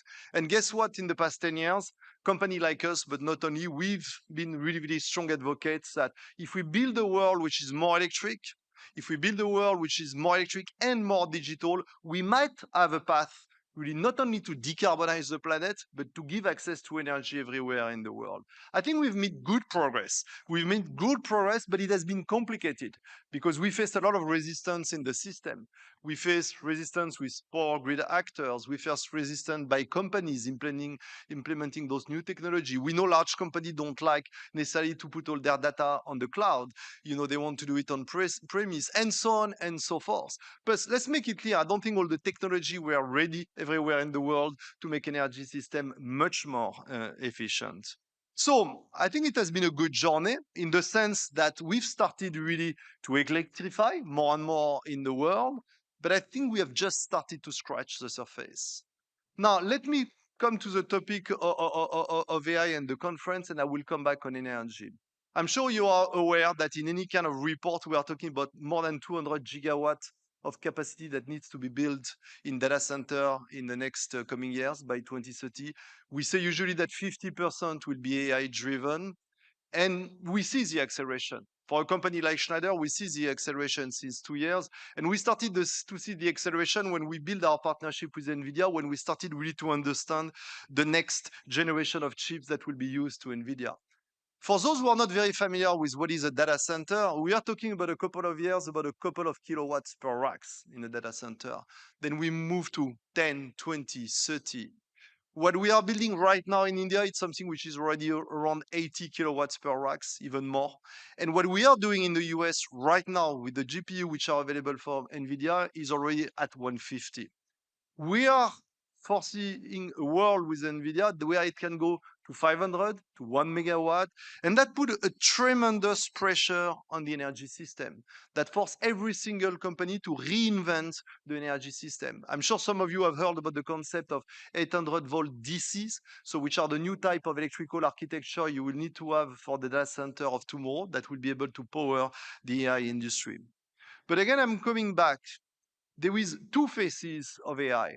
There is one which is there will be many, many new infrastructure that has to be built, but we have really to invent this next level of infrastructure to make sure that they can support what the AI would need. But the second part of the equation, which is even more exciting for me, is that probably we are entering in a new era where for the first time we can make energy more intelligent. But let's be very realistic. There are a certain number of data from IEA which are telling that to support the global economy, the world will need another 10,000 terawatt-hour of energy to be produced, of electricity to be produced between 24 and 35, and another 12 on top of that between 2035 and 2050. When we are looking with our research team at Schneider Electric, who are building energy scenario, we believe that those scenarios don't include what AI will bring to the planet. So the scenario in terms of electrification that you need for the planet is not about making usage more electrical and supporting the electrification of the planet for cars, for heat pumps, for electrification of process. What bring AI on top of that, it's another level of pressure on the energy system. And if you look at this conference, which has been great, we have learned a lot, we have spent a lot of time with great people, I've not heard enough about energy. And I've not heard enough about the need to make energy much more intelligent if you want to support the next AI journey. Now, for a company like Schneider Electric, it's really, really fascinating. We created the company 190 years ago. We have been a great company in the physical world. 10 years ago, and I mentioned the Paris Agreement, this is when we decided to make sure that every single asset that will connect, that will sell in the market will have to be connectable. So we are entering a new era where all energy systems are connectable. And if we are able to apply all the great model, all the great foundational model, which are being built by a lot of partners with whom we are working in, we can, for the first time in our history, connect the physical and the digital world. And that's what we call energy intelligence. And by doing so, we believe we can overcome many of the difficulties that we faced in the past 10 years to make energy system more efficient. That can eventually also solve one of the biggest problems of the planet, which is the climate transition. Because again, it's not only about clean energy, it's about more efficient. And we believe we are entering in this new era where if we are able to connect system, to collect data, to apply foundational model that will connect the physical and the digital world, we can save between 10, 20, 30% of energy consumption in every single application in the world. And I'm just going to tell you and finish with one example. Think about your home. You are all sitting today in this conference, or some of you are connected. And while we are speaking, there is a lot of energy consumption in your home. Tonight, you will be back to your home. You have an electrical panel somewhere in your home. Very likely, your electrical panel is not connected today. Imagine a world tomorrow where every single panel in the world, electrical panel in a home, will be connected. Imagine a world where you are able to extract data. Imagine a world where you can apply AI agent and where we can manage energy for you while you are not even in your home. You can save again between 10, 20, 30% of your energy consumption. Actually, I can prove it. I'm testing it in my own home. So I'm telling you, it works. Maybe you don't know, but consumption of energy in home is the largest consumption of electricity in the world. So the good news, we are entering in a new era where we know that the world will be more electrical. And for the first time in our history, we can say that the world can become more electrical if we are able really to leverage the power of the new technology. And I will just finish by telling you that why I'm extremely pleased to be here in India, almost 20 years after I started really my journey in this country, is because India has a lot of different factors which are very, very different than the rest of the world. And what I've learned a lot by spending, 6 years of my personal life in India, India is one of the countries where equipment are under tremendous pressure, more than in any other country in the world. Point number two, India is an extremely cost competitiveness country where you need to bring the best innovation at the best price. Number three, the level of innovation. I know in India, some people say also jugat in India, but the level of creativity that you can have in India to create new systems that will solve the most complex problem of the planet can be done in this country. And when you look at the number of engineers you have in power, automation, digital, you have all the ingredients which are together at a point of time where we need to make AI a big transformation for the planet. For a company like Schneider, I can tell you it's not only words. India is the third largest country of Schneider Electric in the world. This is the largest one in number of employees, 40,000 employees. You don't know it, but this is the largest R&D center we have in the world with 8,000 employees, largest number of software engineers. So I'm super excited because we are starting a new phase for the planet, a new technology revolution, which is called AI, where India can be the place where a lot of innovation start with.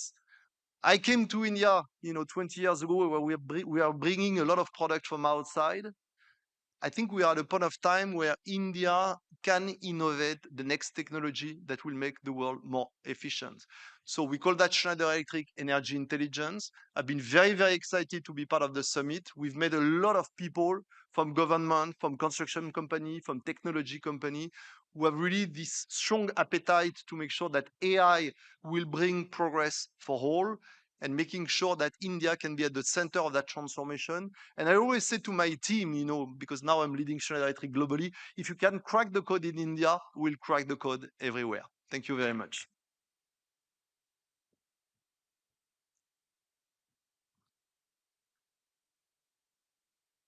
Thank you so much, Mr. Bloom, for highlighting all those facts which concern the power consumption so far as AI is concerned, which is, of course, a very important factor, especially when we talk of sustainability, when we talk of innovations. And I must thank Mr. Bloom for highlighting the role of innovation and sustainability so far as energy sector or energy secured future is concerned. And all those numbers which you could see on the screen here were actually mesmerizing. And this also gives hope because, on one end, we are talking about how to leverage artificial intelligence in the areas which touch the lives of common people. And at the same time, it's the, like hardware and it's a software part. And when it comes to the hardware part, that is where the whole world is now, moving forward to have more data centers, to have more advanced servers, to have more GPUs installed. And of course, when you talk of power that comes with this hardware, to maintain this hardware, to have a higher computing power, you have to have electricity for cooling and for all those aspects. Well, they're all experts who are sitting here who know all these facts so well.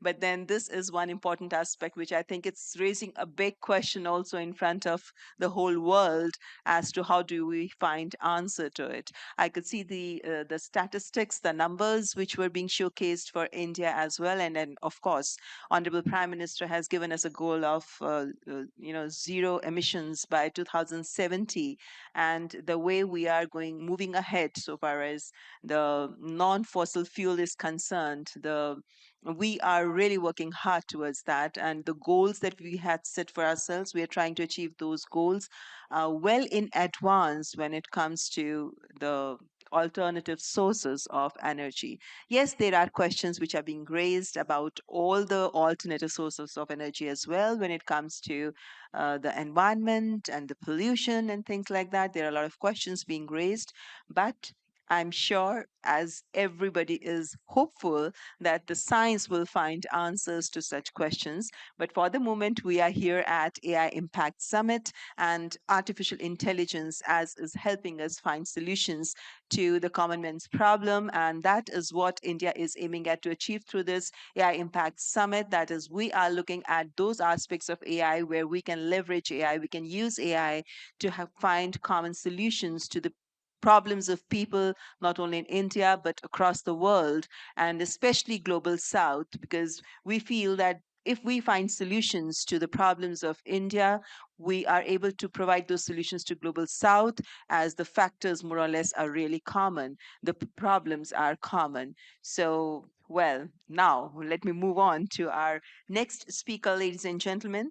I would like to invite Mr. Arthur Mensch, CEO and co-founder Mistral AI. In just a few years, Arthur Mensch and his co-founders built Mistral AI into Europe's most significant large language model company, proving that world-class frontier AI need not be exclusively an American or Chinese story. His work is a model for what sovereign AI capability can look like. Ladies and gentlemen, please welcome CEO and co-founder of Mistral AI, Mr. Arthur Mensch.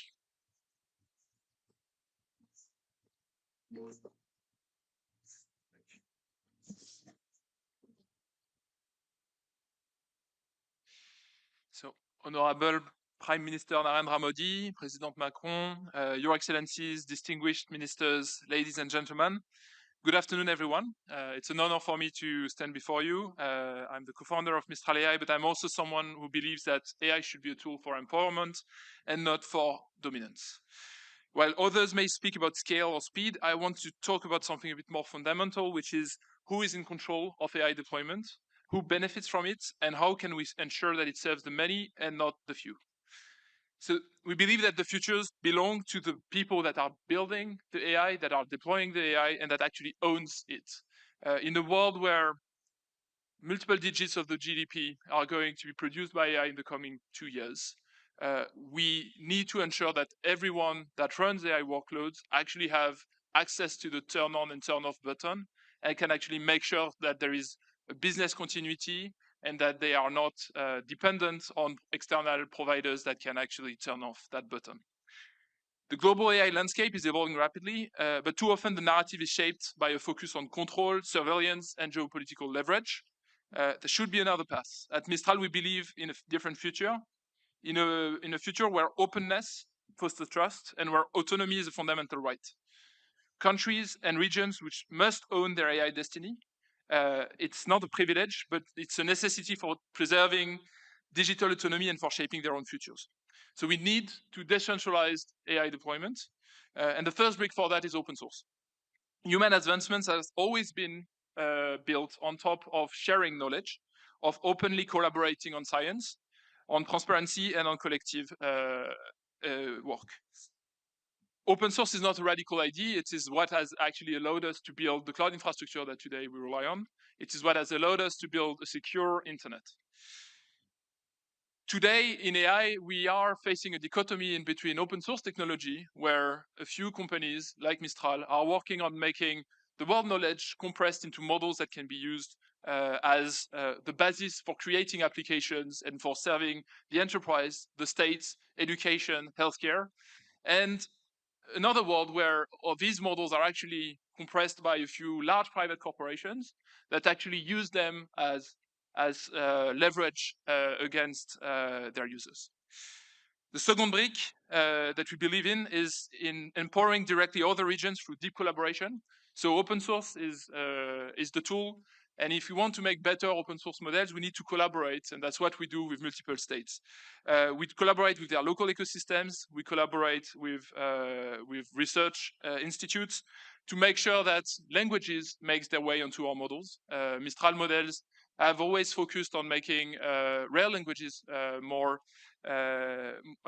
usable, and it's especially the case for Indian languages, which has this 22 languages diversity. We like to collaborate with companies and with research labs that are working on acquiring the content that is needed to make the models better, and that is what is making us wake up every day. Beyond that, and beyond the open source that should become the foundation of artificial intelligence, if we want to make sure that every company and every state actually owns their destiny in the coming economy, which is going to be mostly driven by AI, we need to go beyond the hype and look at what AI can actually do for our daily lives. AI is not about replacing human. It's about giving them a way to delegate many of their tasks. It's about enhancing what serves them, and it's about solving real problems.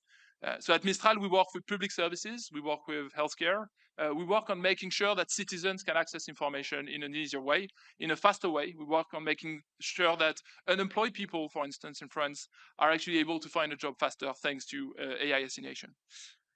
AI should be a tool that empowers people, that empowers businesses, and that ensures that governments can improve the quality of their services, can improve the lives of their citizens, and can improve the quality of life of communities. However, it only works if everybody can access it and if everybody understands how to use it. That's why multilingual AI is actually a very strong necessity. That's also why we need to focus on training people and on bringing them the technology at an affordable price. To do so, we work as a model provider and as a software provider. We work with infrastructure providers across the world to deploy and modify our technology so that it is amenable to large communities, so that our small models can actually be deployed to create products that are cheap to serve and therefore are affordable by the masses. So at Mistral, we're not waiting for the future. We're trying to build practical and impactful solutions on top of the open source models that we're creating. We are creating the enterprise layer on top, which allows to customize systems to make small models that serve purposes, to automate tasks in enterprises so that people can focus on the things that matter and on the creative aspect that is going to be the most important quality in human life thanks to artificial intelligence. And we focus on making impactful solutions. I would say that we are at a risk today in the world to be, we're facing too much concentration of power in artificial intelligence. We don't want to be in a world where 3 or 4 enormous companies actually own the deployment and the making of AI, actually own access to information, because really artificial intelligence is the way we are accessing information today, and actually owns the infrastructure itself. So the entire network that is converting energy into intelligence. We need to make sure that every country's, every economic community actually has a strategy to own a part of it, not all of it. We're always going to be partnering, and that is extremely important to accelerate. But ownership and ensuring that nobody gets excessive leverage is going to be critical if we want to ensure that the world we live in remains stable. AI is going to change pretty profoundly the way economy is being run in the next few years. is going to change the equilibrium in the world. And in order for the equilibrium to remain sustainable and stable, we need to ban excessive leverage. And in that, India is a leader in betting on self-reliance, which is absolutely critical for a country this size. To wrap up, I would say the true potential of artificial intelligence is to level the playing field. This is entirely rewriting the way we build software. It is changing all of the previous established dominations, and it's enabling every country to actually accelerate their economies. It's enabling startups to build large and growing businesses that are disrupting the old incumbents that have been increasing their margins way too much. And it's democratizing access to knowledge. It's enabling non-technical people to start building technical tools. The generation of code, which we have been heavy investors on, especially on and a leader in releasing open source coding models, is enabling a very large community of people that were not builders before and that are becoming builders. And that is definitely going to change the way we look at, the way people look at their jobs, the way people becomes entrepreneur. Becoming an entrepreneur today in every part of the world is made much easier with AI, and we need to accelerate that. To ensure that, on the other hand, the technology we're building is not widening the digital divide, we need to ensure that no language and no culture are left behind. We need to ensure that the technology that we're building is affordable, and therefore our focus on open source is, I believe, a very important aspect. And it's an aspect that requires a community of people that believes in this model, and this model has already proven its benefits in the course of technology in the last 30 years. We believe in partnerships over dependency. So when we work with states, we actually transfer some knowledge on how to build the technology, on how to run it, and we ensure that we can disappear. We ensure that once we have shipped the technology, this is in the hands of our customers, this is in the hands of the partners that we work with. Whether it's collaborating with local governments, whether it's collaborating with businesses or with academic institutions, we're committing to transferring that knowledge. We believe that India opportunity is extremely large in that its talent, a quarter of our researchers are actually Indians, its diversity of culture, and its ambition, and the size of the market and the size of its industry is giving it immense leverage when it comes to building artificial intelligence that will be differentiated, that will be a major product of export, and that will provide them with even more leverage on the international scene. By controlling its own AI, India can become a global hub for innovation, and it can also lead the way for the entire world. A call to action, I would say we need to seize the moment. This is really an acceleration moment. We've gone from a place where chatbots were actually pretty amusing 2 years ago to a world where now we can delegate tasks over multiple hours and actually have an army of AI delegates that can do a lot of things on our behalf. And so it's enabling anyone to build much faster. But what that also means is that the people that are not catching that wave are going to be left behind. And so to governments, I would say you need to invest in AI infrastructure that you own, that you make sure to distribute to local and regional providers. You need to prioritize investment on local talent. You need to make all of your engineers and everyone better at using AI. You need to invest on content. We're all about compressing knowledge. This is something that humanity has always been doing. And to compress knowledge and to make sure that your language and your culture is represented, the aggregation of content and the usage of those contents to make open source assets is absolutely critical. And the time is really now. We need to not miss that. To the businesses, I would say adopting AI is going to take some time, but it's going to bring immense leverage. And you have unique assets in your companies. You have IP, you have knowledge, you have folklore knowledge. The way you're processing, the way you're operating your business is different from the way your competitors are operating it. And what that means is that you need to build your own AI systems. The same way you train unique employees, you will need to train unique AI agents. And that will only happen if you take a meaningful part of the value chain and you make it internal. Finally, I would say the future is ours to shape. The AI revolution is here. The path that it can take is really, there are multiple paths it will take. Will it be a tool of dominance, or will it be a force for empowering people? Will it deepen divides, or will it bridge them? Will it allow will it allow certain countries to leapfrog? We believe it can happen, but we believe it only happens if we work as partners, if we work with a commitment to transparency and openness, and if we choose to look at AI as a next vector of autonomy and a way to ensure that every country remains self-reliant. So we choose a future where AI is built for the many and by the many and for the many, and India and the world deserves nothing less. So I would say let's build it together. Thank you.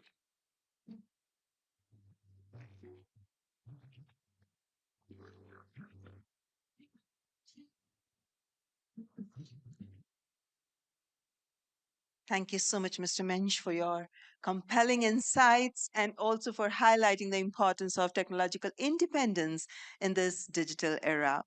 Ladies and gentlemen, I would now like to invite Mr. Rajesh Subramanian, CEO FedEx. At the helm of one of the world's largest logistics networks, Mr. Rajesh Subramanian is deploying artificial intelligence to optimize supply chains, predict demand, and make global trade more efficient. His Vantage Point, moving 15 million packages a day, offers a uniquely grounded view of how AI performs in the real world. Ladies and gentlemen, let's welcome CEO of FedEx, Mr. Rajesh Subramanian.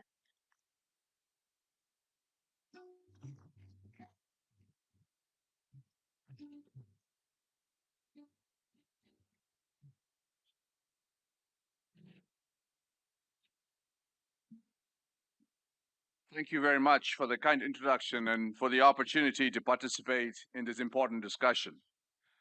Gatherings like this are critical to advancing technology and making global progress collaboratively, responsibly, and equitably.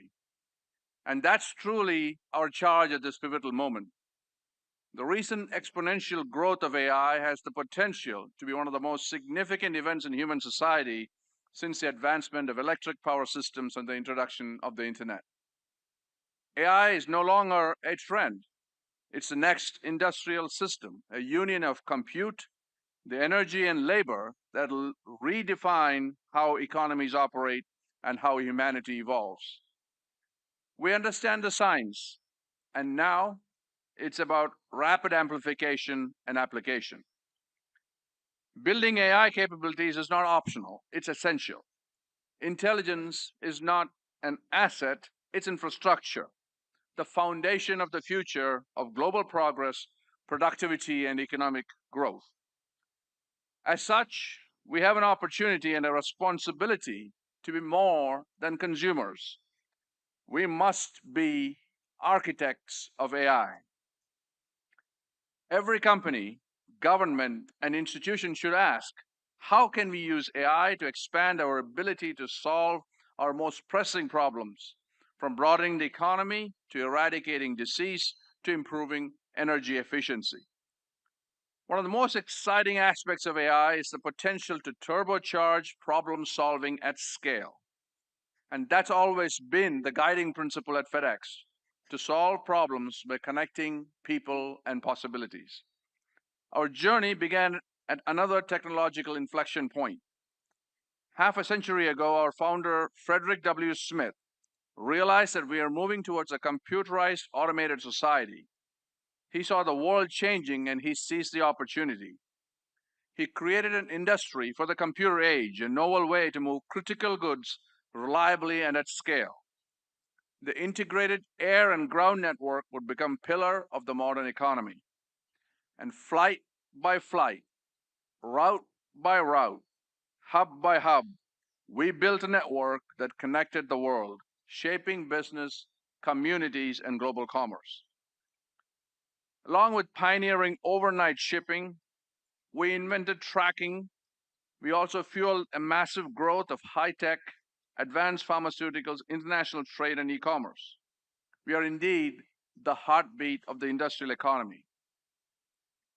Now, the world is undergoing a fundamental shift. The patterns and the rules of commerce are changing.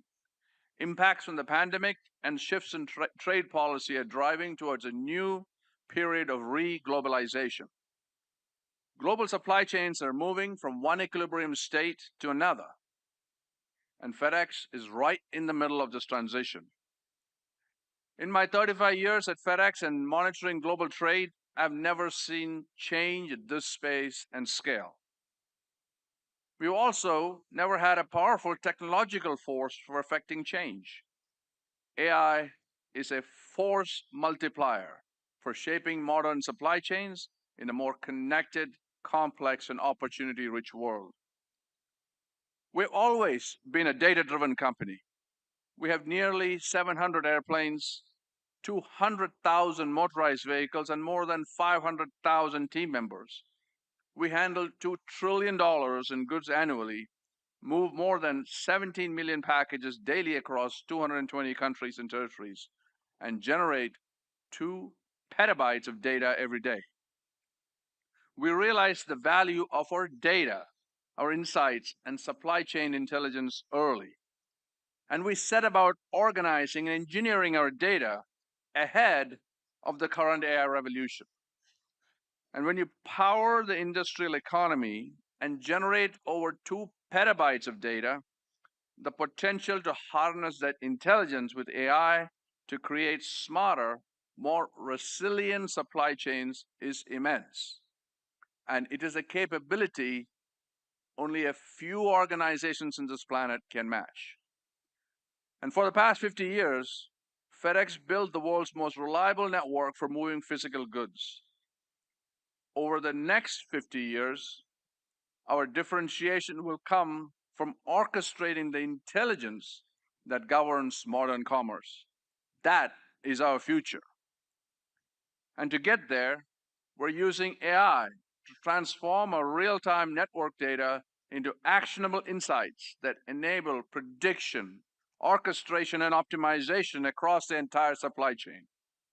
This is not just visibility into what happened, but intelligence about what will happen next.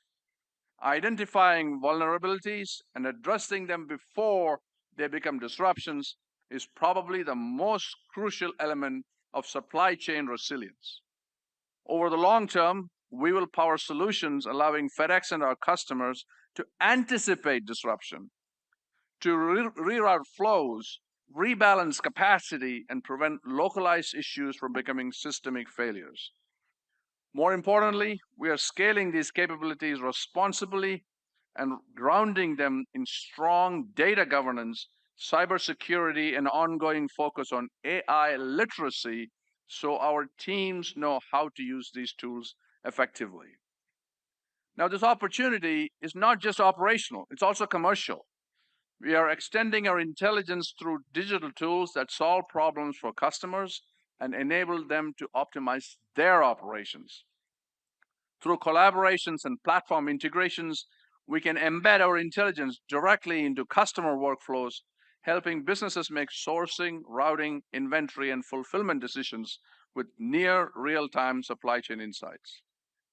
We create common data platforms with our customers to build the best supply chain solutions together.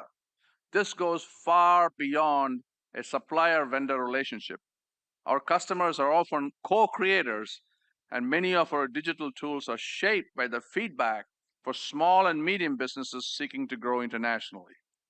Just one example is our clearance solution have become increasingly important to our customers with ongoing shifts in trade requirements.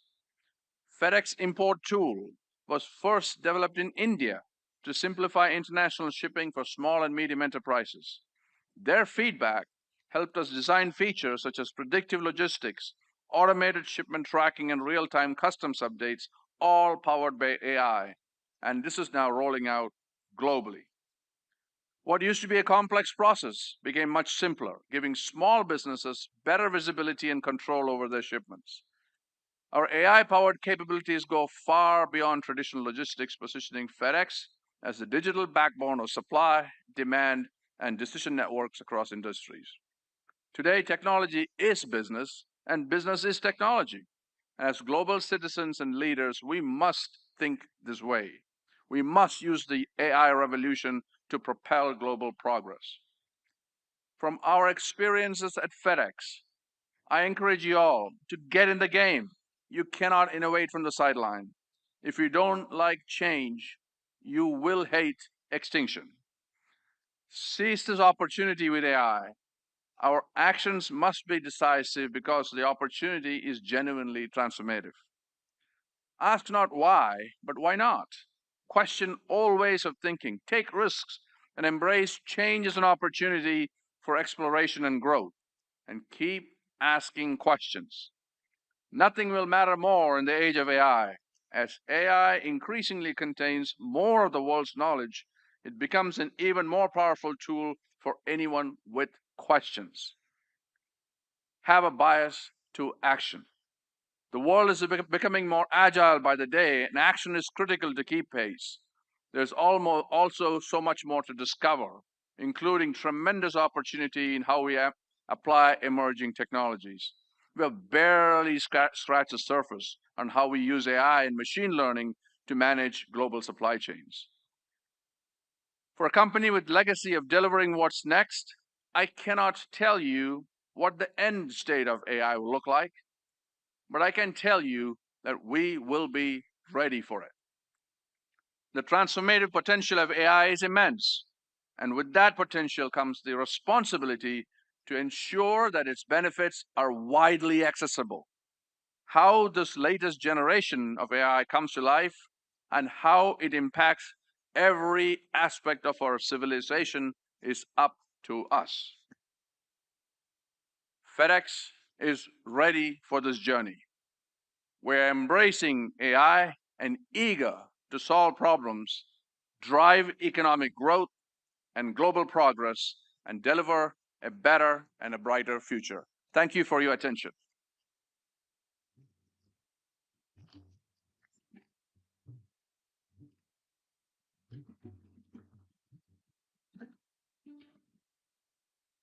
Thank you, Mr. Rajesh Subramanian, for your valuable insights and also highlighting the importance of practical application of artificial intelligence in global logistics.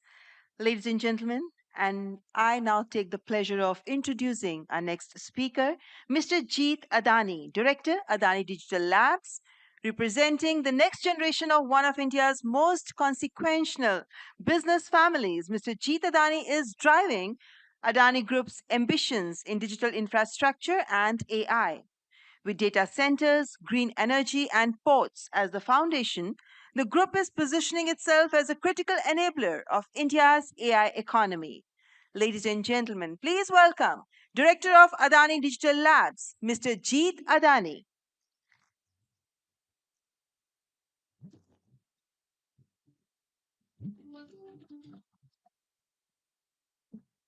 Distinguished global leaders, innovators, and friends, good afternoon and namaste. We gather here today at a decisive inflection point in history, and it is indeed a privilege to have the opportunity to speak to the audience that is reshaping our world. If you really look at it throughout history, electricity powered industry, oil reshaped geopolitics, and internet transformed commerce. And today, AI is going to redefine sovereignty. The central question before our country, India, is not whether we will adopt AI. The questions are, will India import intelligence or architect it? Will we consume productivity or create it? Will we plug into someone else's system or build it itself? The time for asking these is now over. As my country, India, rises, she does not rise to dominate. She rises to stabilize, she rises to anchor a world searching for balance, and she rises to build systems that are inclusive and enduring. And when India builds technology, she does not build for exclusion or control, she builds for inclusion.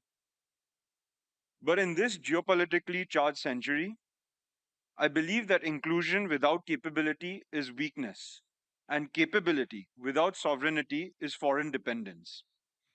So today I want to speak about three pillars of sovereignty that will define India's AI century: energy sovereignty, compute and cloud sovereignty, and services sovereignty. These are not technical abstractions, but they are the foundations of modern nationalism. The first pillar, energy, is actually intelligence sovereignty. AI is written in code, but it runs on electricity. As we all know, under peak load, advanced processors generate extraordinary heat. Systems throttle when power falters and performance drops. This is not just an engineering detail, it is the strategic truth. If a nation's energy systems are fragile, its intelligence systems are fragile. In today's AI era, power grids and data grids have become inseparable. This means that India's renewable expansion across solar, wind, and storage is no longer just climate policy, it is strategic infrastructure policy. And energy security is going to be equivalent to intelligence security. In this era, sustainable energy has become our competitive advantage. So, what is going to be different in India because of all of this? We see that renewable clusters will co locate with AI data centers. Industrial corridors will integrate energy and compute planning. Storage and grid stability will become national priorities. The second pillar, compute and cloud sovereignty. If energy is the fuel, compute is the factory.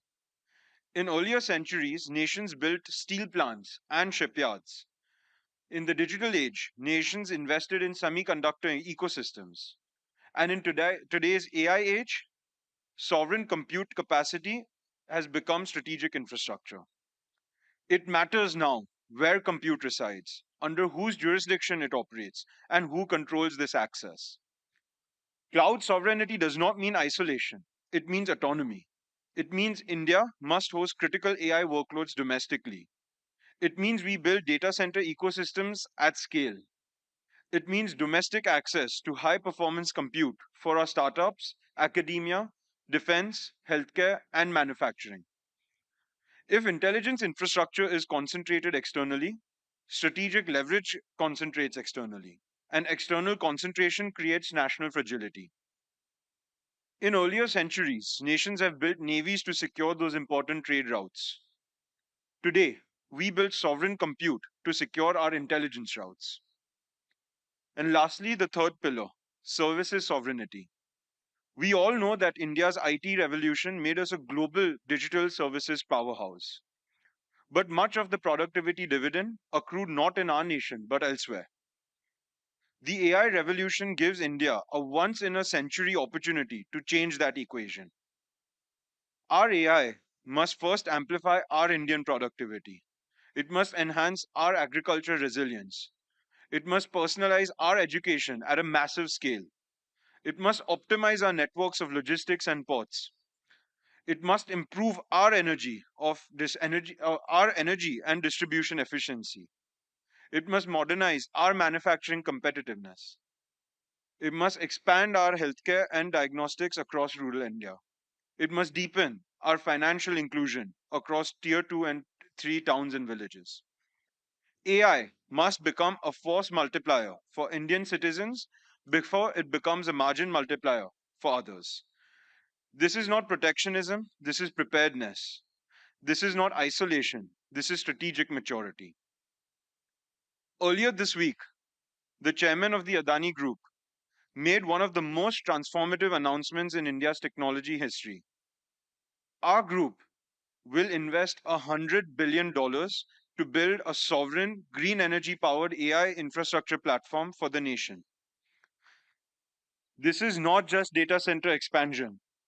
This is the trigger for a 5 gigawatt, $250 billion integrated energy and compute ecosystem engineered to anchor India's intelligence revolution. It signals a decisive shift from importing intelligence to architecting it, from consuming AI to creating it.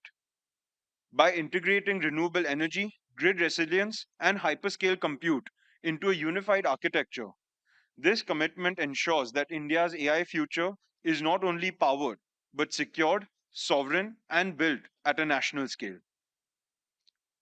I stand here today as a citizen of the new India. I belong to a generation that did not have to fight for freedom. We received it as a gift secured by sacrifice. But history does not reward inheritance, it rewards guardianship. So today, our responsibility is to strengthen it, to secure it, to defend it. This is modern nationalism at its highest form. We must focus on capability over rhetoric, resilience over vulnerability, execution over entitlement. The question is no longer whether India will participate in the AI century. The question is whether the AI century will carry India's imprint in its infrastructure, with her intelligence, with her standards, and most importantly, her values. I believe deeply and without hesitation that she will. Because when India rises, she does not rise to dominate. She rises to stabilize, she rises to build, and she rises to include. And this century will remember that. Thank you, and Jai Hind.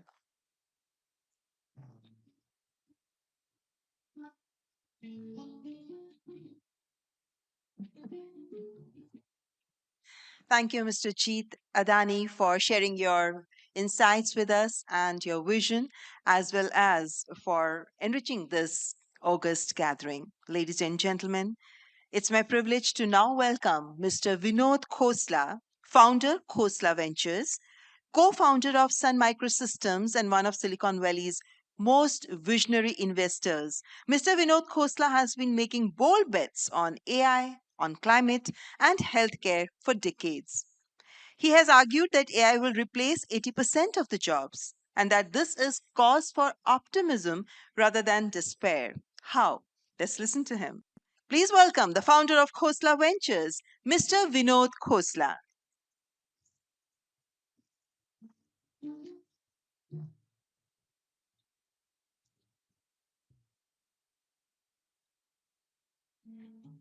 Good afternoon.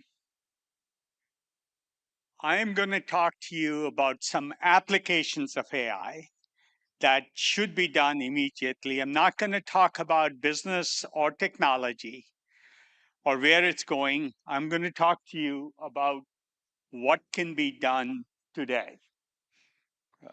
If I can get my slides on the screen.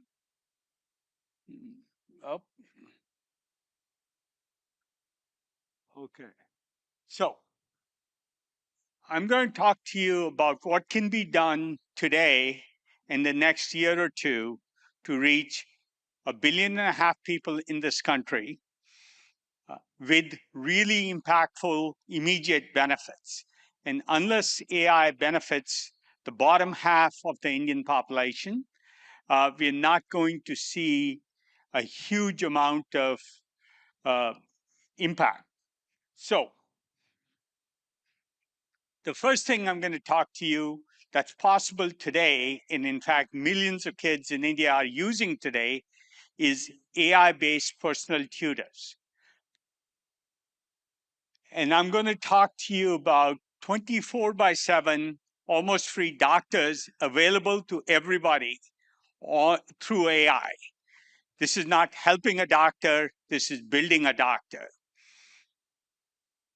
And of course, every farmer should have AI level PhD agronomist available to them in their local small plot. This is all possible. They don't even need to know how to read and write. Just speak and look and take pictures. So let me start with AI tutors. There's a lot of children in India who don't get much help in their education. In fact, in rural India, teachers don't often show up. So it's very important that this kind of a service be available so every child has their destiny in their own hands. Thank you. The screen wasn't showing my slides. My wife has been running a nonprofit, CK12.org, that offers it now. These are worldwide usage. About 400 million students have already used this service of AI content, which is all free, and AI tutors. In India, 4 million students have benefited by using the AI tutor. More than 12 million have used it constantly. So it is already in widespread use. This is already CBSE compatible, the National Education Policy compatible, the curriculums available in English or Hindi or Odisha or Meghalaya in these state standards. Plenty of studies to show that they can be very efficacious. Does a student learn better with AI than without? In fact, I would venture to guess a student learns better with AI than if they had a personal tutor. Rich people can afford personal tutors. They won't do as well as people who have access to this AI. It's a holistic kind of approach. I won't go into much. It's a pretty complex system that, and I won't go into the complexity of the system, but this is not just a chatbot. This is not just a key sort of use AI simply. This has been built based on, and we've been working with Sarvam here in India to propose Diksha, which is a large collection of content in India, which is mostly unusable, to be honest, and build a 3.0 version of Diksha, which is an AI-first experience. This is built on billions of student questions that have already been asked on the CK12 website, billions, that is used to train the model to know how to teach a student. So it also has a teacher professional development curriculum. So teachers can keep up with it and keep up with most modern education. Again, compatible with the national education standards in India and the CBSE curriculum. Before I go talk about AI doctors, I'm going to make a couple of comments. The AI tutors I'm talking about are far superior to human tutors. Here's what they can do. They can quickly assess a student where they are in minutes, 10 minutes or 15 minutes, and then teach and tutor to the gaps in what the student doesn't know through a complex process called tracing, knowledge tracing, or keeping their tracing what they don't know. Moving on to AI doctors, which are also entirely possible today. In fact, these will make available 24/7 to every Indian for almost trivial or no cost. Full primary care expertise, full disease management. Chronic disease in India has been going up very, very dramatically. Free mental health therapy, free physical therapy, and health and nutrition coaching. A level of comprehensiveness in AI health that isn't available to the people who have the highest, most best paid doctors in the world. None of this is available at this level, even in the US or most Western countries.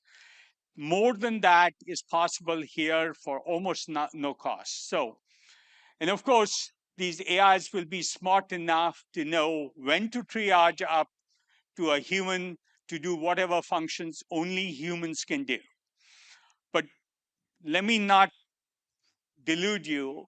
There's very little a human doctor can do that this AI can't do today, other than the physical parts. If they have to feel your stomach, of course, an AI can't do that yet.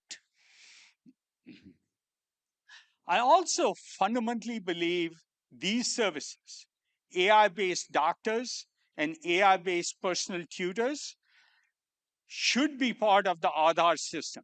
Aadhaar allowed us to offer UPI. There's no reason we can't offer on the same identity-based system where the hard work has already been done within a year or two to every Indian these services. So what I'm specifically proposing to build a Section 8 nonprofit company to build, operate, and transfer into the Aadhaar ecosystem such systems. I think they're relatively simple to do. They need many cycles of iteration to adapt specifically to Indian conditions, all the Indic languages, all the difference in diseases in each part of India. So I'm very, very excited about this. And what you can do for not only education, healthcare, the third element I want to talk about is agronomy. Having every farmer have a PhD level agronomist available locally 24/7, alongside a UPI-like service as part of the Aadhaar system.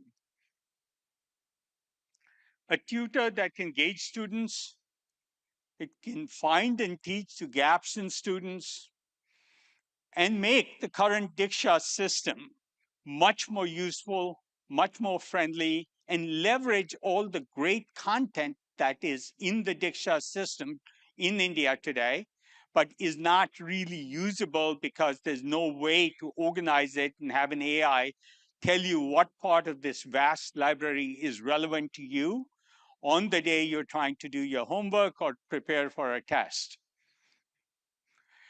You can multiply India's doctors' resources.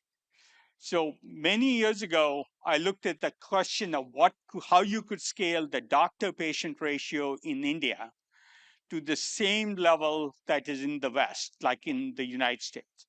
And it wasn't possible, even if you had $1 trillion in decades to do this. That's how far behind we are. But this will get us in India an opportunity to get well far ahead of the level of care available in a country like the United States, at least at the doctor level. There's still surgeries, there's still drugs. Those are a separate matter, all areas in which AI can help. But that's sort of my hope. So the AI talks directly to patients. It diagnoses, prescribes tests, prescriptions. We are using technology from a company that's been developed over the last 5 years, and with Sarvam's help and adaptation to Indian languages using the Sarvam model. And you start with physician approval of the dialogue. So you oversee the AI with the doctor initially for the first couple of years. So think of AI as an intern, fresh graduate, an MBBS graduate who works for the doctor. They let them do a lot of things, but then they oversee them and watch that. And that's the model I propose is possible in the next year or two. And within 2 or 3 years, I think that need for supervision will go away. And of course, there's emergencies and times you have to send somebody to the emergency room or the hospital. So AI can do that. The same is possible with agronomy. This is the third service. I won't go through the details of this. I will try and finish up here. But I want to finish by saying the future is here today. These massive impact services that couldn't be done with hundreds of billions of dollars can be done very, very cheaply. Scale medicine, scale teaching, scale education, scale agronomy, and these services impact the bottom half of the population more, and they need it more than almost anybody else. That's exciting. If we don't do that, it is a massive opportunity loss for us. Thank you.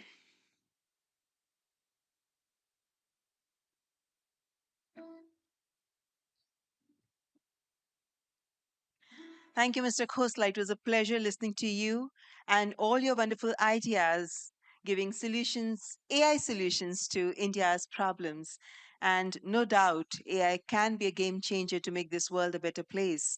And such ideas, I'm sure, will help us achieve that goal too. Ladies and gentlemen, I would now like to invite on stage Mr. Nikesh Arora, CEO, Palo Alto Networks.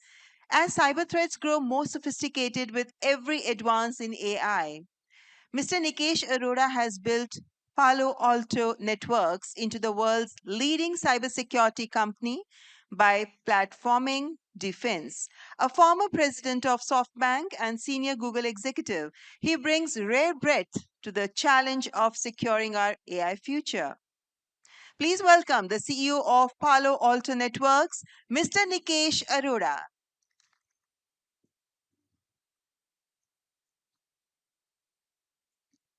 Good afternoon, everyone, and thank you very much for being here. I want to thank the Honorable Prime Minister for bringing us all together. And as many of you were here this morning, not unlike Sundar from Google, about 40 years ago, I used to take the Prayagraj Express from New Delhi to Varanasi, a city that was a city of temples and had the revered Banaras Hindu University, which is now a hotbed of AI innovation. You've spent the morning hearing about AI's vast potential, from curing ancient diseases to Dario's idea of having a country full of geniuses in a data center. Having spent my career at the intersection of major technological shifts, I can say I have never seen anything that has moved so fast from a technological perspective. Coincidentally, it was about 3 years ago, I was on my way to BHU to give the convocation address, and ChatGPT came out. That moment changed everything. AI is accelerating faster than our institutions, our governance frameworks, and even our intuition. This widening gap, if not handled right, is going to become a tangible threat to national security, economic stability, and social cohesion, making it a defining challenge of our era. As an eternal optimist and representing the world's largest cybersecurity company, I'm not here to throw cold water on our optimism and the idea that AI is going to solve every problem. I'm just here to come and say that for us to enjoy the benefits of AI, we have to make sure we have to solve for inclusion, for trust, and for safety while we continue to make advances on AI. I would say at the current moment, the balance is tilted not in the favor of trust, inclusion, and security. It's actually tilted in the favor of speed. You're seeing features and capabilities coming out as fast as they can, probably faster than we can absorb them. Every morning you wake up and something new happens. There are agents that are doing things for us. There are new models being thrown out which can make music. I only don't know where this is going to stop. So while we've been enjoying the capabilities of Claude, ChatGPT, Gemini, which are teaching us how to do all kinds of stuff, AI has already moved on. We're now battling towards the agentic future, where the agents are going to take care of everything, and we're going to kind of lose control. The challenge we have is, we talk about agents. If you think about it, Sundar also mentioned Waymo, a car that will drive you from point A to point B. That car is effectively an agent. That agent used to be a driver who's no longer a human being. It's an agent. It's going to drive you everywhere. That was a very expensive agent. It took a lot of training to train that agent over a lot of time. However, it does give us a glimpse into the future, a future where we can actually build a trustworthy agent that can take over the task of a human being. But I was at Google in 2009, and I remember riding the first iteration of a self-driving car. That was 16 years ago. So it's taken a long time to get one job replaced by an agent. So all of those of you who are really worried that our jobs are going to go away, it's going to take a little longer than you think. We're not going to trust agents that easily and that quickly. However, for us to be able to trust agents, once again, we have to build a future where the ideas of safety, the idea of security, the idea that we can trust an agent are developed cohesively with technology, not outside of that technology. So, and once you get there, you realize we're not going to stop at software agents. I think if you saw the Lunar Year celebration in China, there were robots which are dancing and flipping around much better than actually I can do. So I'm sure most of us would not be able to compete with the robots. These are version 1s of robots. Imagine these things are going to be changing light bulbs and digging streets in the middle of the night when there's no electricity, there's no lights because they don't need lights. They can operate without lights. They can operate without food. They can operate without anything. There is a rumor that these are the things that are going to be sent to build the data center in Mars. It won't be humans because Mars is not quite friendly from an oxygen perspective yet. So if you believe that that's what the future entails, there's a lot of questions that it brings up. It brings up questions of how are we going to take care of these agents if they go rogue? How are we going to manage these physical agents? How are we going to control them? How are we going to govern them? So all these are challenges that we have to solve collectively before we go ahead and go live this beautiful future of AI. So from our perspective, from a cybersecurity perspective, from a governance perspective, I think there are three big challenges we have to solve. I think the first challenge is the challenge of governance and accountability. In the early stages of AI adoption, systems are advisory. You ask it to write a letter to your girlfriend, ask ChatGPT to write a letter to your parent, a thank you letter, it can do that. That's pretty cool. It's an advisory system. You can change it. You're a man in the middle. You're in control. This is great. Very soon you will give control to an agent, which is going to be your agent. It's going to do things for you. That's okay too. As soon as you give control to an agent, which can act with its own agency, now you have to worry about who's responsible for the actions of those agents. If you use them in a social context, who's responsible? If you use them in enterprise company context, who's responsible? If your agent starts giving away money, who's responsible? If an agent goes ahead and balances your portfolio the wrong way, who's responsible? So there is a whole series of questions that are going to kick in from a governance and accountability perspective at an individual level, at a nation state level, at a global level. These are problems that need to be solved. That is why we have to come to summits like this and talk about this from a public-private partnership perspective, because the extreme option is let's ban it. If you ban it, it'll go away. It's not going. AI is not going to go away if you govern it out of existence. It cannot be governed out of existence. So we have to figure out how to sit down and solve the governance and accountability problem before it's too late. If you don't solve that problem, we will erode trust in AI. If you erode trust in AI, it's going to cause a series of problems that we're not going to be able to solve. So the second problem that we're going to run into with AI is this problem of human impact. AI is currently threatening to take away jobs. AI is currently threatening to take away agency from human beings. I think it's important for us to understand how that was going to manifest itself. I think many people have talked about that every technology inflection in history has resulted in a significant period of societal and economic disruption. But ultimately, every inflection we've had, whether it's agriculture, industrial revolution, electricity, you pick your favorite one that you want, it has resulted in upskilling and reskilling of society.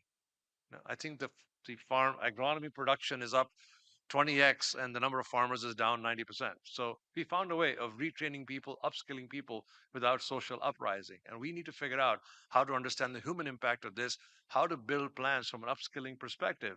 I have a conviction that we're going to need 5 times the number of technology people in the future than we have today. So we need people to work on these things. Who is going to train the robot who's going to dig the street? Who's going to train the robot that's going to build buildings for us? Who's going to train the robot that's going to go out and build a data center? That requires training. That requires development. That requires people who understand how AI works, how technology works. So there is a solution to the problem. If you're an optimist, the solution is to sit down and plan for it and understand how to make the social change happen simultaneously while Sam, Dario, and Sundar are busy building these amazing models for the future. And last but not the least, as you know, since I work in cybersecurity, it is important to understand there is a security problem. A security problem manifests itself in many ways. There's lots of data being used, and AI is going to consume more and more data. As I don't know if you experienced the new models, the model says, let me know more about you so I can be most helpful. My fear is in about 6 months, if I'm talking to my AI model, it might know more things about me than I've told my wife. So I don't want my wife to get her hand on my Gemini prompt because I'm surprised what it might tell her. But if you expand that and take that more seriously, you will see that AI is going to become your therapist, it's going to become your nutritionist, it's going to become your advisor, it's going to become your friend when you're lonely, and you're going to tell it things that you don't tell anybody. That's fine. Do whatever makes you happy. But when you do that, the risk is if that data falls in the wrong hands, it's not a good idea. So you have data concerns. What do you do with data that you're feeding AI? How does it stay segregated? How does it stay that belongs to you? You have a problem where we're using the biggest application today for LLMs is coding. Well, that's great. Code can be malicious. Code can be tampered with. So you got to make sure as people are busy writing code and rebuilding your systems, your companies, we have to build a secure system around the code to make sure that AI is doing it in a secure manner. You have problems with agents. We talked about agents, great. How are you going to make sure that the robot that you bought to go do your dishes and your laundry at home doesn't go rogue and start threatening you? How are you going to make sure that nobody can intercept the control system of the robot and it starts to go rogue on you? You need security. You need to make sure that this is built in a way that it can be secured, governed, and controlled. Including that, you also have to worry about adversarial AI. What if AI turns against you? How are you going to make sure that we build security systems? Where is the kill switch if AI starts to act in a way that is not good for us? I'm not trying to scare you. These are all problems that we can solve collectively, but there are problems that we have to tackle whilst we're busy getting excited about AI. So we have to solve the problem of governance and accountability. We have to solve the problem of social and human impact, and we have to solve the problem of cybersecurity or safety as we build these AI models. However, despite the complexity of this challenge, I remain deeply optimistic. I think this optimism is because of the unparalleled strength and progress we've seen. In 3 years, we've actually painted the future which none of us had imagined 3 years ago. So if we can do that, I'm sure we can collectively solve the problems if we put our hearts and minds to it. And I know there are many such companies that are inclined in such a way. There are many governance bodies that are inclined towards solving this problem because we have something no model can replicate. We have human judgment, we have shared values, and we have the ability to collaborate. So I think that's important. That is why we come to places like this, to talk about this with each other, to collaborate, to be able to solve these problems. India has already shown the world what is possible when innovation is paired with inclusion through digital public infrastructure, systems like Aadhaar and UPI. They demonstrate how technology, deployed with public good in mind and scaled across a vast population, can leapfrog traditional development methodologies. I hope we can apply the same energy in India to solving the problem of AI to make it more inclusive, more fair, more social, more trustworthy. With that, thank you very much for listening. Jai Hind.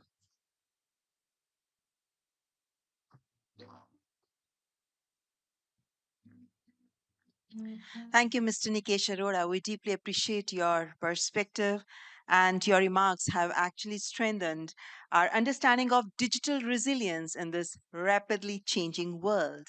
Ladies and gentlemen, I would now like to invite on stage our next speaker, who's a woman of substance, who's been placed among the top 50 women leaders by Fortune magazine 6 times. She is one of India's most influential business leaders, Ms. Roshni Nadar Malhotra, chairperson HCL Technologies, who has steered HCL Technologies through a period of remarkable growth while also championing education and the arts through the Shiv Nadar Foundation, which is one of the largest philanthropic foundations based out of India. Her leadership brings both business rigor and social purpose to the technology conversations. Ladies and gentlemen, join me in welcoming Ms. Roshni Nadar Malhotra. Thank you. Respected leaders, distinguished guests, and everyone who has joined us here today, a very good afternoon to you all. By now, every major theme has been covered. The trillion-dollar projections, the model sizes, the disruption curves, the productivity deltas. So let me try and draw your attention more on perspective rather than information. Every decade has a defining sound. In the 1990s, it was the hum of the dial-up modem connecting India to a newly globalizing world. In the 2000s, it was the ringtone of the mobile revolution, placing communication in every hand. In the 2010s, it was the silent scroll of the smartphone, reshaping how we live, work, and learn. Today, the defining sound of our era is quieter still. It is the invisible hum of neural networks, learning, reasoning, creating, reshaping the foundations of society itself. Artificial intelligence is no longer something we switch on and switch off. It is with us at all times, even when we sleep. It is an assistant, a guide, a teacher, sometimes even a companion. From the most mundane tasks to the most advanced scientific discovery, AI is becoming all-encompassing. But this is not merely another technology cycle. This is a structural shift. For the first time in history, knowledge itself is being commoditized. When knowledge becomes programmable, industries are redefined rather than merely evolving. Business models change. Individuals are empowered more than ever. Nations have an opportunity to accelerate growth and move up the order. Our generation is fortunate. We are witnessing multiple technology revolutions within a single lifetime. Yet, what truly distinguishes this moment is not just scale, but speed. When knowledge and intelligence becomes abundant, judgment becomes scarce. When answers are instant, questions become valuable. The competitive edge in the AI era is not computing power. It is clarity of thinking. We began this AI journey with awe. Can machine write? Can they see? Can they reason? Can they create? Today, those questions are getting answered at an accelerated speed. So instead of telling you what AI will do, let me suggest something more uncomfortable. AI is a mirror. It will reveal who we already are. The real question is not what AI can do, but how responsibly we will deploy it, how inclusively we will scale it, and how wisely we will govern it. Technology is a game changer, but only as long as humanity remains its master. This summit, therefore, is not just about AI alone, but also about leadership. Every technological revolution eventually asks a human question. The printing press asked, what should be preserved? The internet asked, what should be connected? AI asks, what should be delegated? And that question forces another. What is uniquely human? If AI writes, calculates, diagnoses, predicts, then leadership must mean more than knowing things. It must mean deciding things. For decades, India's technology growth followed a simple question. Scale drove revenue. As delivery expanded, so did output, influence, and global credibility. That model powered corporate success and became central to India's export story. AI is reshaping that equation, shifting us from scale-led growth to intelligence-led growth. The future will not be built by doing more of the same, but by reimagining how value is created. AI carries a powerful duality. It is both deflationary and expansive. It reduces cost, time, and effort through automation, while simultaneously unlocking new markets, industries, and possibilities. As knowledge becomes commoditized, differentiation shifts. The real question is not whether disruption will come, but whether we will lead it. And I believe HCL Tech will lead it. We are evolving from a people-centric delivery model to an integrated system of software products, intelligent agents, and human expertise, delivering outcomes at scale. This is more than just a business shift. It reflects a broader national ambition to build intellectual property that creates enduring compounding value. India must move from being a tech services-led nation to an IP-led nation. Services scale with effort. IP scales infinitely. In the AI economy, value accrues to those who build and own platforms, models, and products, not just those who deploy them. That shift is not only economic, it is transformative. And this is not new for HCL or to HCL. 50 years ago, in 1976, Shiv Nadu founded HCL as one of India's earliest bootstrap technology startups. By 1978, India's first indigenous computer had been built and found a place in many homes all over India. HCL was driven by a belief in building, not adopting. That belief, that DNA, those guts, that grit, continues to guide HCL Tech even today. We are moving beyond traditional delivery to a unified model where software, intelligent systems, and human expertise operate as one, driving measurable, scalable outcomes. Alongside this shift, we are building entirely new AI-led service lines. AI Factory designs and manages next-generation AI infrastructure.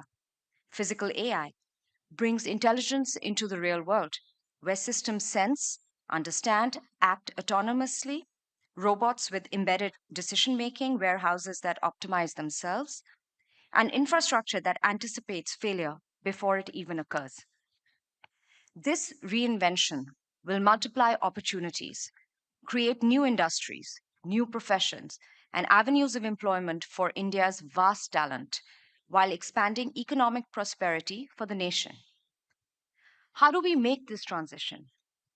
If AI will define not just companies, but countries, then this is a strategic shift, and it requires three decisive moves. First, from scale-led growth to IP-led value creation. IP compounds. It strengthens competitiveness, anchors strategic autonomy, and ensures long-term economic resilience. Second, from adopting to building. Deployment matters. Ownership transforms. Nations that build models, platforms, and software will define the era. India has the talent, the scale, and the complexity to be the ultimate test bed. Third, from fragmented effort to national AI infrastructure. Compute must be treated as digital public infrastructure. Democratized compute can unlock innovation across startups, universities, enterprises, and institutions.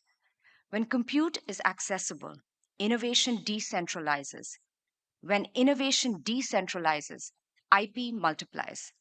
That is how an IP nation is built, not one by champion, but by an ecosystem.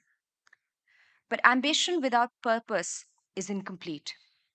The true test of AI is not how fast it scales, but whom it serves. Responsible AI is not a feature, it is a foundation. From awe to accountability, that is the journey. Speed is meaningless without control. Scale is unsustainable without trust. Now, at HCL, we have 226,000 HCL techies with an average age of 26 or 27, similar to the average age of our nation. So I talk to them. You've been following the T20 World Cup. You'll know that India won by 61 runs on Saturday in Colombo. What a match. And if you watched Ishan Kishan's innings, 77 or 40 balls, you saw something that is a perfect analogy for AI. In T20 cricket, when a power hitter walks in and starts clearing the boundary from ball one, the captain doesn't take her fielders off the field. She resets the field. Deeper on long on, a sweeper on the leg side, third man back. Every ball, the field has to adapt, not because the fielders are less important, but because the nature of the game has changed. The batsman is hitting harder and faster than ever before. And the only way to compete is with smarter positioning, sharper reflexes, and better anticipation. AI is the power hitter. It is clearing boundaries that used to require entire teams. But the game is not batsman versus nobody. AI is a team sport. Our job is to set the field, to position our nation where the ball is going, not where it was, to invest in the skills that AI cannot replicate, the ability to read the game, to anticipate, to make the judgment call in the moment that no algorithm would risk. India is repositioning. HCL Tech is repositioning. And the repositioning will be deliberate and it will be supported. Let us commit to building AI that serves people, protects the planet, and accelerates progress. I started with the sound of the decade. The hum of AI will define this decade. But what the world would remember for centuries is the leadership who shaped it responsibly, wisely, and with clarity. Thank you.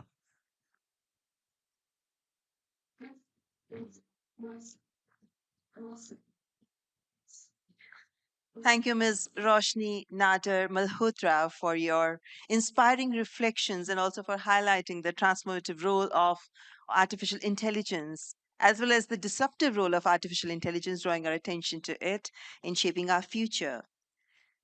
Ladies and gentlemen, I would now like to introduce the speakers for a ministerial conversation.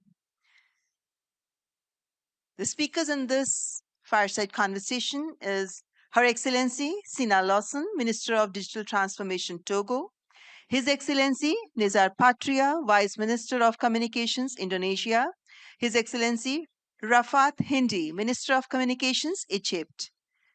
Minister Lawson has made Togo one of Africa's most watched digital transformation stories, building mobile first government services that reach citizens who were previously entirely excluded from the formal economy. Her work is a reminder that AI's greatest opportunities may lie in the global south. Minister Patria, representing the world's fourth most populous nation and one of Southeast Asia's fastest growing digital economies. His Excellency is navigating the complex challenge of building AI policy for a country of 270 million people spread across 17,000 islands.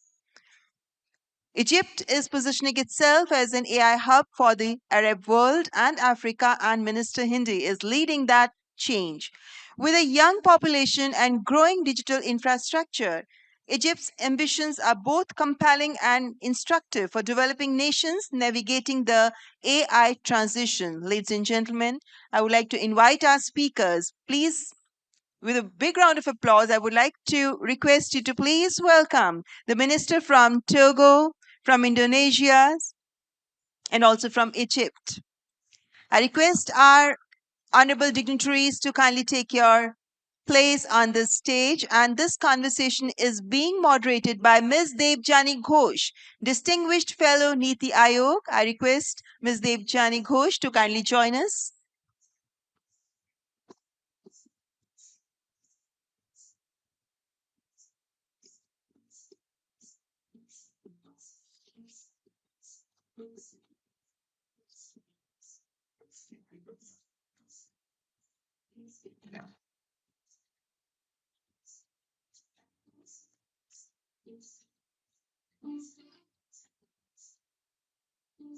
AI Summit is a place where everybody looks forward to such ministerial conversations. And this is one such conversation that everybody is looking forward to, because when we say that this is the first ever AI summit which is being organized in a country of global south, it makes a difference. And here we have very elite panel with us. Her Excellency Sina Lawson, Minister of Digital Transformation, Togo, is going to join us. His Excellency Nizar Patria, Vice Minister of Communications, Indonesia. His Excellency Rafat Hindi, Minister of Communications, Egypt. We are expecting our other guests to join us very soon, as Ms. Devjani Ghosh, Distinguished Fellow Niti Aayog, is going to moderate this conversation. And this will also give us an insight into the countries of global south, how they are adopting artificial intelligence, what are the challenges before them, and how the world has to come together. This global cooperation is needed so that nobody is left out of the touch of artificial intelligence, the benefits of artificial intelligence. And that's when Honorable Prime Minister says it's AI for all. This is what we mean, that it should reach each and every person of the continent, of the world. And AI should bring a change into the people of global south too. Only then we can say that we are moving ahead in the right direction. So keeping that in mind, ladies and gentlemen, this ministerial conversation is going to be of utmost importance when we talk of AI Impact Summit, because this conversation will also bring to the fore those points on the basis of which we can say that AI is making an impact into the lives of people, especially the people of global south. And when we talk of the challenges, the difficulties which face Indians our countrymen. That is the time when we can say that if we are able to find low cost AI solutions to our problems, they will also be the solutions which can be adopted very, very easily by the other countries of the global south. So here we are bringing to you this ministerial conversation. Our guests are here, and this elite panel from these countries, from Congo, Egypt, and Indonesia, will bring before us those aspects on which they've already been working, the challenges which they think they need cooperation from other countries as well if they want to counter these challenges. Because when you talk of global south, ladies and gentlemen, unless global south develops, unless global south adopts artificial intelligence, it cannot bring a change in the world. And that is what this summit aims at, that we must impact the lives of common men. Nobody should be left behind. And when we say this, we say Sarvajan Hitai, Sarvajan Sukhai, which means it's AI for all. Everybody should be benefited. So, ladies and gentlemen, please welcome our elite panelists here. We have Her Excellency Sina Lawson, Minister of Digital Transformation, Togo. Please welcome her.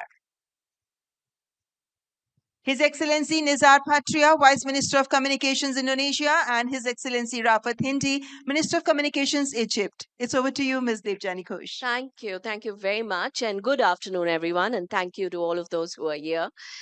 So we are all finally here. And as you can see, this is truly a very power-packed panel. So since this is about the Impact Summit, the AI Impact Summit, and since we are gathered from all over the world to talk about the creation of impact by AI, I want to first start with you, Mr. Petra. When you think about the journey that we've had till now, the global community has had till now with AI, a lot of the focus has been on building the infrastructure. So, how do you think we have really done on putting that infrastructure to work to create impact? If you had to rate it on a scale of 1 to 10, what would you give the world? What score would you give the world? Thank you, Vijani. This is really a challenging questions, actually. If I had to give a number, I would give 6 out of 10. Okay. Yeah. Why 6? Because, well, if we talk about the emerging technologies like artificial intelligence, it is the words like a buzz, like a mantra right now. Everyone talking about AI. And AI right now is here, is with us, and many people they don't scrutinize anymore about the useful of AI. They just use. But the problem is the level of adoption of this technology, this emerging technology, especially for the global south countries like Indonesia and maybe some of African countries, Asian countries. We still have a digital gap. Yes. Especially for Indonesia, we are an archipelago country. We are archipelagic. So we have 17,000 islands. We have a big, 5 big islands in Indonesia, and each island have a very unique characteristic, very unique people, culture, and so on.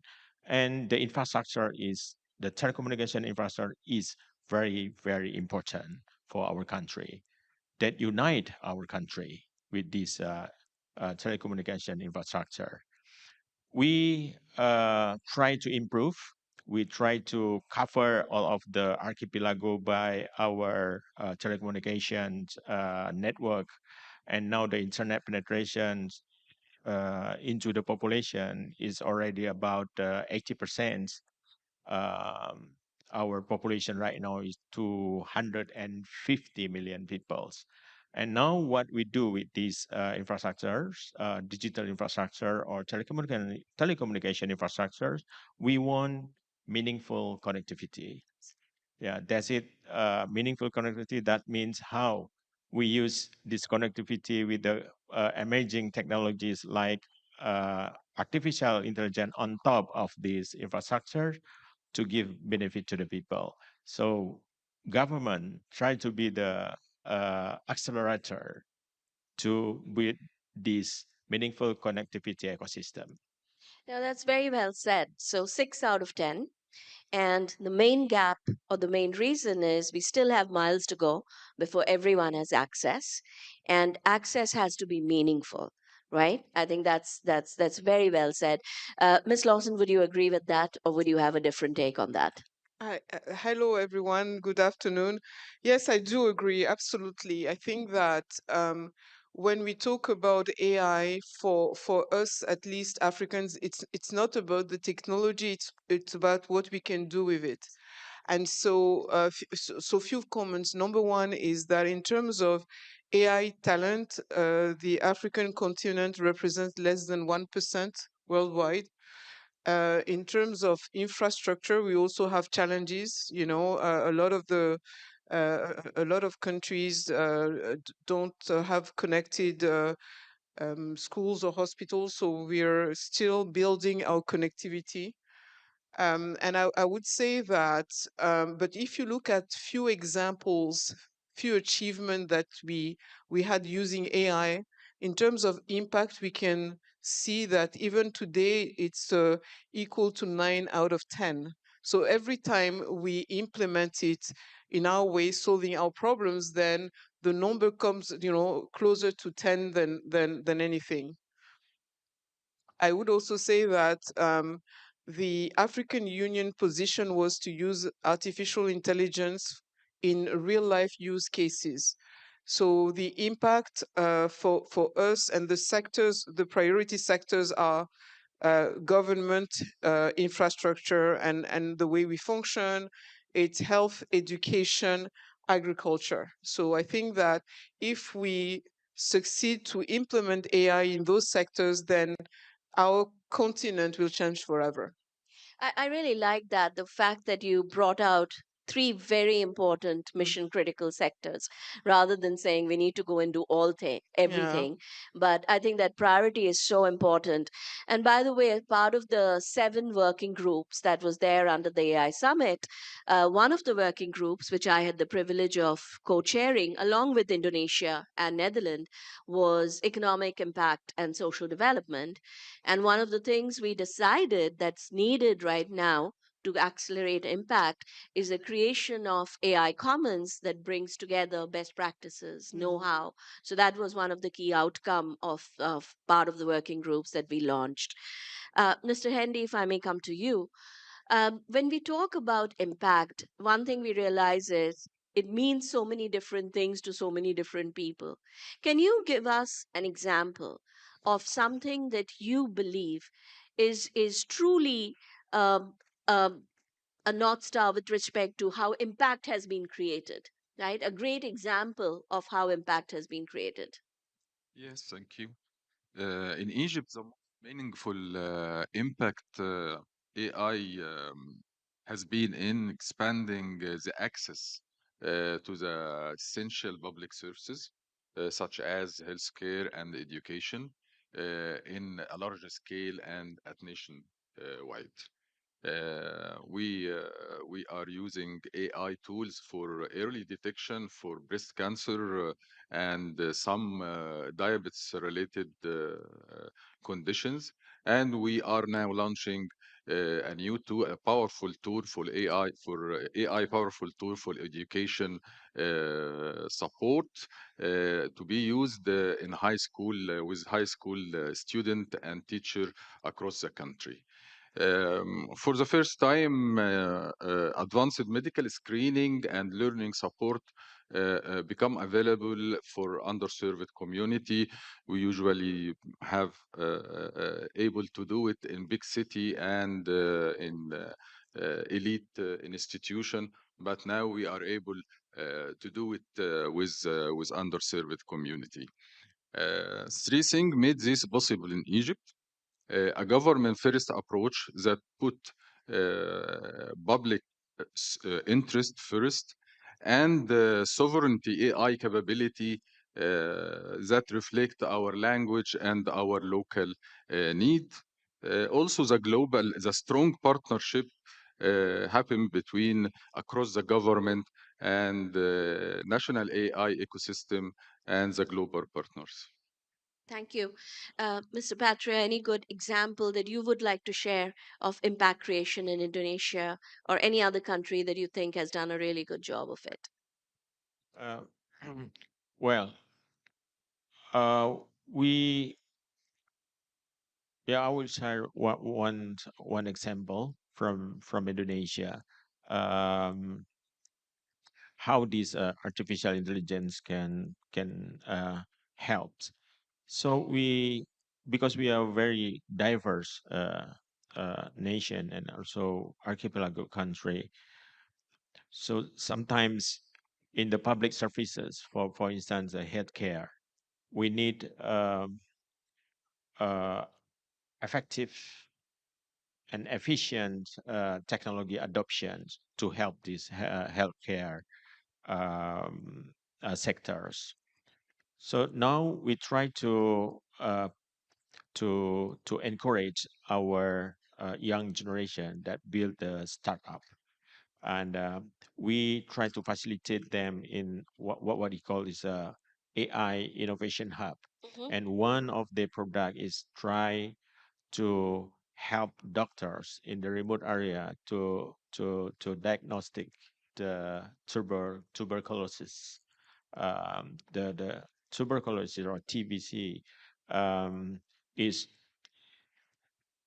is coming on the stage, and it becomes very difficult for the doctors in the remote area to detect because they have a very limited access on the modern equipment or sophisticated technology to detect these diseases.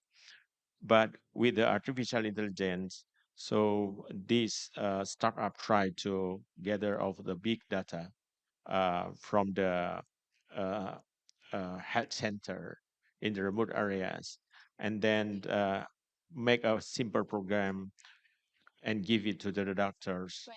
and combine with the X-ray machine, and it can help doctors to identify whether this is TBC or this is just uh, ordinary lung problems. So I see these initiatives in the certain sectors already copied to other sectors. For the education, for the agriculture, many startups try to adopt this AI technology right now. And I can see and we can feel that the enthusiasm is really, really high. But the problem we need as a government, as a policymaker, we need to give the safeguard and to accelerate in building this healthy and fair ecosystem to boost the innovation on artificial intelligence. Fantastic. Ms. Lawson, any favorite impact story that you want to share? Uh, yes, I have a great impact story. During the pandemic, we were able to use AI to prioritize the beneficiaries for our financial aid program. So at the height of the pandemic, we built a program to distribute cash using mobile phones, right? So the, uh, the question then was, how do you prioritize beneficiaries? We started in 2020, and in 2020, we didn't know if the pandemic was going to last for a long time. So we had one certainty, which was that we needed to be super efficient in prioritizing who needed the money the most. And so we used two AI algorithms. One applied to satellite imagery. We drew the poverty map of Togo. And then another based on machine learning with telecom metadata, we were able to isolate the phone numbers of people who were, yeah. So that was really our first major experience using AI. And then after the pandemic, the question for us was, we want this to be sustainable, right? How do you, because it was during the pandemic, we had a partnership with Berkeley, so we were working, really figuring out things as they were coming. But afterwards, we wanted to build capabilities in-house. So we now have within the Ministry of Public Sector Efficiency a team of 25 people, data scientists, and we support other branches of government. Because when we talk, here we talk about AI and everybody really knows what AI is and the type of applications that, things we can do with AI, but a lot of people don't know. So it's very important to have a team of people who work, say, with the Ministry of Agriculture or the Ministry of Environment, and producing images and really data that can help these ministries improve policies. So I think this is a great learning experience for us. It's applying AI to improve policies. It's such a brilliant example because one, it impacts the grassroots, Yes. right? The people who need it the most.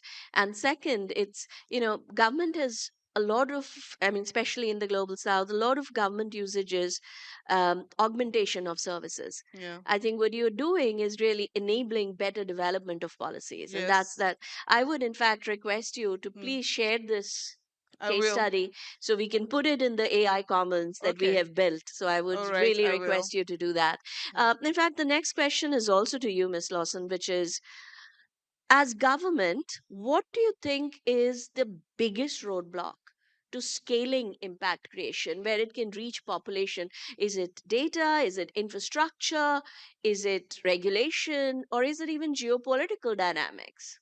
So I think it's a combination of various things. We're tackling all of these things, but first it's infrastructure because that's the starting point, okay? But you also have something, when I was referring to the data lab, a lot of people don't know this universe exists, right?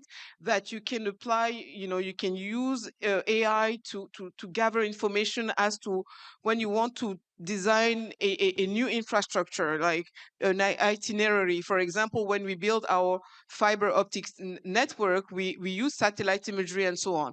But a lot of people just don't know it exists, right? So they can't ask, they don't know which question to ask, right? And so even if we're there, so we do a lot of outreach within government, going and saying, look, this is what we were able to do using AI and so on. So I think that what I would call institutional capacity is a roadblock because people just don't know. So it's a lot of training required. The other thing is, and I think it's also one thing that we've been working on is right now AI is in French or English, right? It's not in. It's not. We have in Togo we have 42 languages and dialects, and for AI to if we want massive AI adoption, we need to be able to provide these models in local languages. So that's one very important aspect of what we've been up to. 42 languages. Yeah. Wow. And dialects. I'm sure that yeah. Yeah. Yeah. Wow, that's So that's the challenge, but that's also the opportunity because when you think about creating impact for AI, think of education. Imagine, and that's what I imagine. Imagine a world where every school children has an AI tutor, right. being able to explain to them math and science in local languages in their own dialects. That's for me the power of AI, really. So beautifully said. So institutional capacity is one of the biggest roadblocks that you see. Mr. Petra, is there anything you want to add to that in terms of the biggest roadblocks to mass scale impact creation? Yeah, I agree with colleagues from Togo. I think it's the problem today for the global south countries like Indonesia, and I think some of African countries and other ASEAN countries is now we are facing the geopolitical condition that you mentioned is really a challenging times today. Because we are facing an asymmetric conditions amongst the global south and global north. And that's one problem because the platformizations, the dominance of the platform is so important, yeah, Yes. to define or to determine the progress of the fair ecosystem in one countries. That's the first thing. And the second one, I think the infrastructure is one of the critical things that we need to pay attention. We need to improve. We need to heighten the standard of services on this infrastructure, and then regulations. I think regulation is also very important in this sense because Do we overregulate? no, we don't intend to heavily regulate these uh, AI sectors because we try to balance protections and also innovations. That most important, I think. If you heavily regulated, so no innovations at all. I cannot agree Yeah, more. yeah. So yeah, we try to balance. And the most important, the last thing that the most important, I think, we need to improve our research and development, and then attract the investment to support these innovations and to nurture our digital talents. That's the most important that we have uh, do in the short term. Extremely well said. And I think between the two of you, have really captured it. While infrastructure is always important and you want more compute, you want to build it out. But if you don't have institutional capacity, then investment in that infrastructure will not give you the returns. And regulation needs to help innovation, needs to help scale, and R&D is absolutely critical. So I think these are brilliant points. I know our time is up. So my last question, and I would request all three of you to answer, if we look at the next 5 years, the future, how should AI success be measured? Today, we are primarily looking at how many models we are building, how big are the models. How should we be looking at AI success? What's the North Star? I'll start with you, Mr. Handy. If I have to choose now, it would be this. The percentage of people that have access Wonderful. to high quality AI enabled services. Wonderful. Not the number of model, not the compute. The people benefits is the most important. They have to benefit from healthcare, from education, from agriculture and government. And the KPI matter for three reasons, actually. First, it shifts the focus from technology to people. And AI is advancing very fast, but access to it is not that fast. We need to make sure this happens. And this what I can see for 2030, maybe for AI. Second, it exposes the global gaps, not hiding them. So gaps in compute, that gaps in infrastructure, in local language models. So this is very important. The third one is it's framing AI as a development tool, not a dominant tool, where compute power is shared and public service is prioritized. I think this is what I look Fantastic. forward. Yeah. So success is not the size of models or the size of your compute No. infrastructure, but how many lives we are Yeah. able to change. And are we able to do that in a way that no one is left behind, right? It's Exactly. inclusive. Brilliant. Anything you all want to add? Any different thought, Mr. Petra, and then Ms. Lawson? Yeah, just a very short on this. I just want to add three more. Mm-hmm. But the first one I think is similar like colleagues from Egypt. In the next 5 years, AI should be accessible. Mm-hmm. That's the first one. And the second one, for the global south countries, AI must solve the problem. That the most important. And the third one, I think AI need to be Yes. trusted. Yeah, need to be trusted. So it need to comply with the transparency and accountability standard. So no more AI deepfake can cheat people. Yeah. So because people have a good awareness on this AI product, especially generative AI, like AI deepfake or synthetic reality that produced by these AI machines. So I think that 3 points we can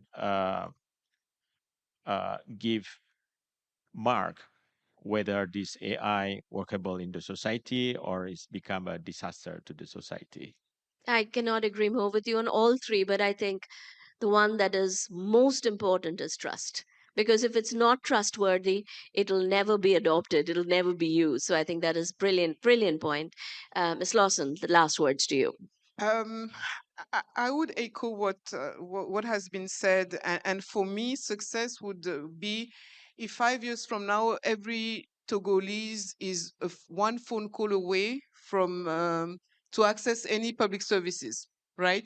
And so that's how I'm going personally. I'm going to measure success for with regards to AI in Togo, because then it talks to the people, right? Because so far we've been talking about digital transformation, which was really going from paper to screen.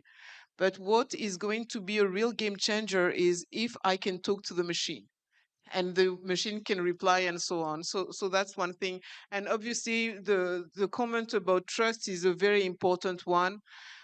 We are a very young continent. Half of the African population is less than 18 years old, and 75% is less than 35. And so it's very important for us to have a trusted, AI infrastructure and so on. And so there's a lot of work that we need to do. We didn't mention to have also standards and platform for data exchange, which is going to be extremely crucial in our relationship with, the global north. So these are really important issues that we need to tackle if we want to be successful 5 years from now. I think that's very, very well put. And this was, ladies and gentlemen, and such a powerful discussion, because what's coming out of it is how despite all the differences between countries, I think governments today are thinking very similarly about artificial intelligence.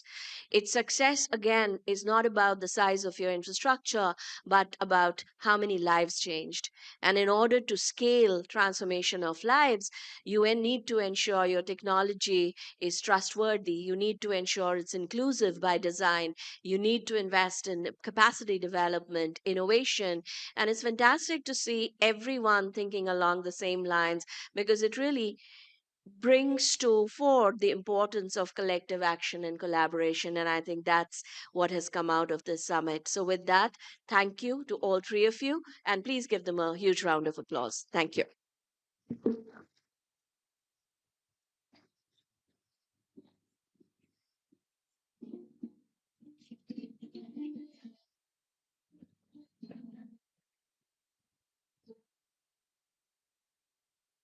Ladies and gentlemen, I thank our elite panelists who were a part of this ministerial conversation. Her Excellency Ms. Togo, His Excellency Nizar Patria, His Excellency Rafat Hindi, honorable ministers from Togo, from Indonesia, and from Egypt. And I thank Ms. Debjani Ghosh for moderating this ministerial conversation. And now I would like to invite Mr. Lars Richer, Executive Vice President and Chief Technology Officer, NXP Semiconductors. As we all know, artificial intelligence runs on chips. And Lars Richer is at the frontier of designing the semiconductors that will power the next generation of edge AI in cars, in medical devices, in industrial systems. NXP's work on secure, efficient, real world AI hardware is essential to everything on the stage. Ladies and gentlemen, please welcome the Chief Technology Officer of NXP Semiconductors, Mr. Lars Richer.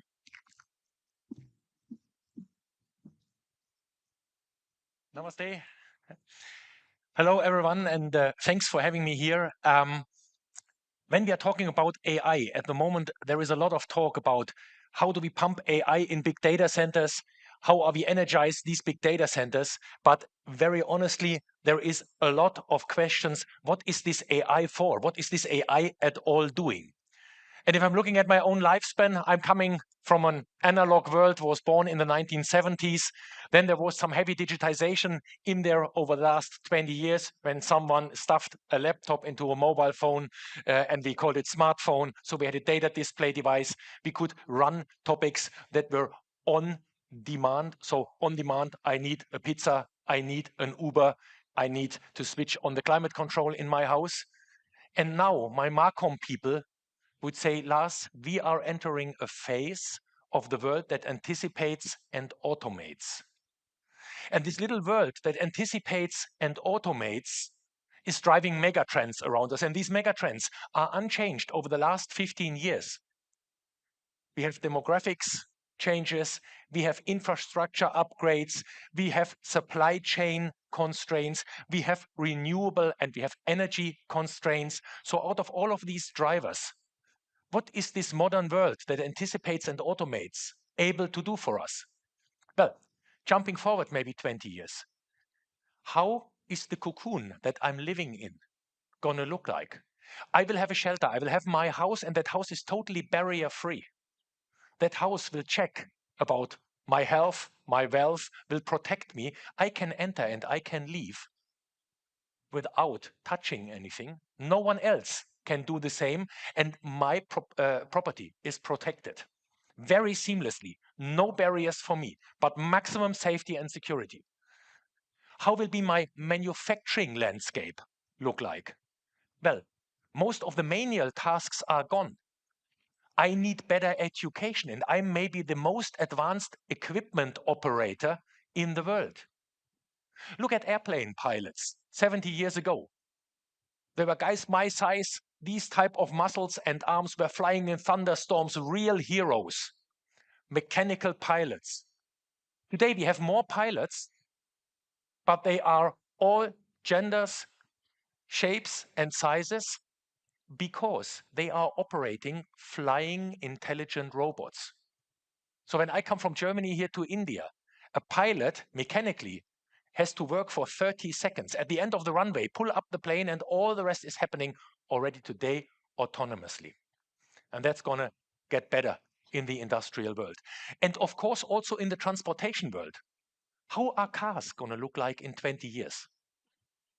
Well, they are rolling cocoons, rolling robots, and these cars are rolling living rooms. You have seen this during the COVID pandemics in China, for example. A lot of people used their cars as their office extensions. Too many people in the house at home, the kids were too noisy. You go to these type of places, so you have a rolling cocoon again that is anticipating and automating what you want to do, what you want to achieve. And what does this all have in common? I mean, most of the people are asking me now, okay, Lars, nice. You are predicting that there is 50 billion of these smart connected robots out there in 10 years from now. But they have so different form factors. What does that mean? Well, simple answer. They have all the same ingredients. Each of these little robots has to sense its environment. So what's happening around me? Has to connect to the cloud to get the data. Lars wants to drive from here to Mumbai. How is the traffic situation? Getting the information from the web. And then you start thinking of a smart advice. This is where AI comes into the play. At that moment, you have to think of what is my best advice to the arms and legs to my robot.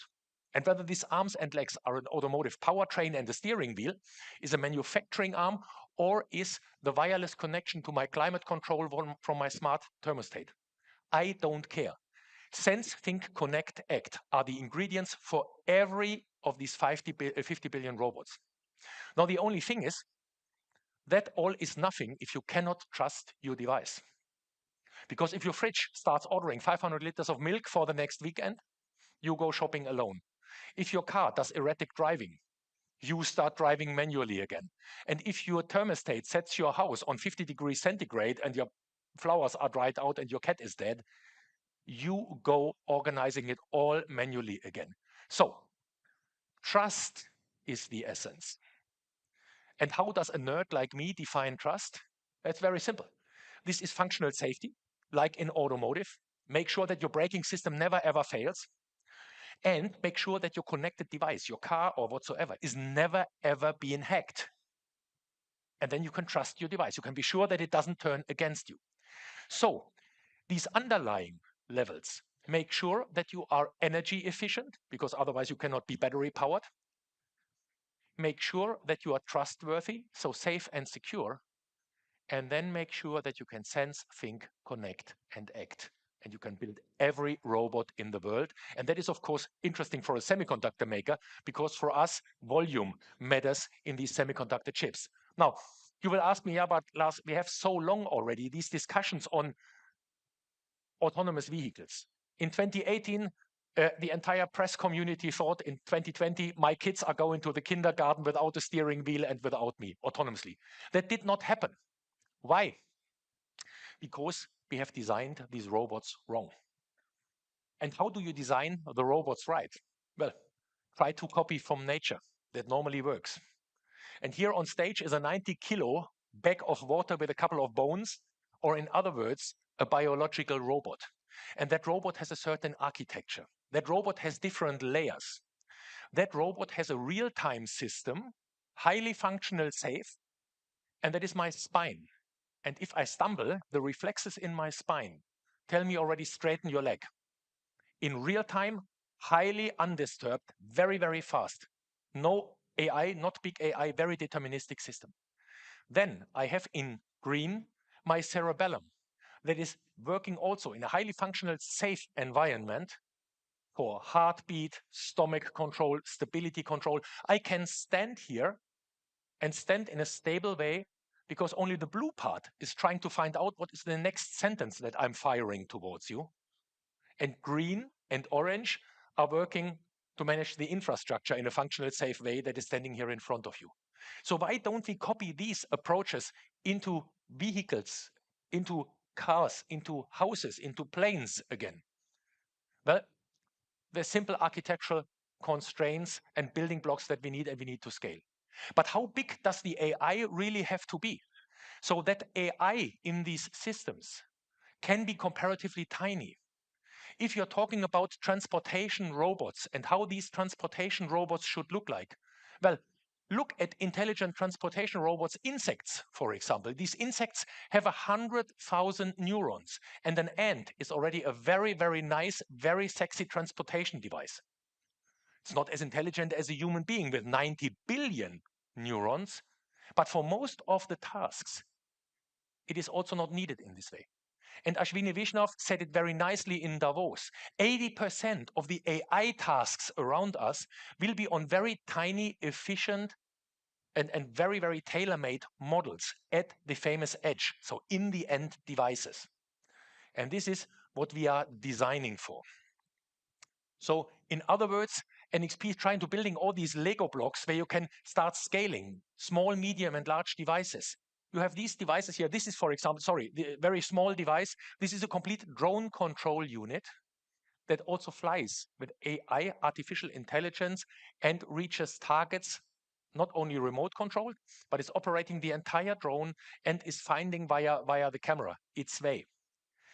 What I have here is an India-made AI accelerator from Kinara in Hyderabad that NXP has acquired. This is carrying 10 billion parameters in a large language model.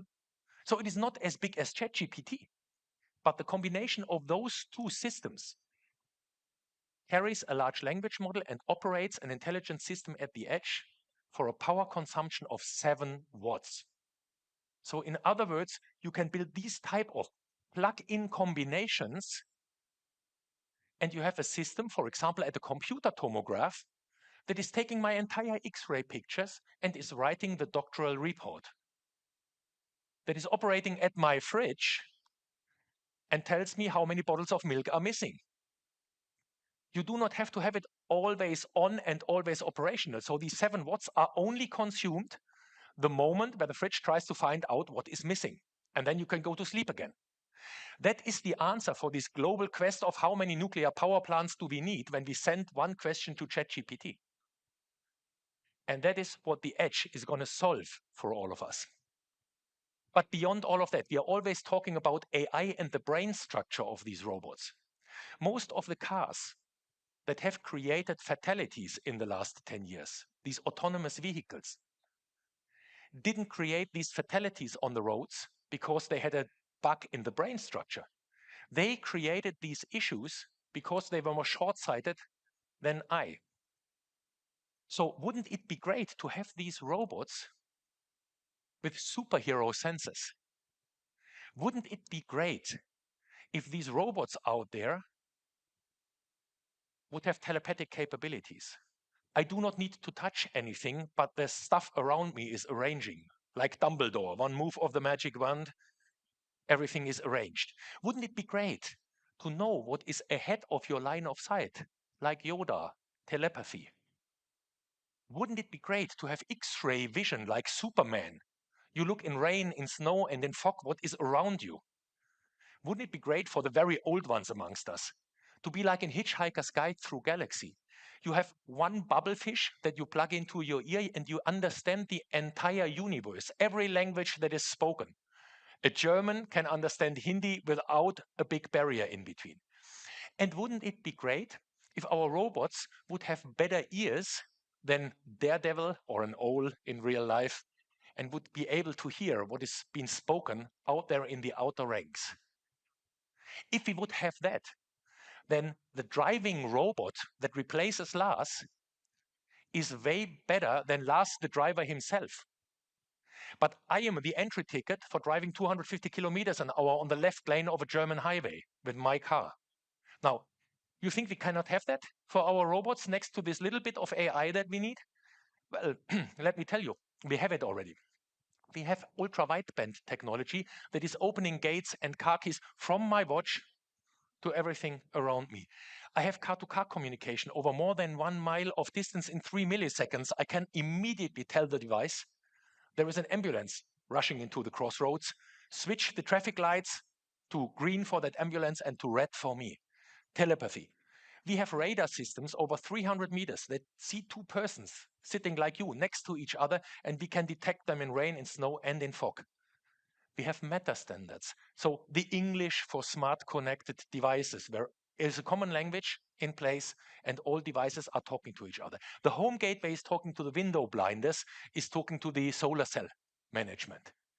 This is the entry tickets for this democratization of AI functionality and for the entrance of these tiny devices here with a little bit of AI, a lot of functional, safe and secure architectures to building the right devices. And what we have done with a little bit of AI and a couple of microphones in cars, we can take with the in-car microphones the sound in a way that we hear a bicycle bell behind the cars, and we can easily detect whether there is vulnerable road users, for example, behind the cars. We can do this in any other settings as well, but automotive is there a very nice one. So in other words, where are we at the moment when I'm talking to my fellow nerds and the semiconductor researchers? It is not about AI alone. It is how you can build systems that you absolutely can trust. How can you go low power? And then the key question, how big does the brain has to be? And the answer is somewhere between 100,000 and 100 billion neurons. Beyond all of that, there is very, very interesting questions that we have to solve. And where India is deeply with the Europeans in research and in the activities, how do we make the wiring harnesses lighter? How do we battery operate all of that? How we are sensing in the right way? How do we think? So all of these separate topics, and to not make it too nerdy and too complex, all of these silicons here are driving then these form factors. A lot of people are only talking about humanoids. And sorry to say, humanoids are the tiny fraction of robots. Because why should a robot look like a human being? I mean, that only makes sense in a very human environment, climbing stairs or whatsoever. Otherwise, you have robots that looking like ultrasonic devices, that are looking like infant monitor devices on the neonatology stations in hospitals. There is no need to look like me. But all of this We are equipping already with silicon in the 100,000s today, and the ingredients are always the same. And just to get this pitch here down on the runway, to say it in the drone language, what do you need to do? What do we need to work on? What does the industry do at the moment? Well, in a very simple way, we are working on safe and secure architectures that are ultra low power, ultra energy efficient.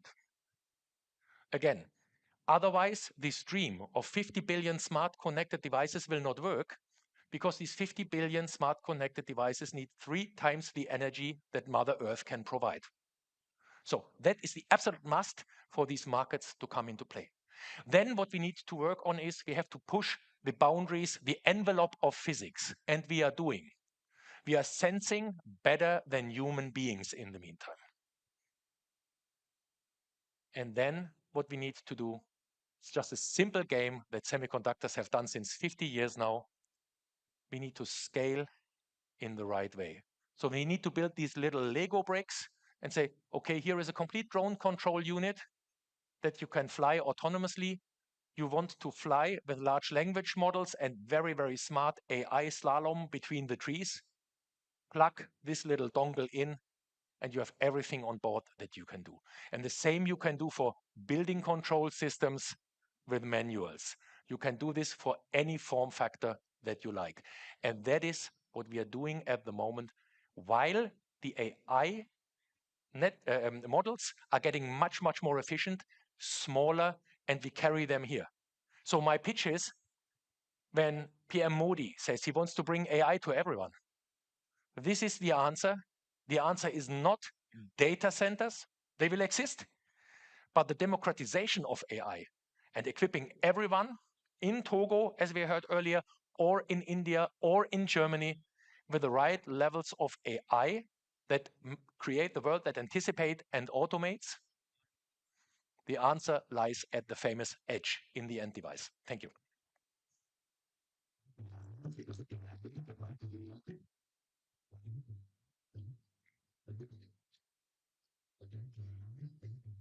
Thank you, Mr. Lasrager, for sharing your deep insights into the various aspects related to the semiconductors and artificial intelligence.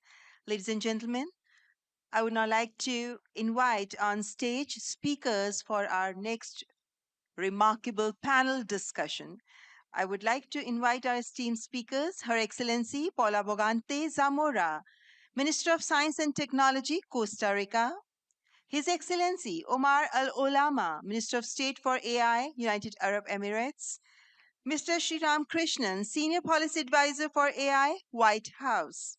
This discussion will be moderated by Dr. Samir Saran, President, Observer Research Foundation. Could I please request our esteemed panelists to kindly come on the stage?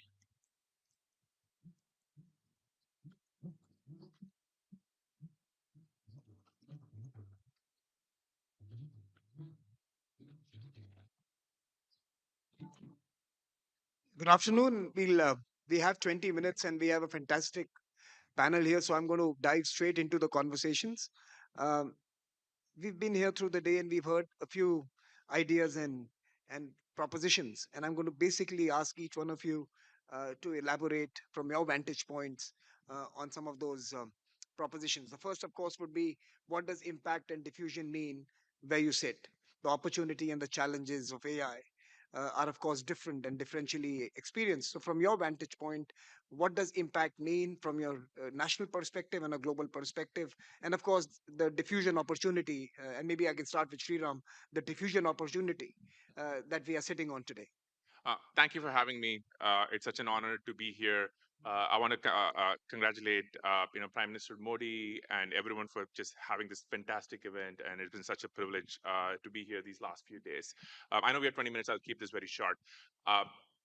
With the Trump administration, when we got into office about 13 months ago, we decided President Trump immediately chartered us with coming up with an AI action plan. And it came from a sense of positivity and optimism when it comes to AI. And in July last year, we set 3 priorities for what we believe America should follow. One, we want to build infrastructure. So President Trump has done a lot of work on making sure we can build data centers. We're making sure that we build grid capacity, making sure that we can build infrastructure while at the same time without having regular Americans see their power and energy bills go up. So that's infrastructure. There's a lot more there, but in the interest of time, I'll just keep going. Number two is innovation. At the heart of AI are amazing entrepreneurs and builders, a lot of whom you saw on stage here this morning. And we want to be sure that they can continue building these amazing models and applications and chips and everything else they do. So we've been doing a lot of work there. And I think most essentially, we've been trying to make sure they're not encumbered by red tape and bureaucracy. So President Trump signed an executive order in December, which tries to stop onerous legislation from getting in the way of innovation. And third is we want to share this technology with our allies and the rest of the world, whether it is our advanced chips from Nvidia or AMD or Google, or whether it be the models and applications on top. We want to share our technology with our partners all over the world, and we've been spending a lot of time on that. So those are the three things that we have been focused on. Great. Minister Alol Lama, let me turn to you. Again, a powerhouse in the region, powerhouse globally now. AI, a big feature of your government, a big priority in the bilateral as well between UAE and India. How do you see the opportunity, Minister, in terms of both the ability to empower your own people, but also and region, but also others around the world, the role UAE can play here? Thank you very much. And I must say that it's very impressive to see India convene the world on such an important subject like artificial intelligence. And also hearing His Excellency Prime Minister Modi this morning emphasized how India wants to not just be a champion for the global south, but the champion for transparent AI, the champion for open source systems. And that is reassuring, especially in a world where we have haves and have-nots. And if I'm going to reflect that on the UAE, we are a country that is blessed to be part of the haves, right? We are a country that has infrastructure, that is able to build artificial intelligence, and that is able to diffuse it across society. So if you look at Microsoft's AI diffusion report, the UAE ranks first globally. Locally in the UAE, the main focus is AI for quality of life improvement. If you look at it, some countries are looking for economic gains, others are looking for political advantages. We are looking for quality of life improvement because we believe that this will translate into every other domain in the future. If you look at externally, we were at a certain point of time in our history have-nots. So we were a country that wasn't as rich as it was pre-oil. And in that, we understand the need to give back and the need to invest alongside and the need to create with others. And you see that the UAE played a big role in building data centers and empowering people with AI literacy and being able to use AI across Africa, Latin America, and many other continents as well. And I think we're going to continue to do that. No, Minister, I want to ask you one short question. You were the first minister of AI in the world. Yes.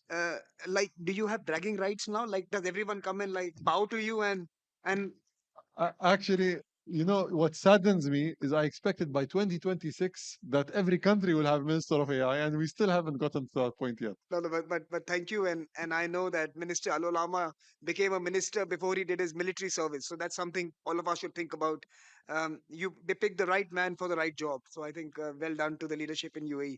Minister Zamora, another small country, another beautiful country, again another country that could really transform itself using the power of AI. And of course, there are headwinds that you need to encounter. So, from your vantage point, how do you assess this opportunity, this challenge, perhaps this transformative engine? So the one thing is that we need to talk about and have clear for everyone to understand is that the reality from countries that have, like Your Excellency was saying, is way different from the ones that have not, right, or don't have. I come from a small country, 5.2 million people, which is laughable from India standards. Small economy, one of the smallest countries in Latin America. And we have done a lot of things better than other Latin American countries. The truth of the matter is, depending on who do you compare, we're way lower than or we have much more to improve than what we thought we had to do. AI has, one of the things that AI is bringing up to our attention is we have to do a diagnosis as to where do you stand on the road of improvement, economy improvement. And you have to face reality in the sense of this is where you need to focus on. And that's what AI is bringing up to our attention. So, and this is a homework that every country must be doing. What needs to happen next is the countries that are way ahead of the others, they need to look at us and say, how do we help you with the AI implementation? And by the way, what do I mean by that? 70% of 190 plus countries have implemented 5G. You cannot think of AI without 5G. So what are we doing to help the countries that are still launching or have 4G within their telecom networks? Right. What are they doing? How can we help them? When we started working on an AI strategy, 4 countries out of 33 Latin American, Caribbean countries had an AI strategy. 4 out of 33.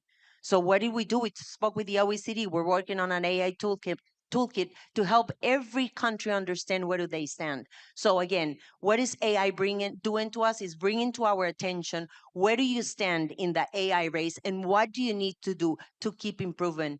But we're not going to be able to get to the ideal point unless the countries that are ahead of us look down and say, this is where we should be helping. More than just bringing AI solutions is how do you build the base to then start implementing AI solutions? You raise a very important point. How is global cooperation going to play out in this domain? How are partnerships going to serve humanity? I think that's one of the key principal conversations we want at this forum, right?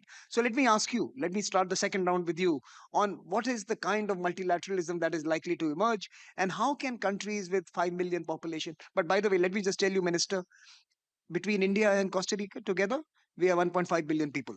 So don't worry, it's big numbers. So we will negotiate together.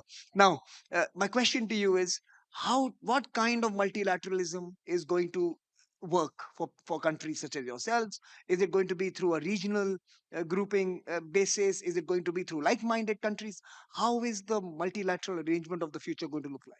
I think a little bit of both. You said India and Costa Rica. Let's talk about Latin America and the Caribbean. If we combine all 33 countries, we're talking 650 million people. Then the number sounds attractive, right? So I do think that we need to like-minded countries get together within regions and start negotiating or deciding what the path is going to be. And we can do it with countries from other regions, say Asia and Costa Rica, or Africa and Latin America, not Costa Rica. The truth of the matter is we're sharing some common problems, some countries, small economies, for example. What do we need to do to make sure that we keep moving forward and we call the attention on the countries that are, in the upper floors, let's say? To catch their attention, right? Minister Alolama, you've been in this forever. So tell me, how is the World Government Summit and the big events that you host? How do you think partnerships are going to emerge in this particular technology domain, in this highly polarized world? People are being forced to choose. How do we retain the ability to be able to build bridges across? So this has evolved as a discussion, and things have changed drastically over the past 9 years since I was appointed. Historically, no one was talking about, um, you know, trying to confidentially keep what they have for themselves and not discuss it with others, or trying to create groups of, influence, whether it's on the left or on the right. But with the advent of LLMs and very powerful AI systems that can do things that historically were not even seen to be possible in the next 10 or 20 years, we're seeing a shift in narrative. The UAE's approach has always been the world needs a convener, the world needs a place where you can have dialogue. And I think what is going to harm the world is ensuring that there isn't dialogue and there are silos. Even at the height of the Cold War, there were dialogues on nuclear proliferation. There were dialogues on the dangers of nuclear weapons. And there were countries like Switzerland at the time where the world could come and talk about what is acceptable and what is unacceptable. And we believe that the UAE can play that role. It can convene the world. It can come and put the topics of importance, and it can ensure as well that we can magnify the voices not just of the countries in our region, but as Her Excellency the Minister said, countries in Latin America and the Caribbean, countries that today are unrepresented in this dialogue. We attend the G20 meetings, and there was a process on the Hiroshima Accords on AI, and in that you can see it was only the 20 countries or 25 countries that were there. The AI dialogue needs to be a global one. It cannot be one that is limited to one geography or one set of countries. Sriram, let me take from a US perspective, from a Trump administration perspective, you are investing in building partnerships, whether it is a critical minerals group or the Pax Silica that's gained much currency in recent conversations. How is multilateralism of the future for you? Before I get to that, I think I want to emphasize something which His Excellency the Minister mentioned a moment ago, which is Prime Minister Modi just outlined a totally compelling vision for what AI can mean to all of humanity, and I think it was so compelling in so many themes. And I also want to particularly congratulate the Sarvam team for their launch yesterday. I think it is quite inspirational in terms of what a small team of entrepreneurs have accomplished in such a short time. And as somebody who kind of nerds out on these things, I found that very, very impressive. Um, I think speaking for us in the administration, we approach this from a spirit of partnership. We want to see the world leverage and use our technologies. You saw many of the companies represented here on stage today, whether it be our advanced semiconductor chips, whether it be people building models, or whether it be people building applications. You can kind of choose who you want to work with. If you want to build a model, you're going to be training on Nvidia or AMD CPU. If you want to, the whiteboard, you're probably going to be doing that on top model, whatever be your use case. And if you look at the action plan, we put a lot of emphasis into making sure we can export our AI. And just to give you one example, we entered into this AI accelerator partnership with the UAE back in May last year as part of President Trump's visit. And I think that's kind of the template for many more to come. You mentioned Pax Silica. I think the announcement was today. I think it's going to be formalized tomorrow.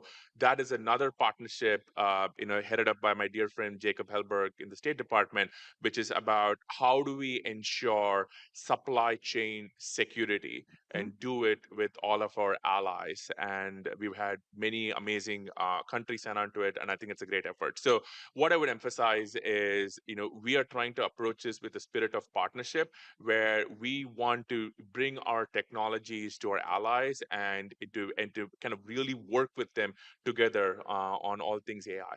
So let me pose the final question to this panel as we reach our 20-minute mark. I thought we should perhaps look back at the first session this morning when I thought President Macron made a very interesting speech, which had a number of issues that we could all take. We could actually have a debate on. For example, it's one of the questions he raised was the nature of regulation, and I think the implicit in his speech was the question of the balance between innovation and restraint in some sense, right? So maybe as we conclude this conversation, from all of the panelists, we could start with how do we see the future of AI regulation, and maybe Minister Alolama, I could start with you this time, then come to you, Minister Zamora, and end with you, Sriram, on regulation and what do you think about it. So let me start with you.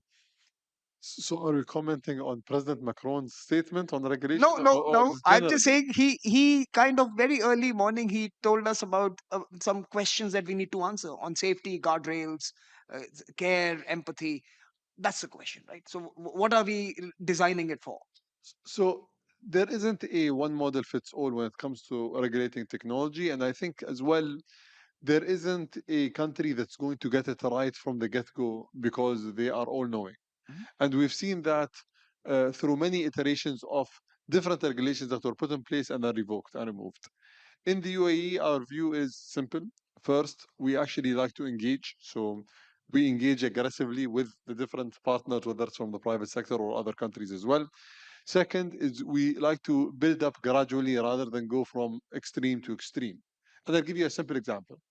You're going to realize that when ChatGPT came out, in a short period of time, there was a country in Europe, I'm not going to mention the country, who announced that they're banning ChatGPT. In the same month, the cabinet in the UAE announced that we are going to be embracing LLMs and ChatGPT completely and getting as many people in the country to use these tools as possible. And this sounded counterintuitive. Why are they banning it and these guys are jumping on board? Our assessment was that this tool is going to be a net positive for the society. Now, with that, if there are negative ramifications, the way that we're going to approach it is gradual restriction rather than going from 0 to 100. That's how the UAE approaches it. And we typically like to work with others to ensure that our regulation as well are compatible with other, whether it's blocks or countries. So you see that there are certain regulations that are compatible with India. Many regulations are compatible with the US. And maybe Her Excellency the Minister will say this, for countries of our size, we can't bully large companies. And I don't think we can afford, and it's true, we can't afford to swing left and right on the pendulum just because we're trying to threaten them.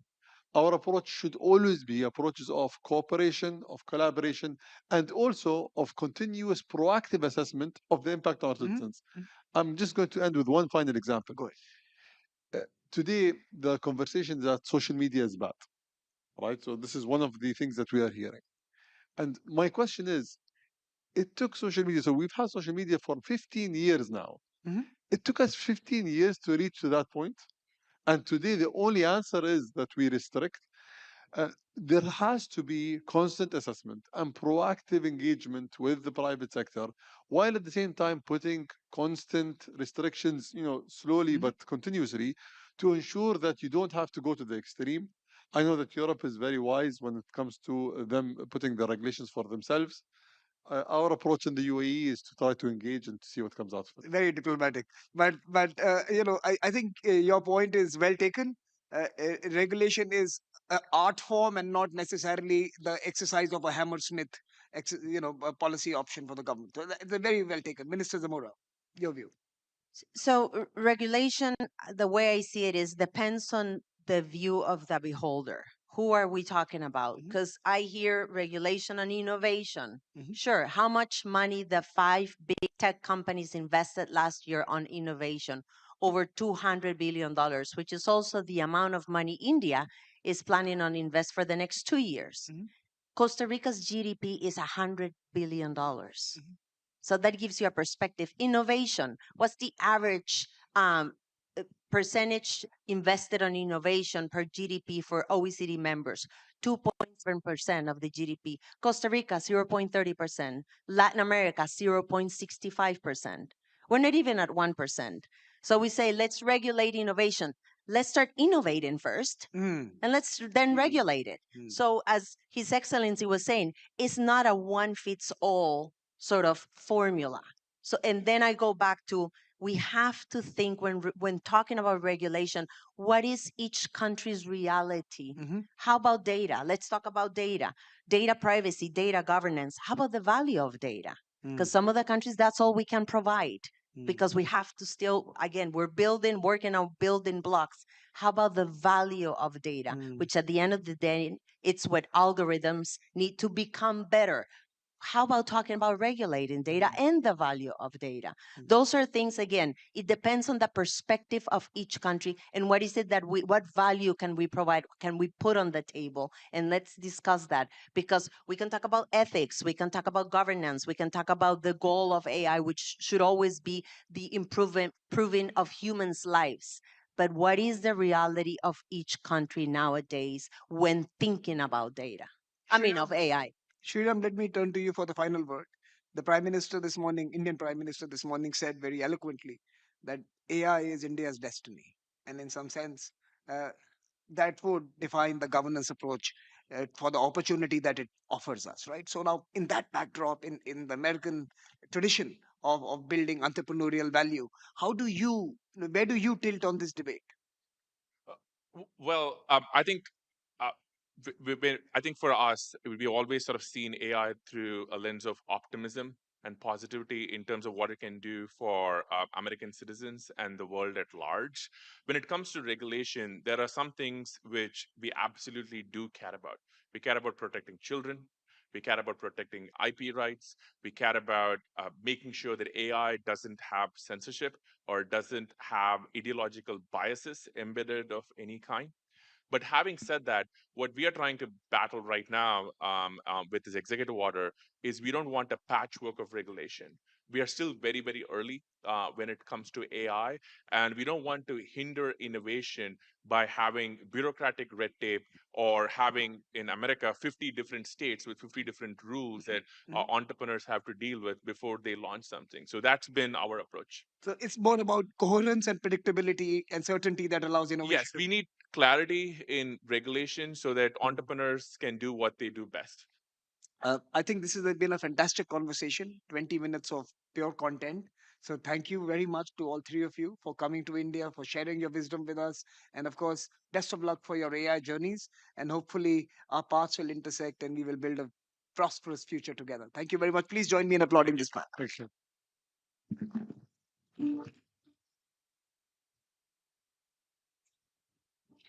Thank you so much, Your Excellencies, for this insightful and enriching conversation. I thank Her Excellency Paula Pogante Zamora, His Excellency Omar Al Olama, Mr. Sriram Krishnan, and also Dr. Samir Saran for moderating this conversation. Ladies and gentlemen, we are honored to have the Right Honorable Rishi Sunak with us. Former Prime Minister of the United Kingdom, Mr. Rishi Sunak. He was the force behind hosting the landmark AI Safety Summit at Bletchley Park, the point where the international conversation on AI safety truly began. He understands, perhaps better than almost anyone, how technology intersects with geopolitics, with democratic institutions, and with the everyday lives of citizens. And of course, we are honored to have you here with us, sir.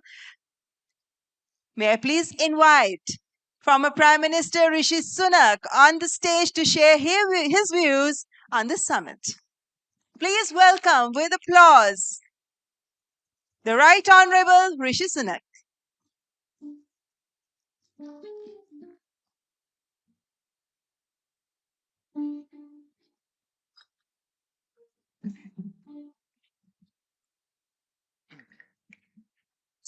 Namaste. Thank you. It's such a privilege and indeed a pleasure to be with you today.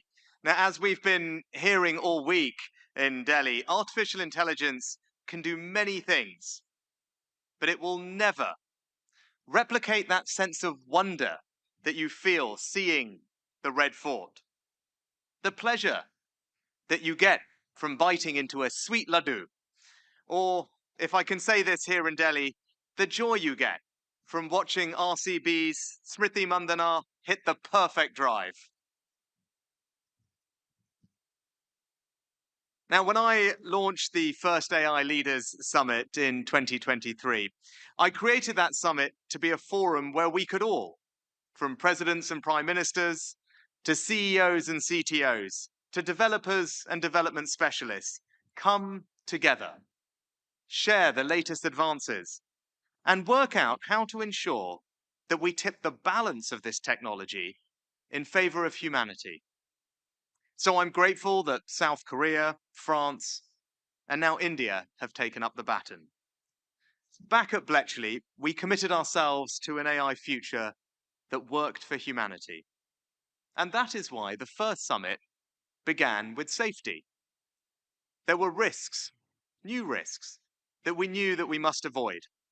And I'm proud that the frontier labs today are working with our AI Security Institute to test models before they are deployed, ensuring their safety.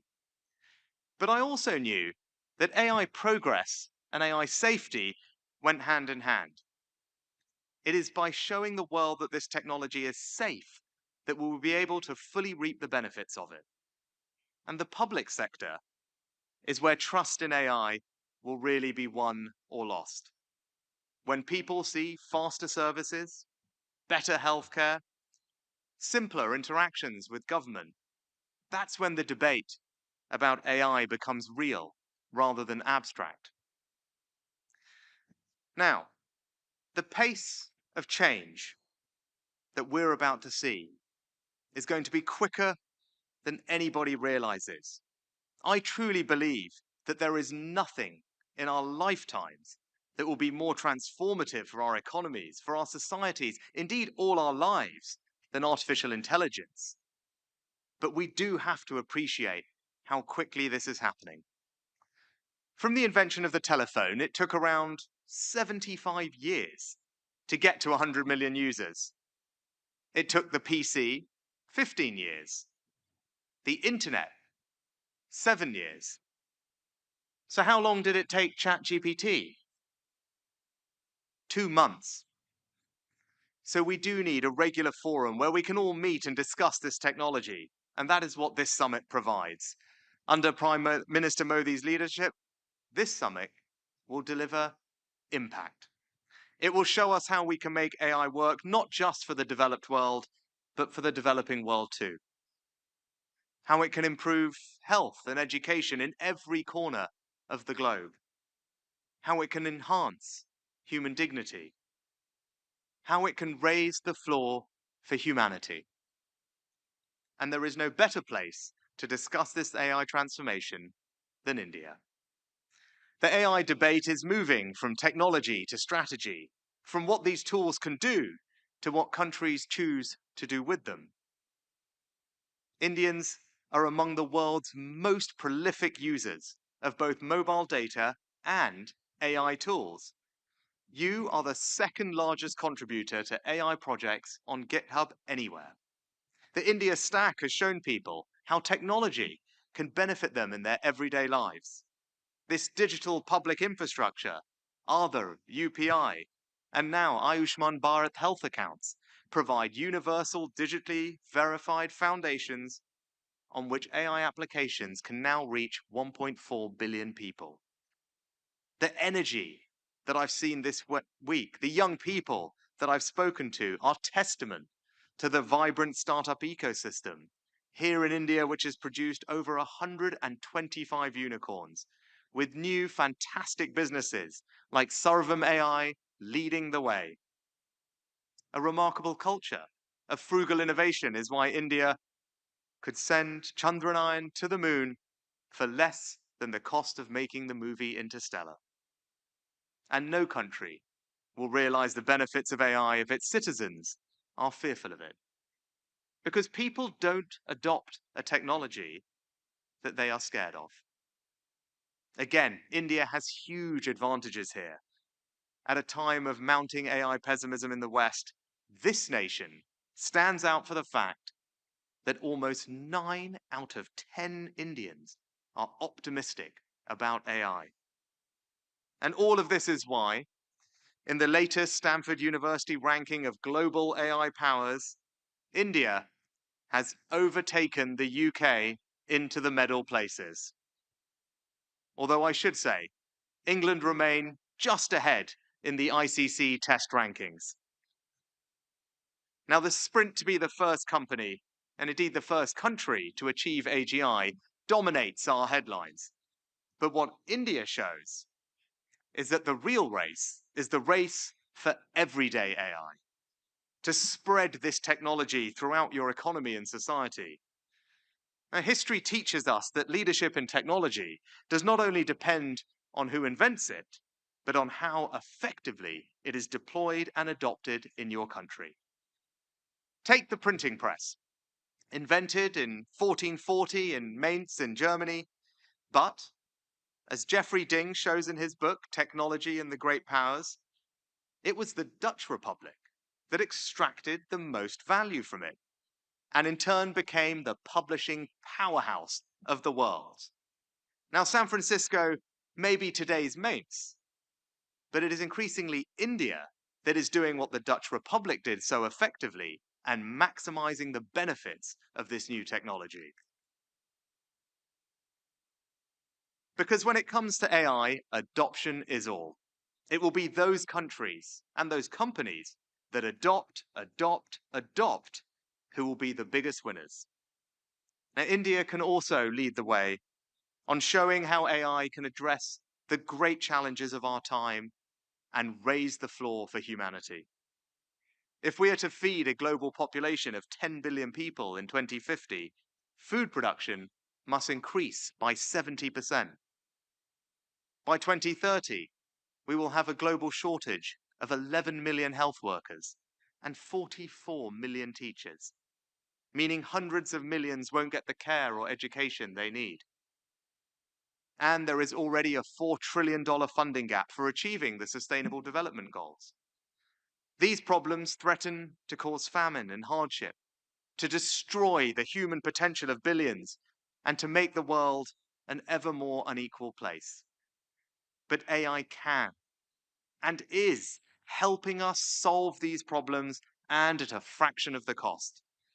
Look at how AgroSmart is enabling farmers in Latin America to access on their phones, in their fields, the kind of up-to-date weather and soil information that up to now has been the preserve of the largest commercial producers. And the results have been sensational. It is boosting crop yields by a fifth while halving water and energy use. Now, this technology offers the chance to achieve a breakthrough in agricultural productivity on the scale of India's green revolution. And if AI helps us achieve this, we truly can feed the world.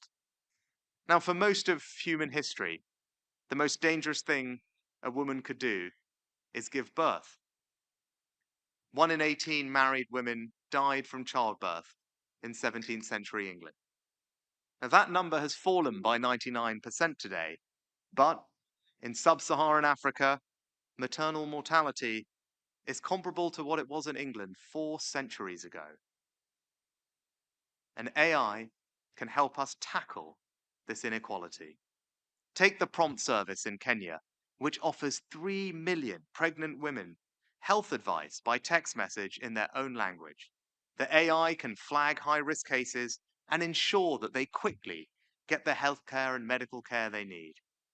For 74 cents a patient, this technology is saving lives and tackling one of the great injustices of our time. Now, no country has become healthier and wealthier without expanding education. As Kofi Annan reminded us, knowledge is power. Information is liberating. Education is the premise of progress in every society, in every family. But today, too many children lack access to quality teaching and resources. And again, AI can and is changing that. Take MindSpark, which is teaching 500,000 pupils already in India. These children are being provided with personalized lessons in just the way that the most privileged children in developed countries are. And for just a few dollars a month, their rate of learning has doubled. The genius of this technology is that it doesn't require super fast broadband and a fancy laptop, but just a simple tablet with preloaded content that draws on 20 years of research and 5 billion student interactions. Think of the dreams that are being sparked by this, the human potential that will no longer be wasted. So, in conclusion, today, we can see the Bletchley vision of an AI that favors humanity becoming a reality. We're seizing the opportunities of the greatest breakthrough of our time while giving our citizens the peace of mind that we will keep them safe. AI will deliver huge economic gains. It will have twice the impact of the Industrial Revolution in just half the time. But what we are seeing here at this summit is how AI will raise the floor for humanity. Rural clinics will soon be able to offer the same level of medical expertise as big teaching hospitals. As the son of a doctor and as the parent of 2 girls blessed with the best medical care the world can provide, as the grandson of someone born in rural Tanzania, I know what a difference this will make. It will lead to an improvement in human health and happiness that we have not seen before. Farmers on their small holdings will be able to call on the combined expertise of the world's best agronomists and soil scientists. In the greatest step forward ever for equality of opportunity, every child will now have access to a personalized tutor. It won't matter if you're born in the Lutyens bungalow zone or in Ali Rajpur, you will, thanks to this technology, have the same educational opportunities. It will be the greatest democratization of knowledge ever. Friends, this is the new world that we are entering. Never before in human history will so many people receive a boost to their quality of life. That will be this technology's greatest achievement. And that will be your legacy. Thank you.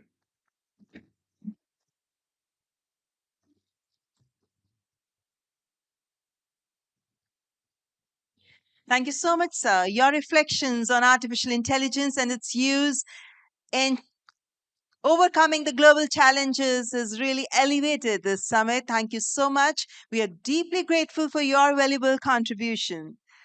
Ladies and gentlemen, I would like to now invite Mr. Bejul Somaiya, Managing Director, Lightspeed Venture Partners, one of the most respected technology investors in Asia. Mr. Somaiya has backed some of India's most consequential startups from the earliest stages. His view of where AI investment is going and which bets are likely to pay off is one of the most grounded in the room. Please welcome the Managing Director of Lightspeed Venture Partners, Mr. Bejul Somaiya.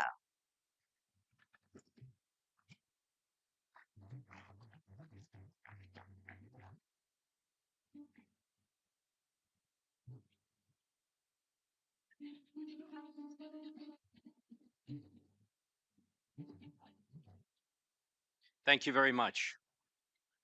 For the founders in the audience and live streaming, I want to take you back to 2008. If you were involved with the innovation economy in India at that time, you were living in a strange kind of tension. On one hand, there was a sense of inevitability around the arrival of the internet and the creation of the digital economy in India. On the other hand, if you focus solely on what was happening in that moment, there was very little evidence that we could all point to. Internet penetration was in the low single digits. Smartphones were a luxury. Broadband was a distant promise. And the main question anyone was asking was whether India would ever be more than a services economy for the rest of the world. And yet, within 15 years, India became the world's third largest digital economy. Not by copying what happened elsewhere, but by inventing something entirely of its own, a digital stack, a payments infrastructure, and a consumer internet economy that served 1 billion people at price points the world had never seen before. The companies that emerged were not just Indian versions of American ideas.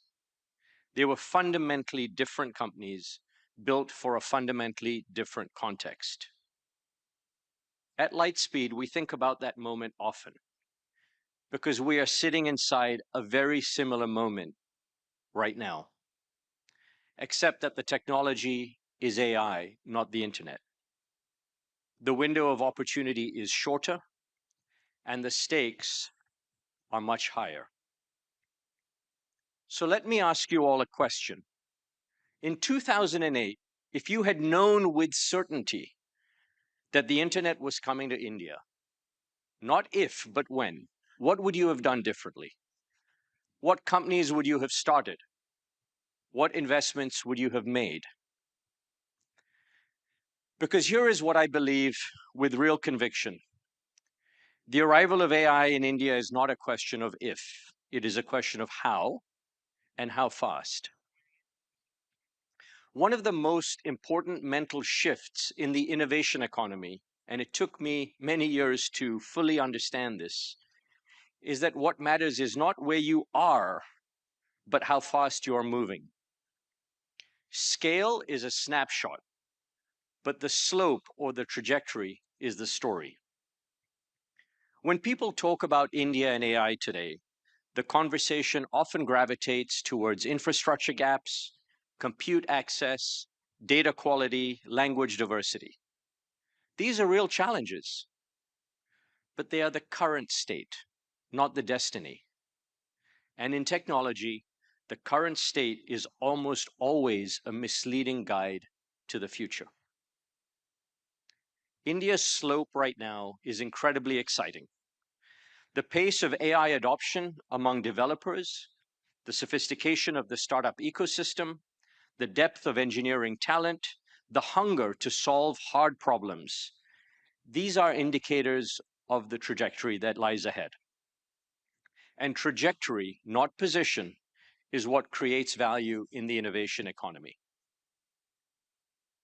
Now, two areas where AI has the greatest potential to be transformative for India, and you just heard this from the former Prime Minister, are healthcare and education.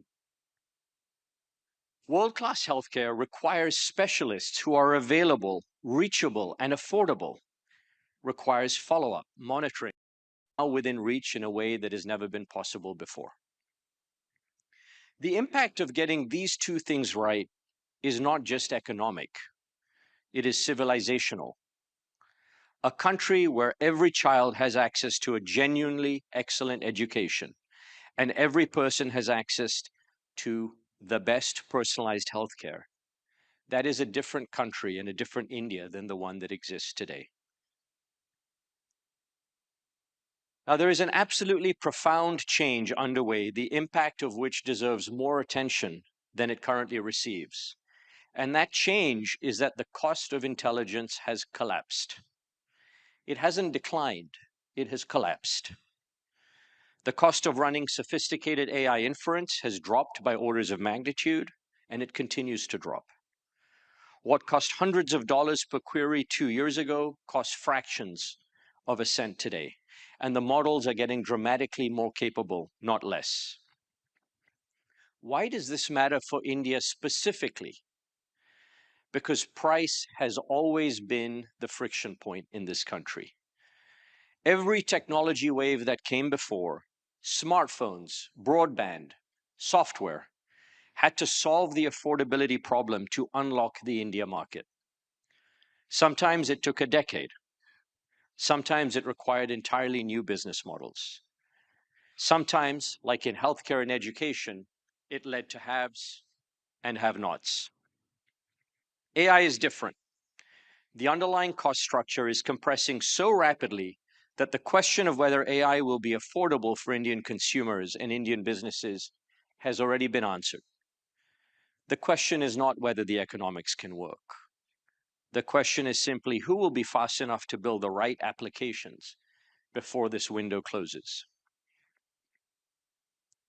For the first time in the history of technology, a person in a village in Rajasthan with a smartphone will have access to the same underlying intelligence as a knowledge worker in Manhattan. Not an inferior version, not a stripped-down version. The same intelligence delivered through applications built for their context, in their language, at a price point they can afford. That is not a small thing. That is a compression of centuries of knowledge inequality into a very short window of time. And there is a deeper implication of this cost compression that we have not yet fully appreciated, one that is specific to India in a way that is different than most other countries. And that is that we have historically operated with a scarcity mindset. For good reason. Scarcity was our lived reality. Scarcity of capital, scarcity of infrastructure, scarcity of opportunity. But perhaps the deepest and most consequential scarcity of all was the scarcity of talent. Talent is the raw material of innovation. It is the thing that you cannot substitute or work around. You can raise more capital, you can build more infrastructure, but you cannot conjure on demand a great engineer, a great product thinker, or a great operator. And in India, the talent pool, while deep in absolute terms, has always felt insufficient. relative to the scale of our ambition. The best people were oversubscribed. The gap between what founders wanted to build and what they had the human capital to execute has been a constant constraint.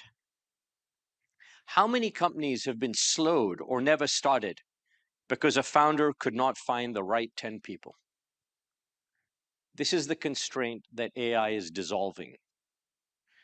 When intelligence becomes abundant, when a founding team of 5 can do the work that previously required 50, when every developer has a sophisticated coworker available at all times, when customer support and legal analysis and financial modeling and content creation can be augmented dramatically, the talent bottleneck changes in character.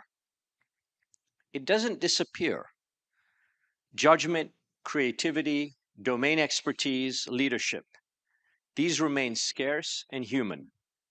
But the leverage available to every unit of talent expands enormously. A first-time founder in Bangalore or Hyderabad or Pune, building with AI tools available today, has access to a level of organizational leverage that a well-funded startup in Silicon Valley didn't have just 3 years ago. The playing field is meaningfully more level than it has ever been. Now, this mindset shift is not trivial. Scarcity thinking is deeply ingrained in how we hire, how we plan, how we measure organizational capacity. We have to move from how many people do we have to what is the effective intelligence that is now available to our team. But this is the frame we need for the world that we're entering. The founders and leaders who truly understand this and act on it early will build fundamentally different organizations, leaner, faster, more ambitious in scope than those of us who carry the old constraints into a new environment. Now, I want to be direct about one thing because I think that many of us right now are focusing on the wrong part of the stack. While the foundation models, the large language models, the reasoning engines are largely being built outside India, with the exception of Sarvam, this will not be the primary area of opportunity in India. The primary opportunity area here is in the application layer. That is how this technology diffuses into the economy, making it real for businesses, for consumers, for institutions. And this requires building applications that understand specific workflows, languages, cultural contexts, and very specific regulatory environments. It requires the kind of close to the ground insight that comes from being inside a market, not just observing from the outside. And this is exactly what Indian entrepreneurs are uniquely good at. The history of the Indian consumer internet is a history of taking global ideas and rebuilding them from first principles for a market that global players fundamentally misunderstand. And that skill and that instinct is exactly what the AI application layer demands. Now, I want to close with something that I mean sincerely, not as a formality. That everyone that is listening to this is not just a spectator about what is happening in India. You are the protagonists for it. And that is not a comfortable position because protagonists carry weight. They make decisions under uncertainty. They move before things are obvious. They make mistakes and endure criticism. But those are the people that shape our future. In 2008, a small number of entrepreneurs and investors in India looked at a world with very limited internet penetration in India and decided that the trajectory and the potential was more important than the current scale. They built companies that didn't yet have customers on infrastructure that didn't yet exist for a market that hadn't yet arrived. Most people thought they were too early, and some of them were. But the ones who got it right created something unlike anything we had seen before. So we have been here before, and Indian founders have shown emphatically that they know what to do. The only question is whether we will move with the conviction and intensity that this moment deserves. I believe we will. Thank you.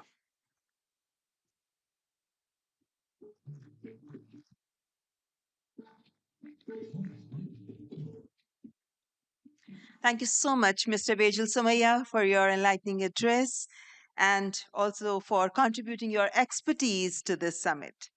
Ladies and gentlemen, I now take this opportunity to invite Professor Surya Ganguly, Professor of AI, Neuroscience and Physics, Stanford University. Professor Ganguly's research sits at one of the most intellectually fertile intersections in science today, using the mathematics of physics and the insights of neuroscience to understand how intelligence, biological and artificial intelligence, actually works. His work is helping build the theoretical foundations that practice so urgently needs. Please welcome Professor Surya Ganguly from Stanford University.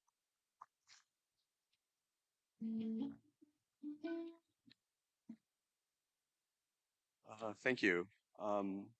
Great, so we got the slides. So we went from a world leader to a VC to now a professor now. So we're gonna have a little bit of a change of pace. It's gonna get a little bit more technical. And because I'm a professor, there's gonna be an exam at the end, right? So pay attention. All right, so I'm gonna talk about advancing the science and engineering of intelligence. So the last decade of AI research has led to stunning advances in the engineering of intelligence, yielding AI systems that stand poised to transform our society. Yet alarmingly, we understand almost nothing about how they work, and we desperately need to. At the same time, our brain is the product of 500 million years of vertebrate brain evolution, and it is still orders of magnitude better than AI along several axes, and we also need to understand why. So I work in a unified science of intelligence across both brains and machines that seeks to both understand biological and artificial intelligence and create more efficient, explainable, and powerful AI. Today, I'll work on understanding and improving intelligence along three axes: data efficiency, energy efficiency, and melding brains and machines. First, data efficiency. So AI is vastly more data hungry than humans. We get about 100 million words of language experience. AI gets 10 trillion. It would take us 240,000 years to read everything that AI read. So why is AI so data hungry? Well, in AI, error falls off as a power law, falls off very slowly as a power law with the amount of data. This is an example of a famous neural scaling law, which captured the imagination of industry and motivated significant societal investments in data collection, compute, and energy. But despite the importance of these neural scaling laws, discovered over half a decade ago, we lack any scientific theory for why they exist for any modern large language model, and why they are so slow. Just last week, we posted the first theory to do so. From first principles, we could analytically predict the slope of these neural scaling laws, and we connected their shallow slope to the weak surface statistical structure of natural language itself. The black line is our theory, and the colored lines are experiments in modern LLMs. You can see there's a good match. But can we make the scaling laws better? We actually can. We actually showed, both in theory and practice, that we can bend the slow power law down to a much faster exponential drop. The key idea is that large random data sets are extremely redundant. If you already have a billion random sentences, it's unlikely that the next sentence is going to tell you very much that's new. But what if you could find a non-redundant training set in which each new data point is carefully chosen to tell you something new compared to all the other data points? We developed theory and algorithms to do just this, and that's what got us the better exponential. In a completely different line of work, we asked if the process of evolution itself could speed up learning, and we showed it actually can. We evolved robot morphologies, shapes of bodies, from generation to generation, and we showed that successive generations could learn faster. They did so by designing the body to be easier to learn to control. This is an example of something called the morphological Baldwin effect. It's an effect that has long been conjectured in evolutionary theory, but hard to test in the real world.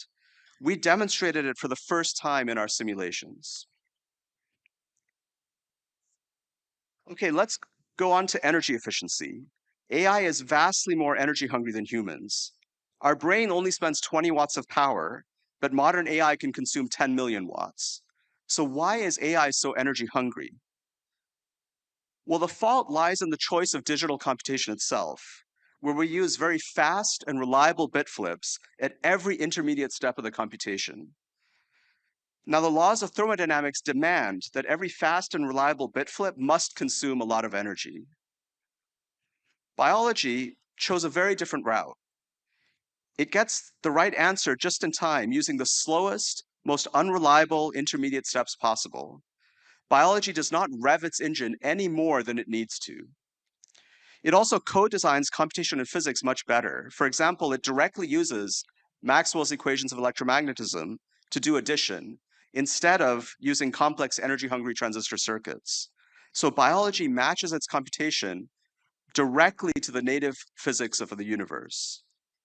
So to bridge the vast energy gap between brains and machines, we need to rethink our entire technology stack from electrons to algorithms and optimally match computational dynamics to physical dynamics. For example, given a particular computation, what are the fundamental limits on its speed and accuracy under energy constraints? We recently solved this question for the computation of sensing, which every cell has to do.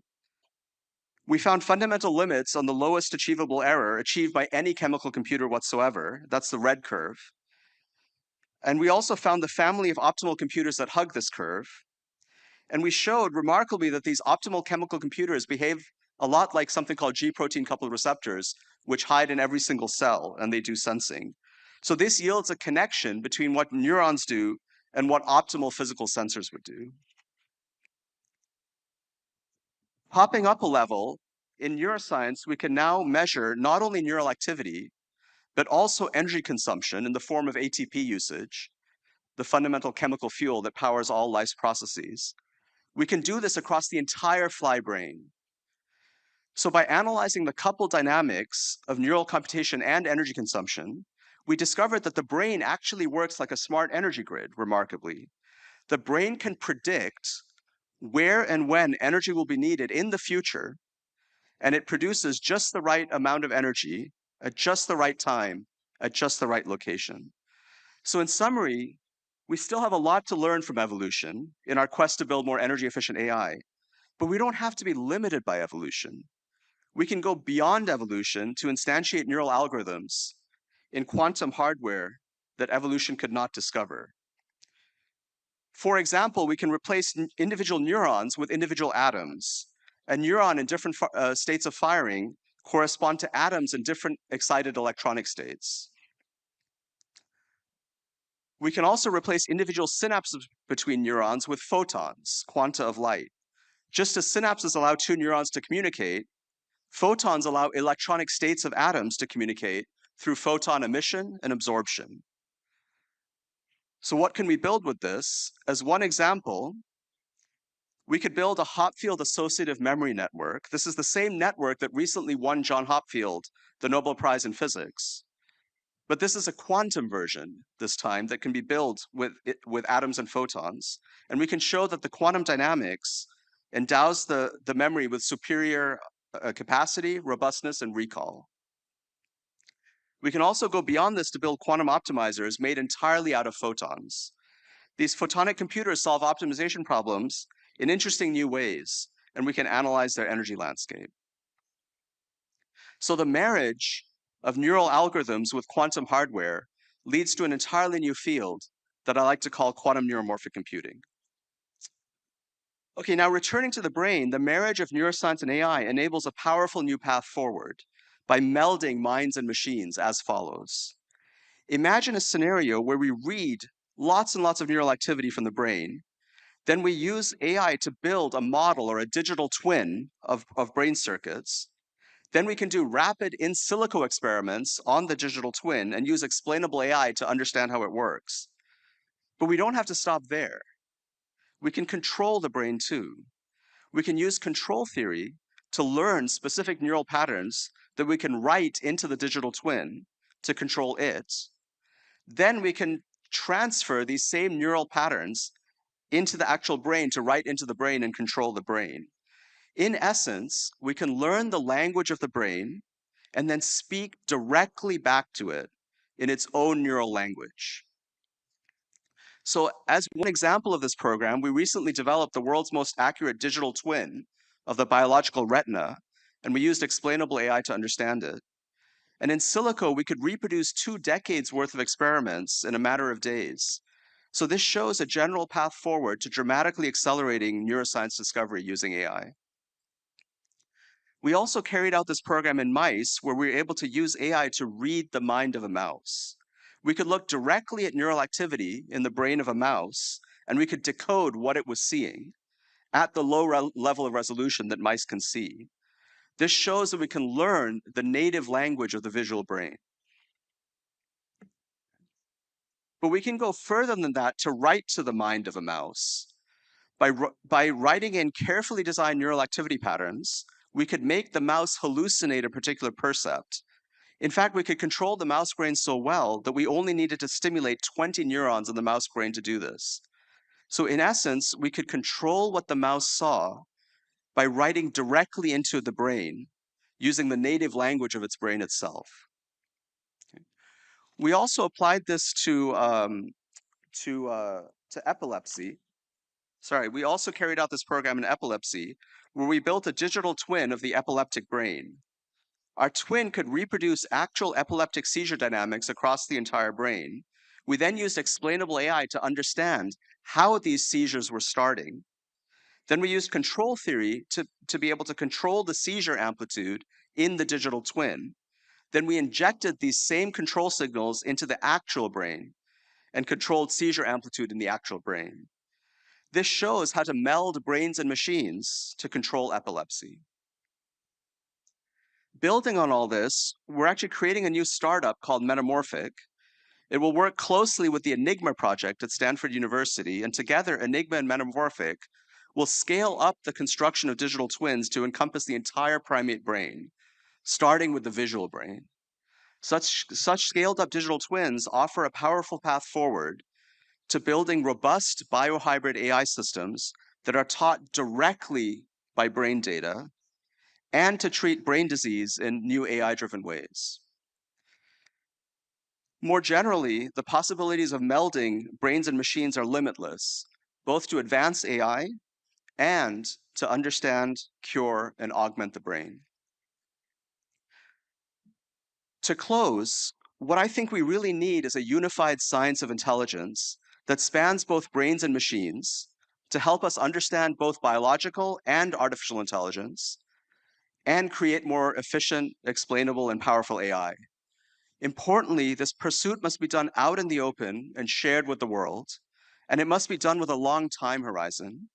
This makes academia an ideal place to pursue a science of intelligence.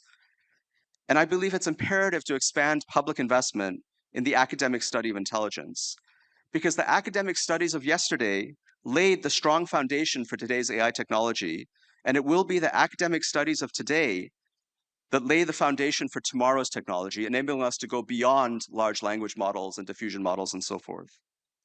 Despite the huge and exciting advances happening now increasingly, unfortunately, behind closed doors at companies, I'm extremely excited about what the science of intelligence can achieve out in the open for the public benefit of all. Thank you.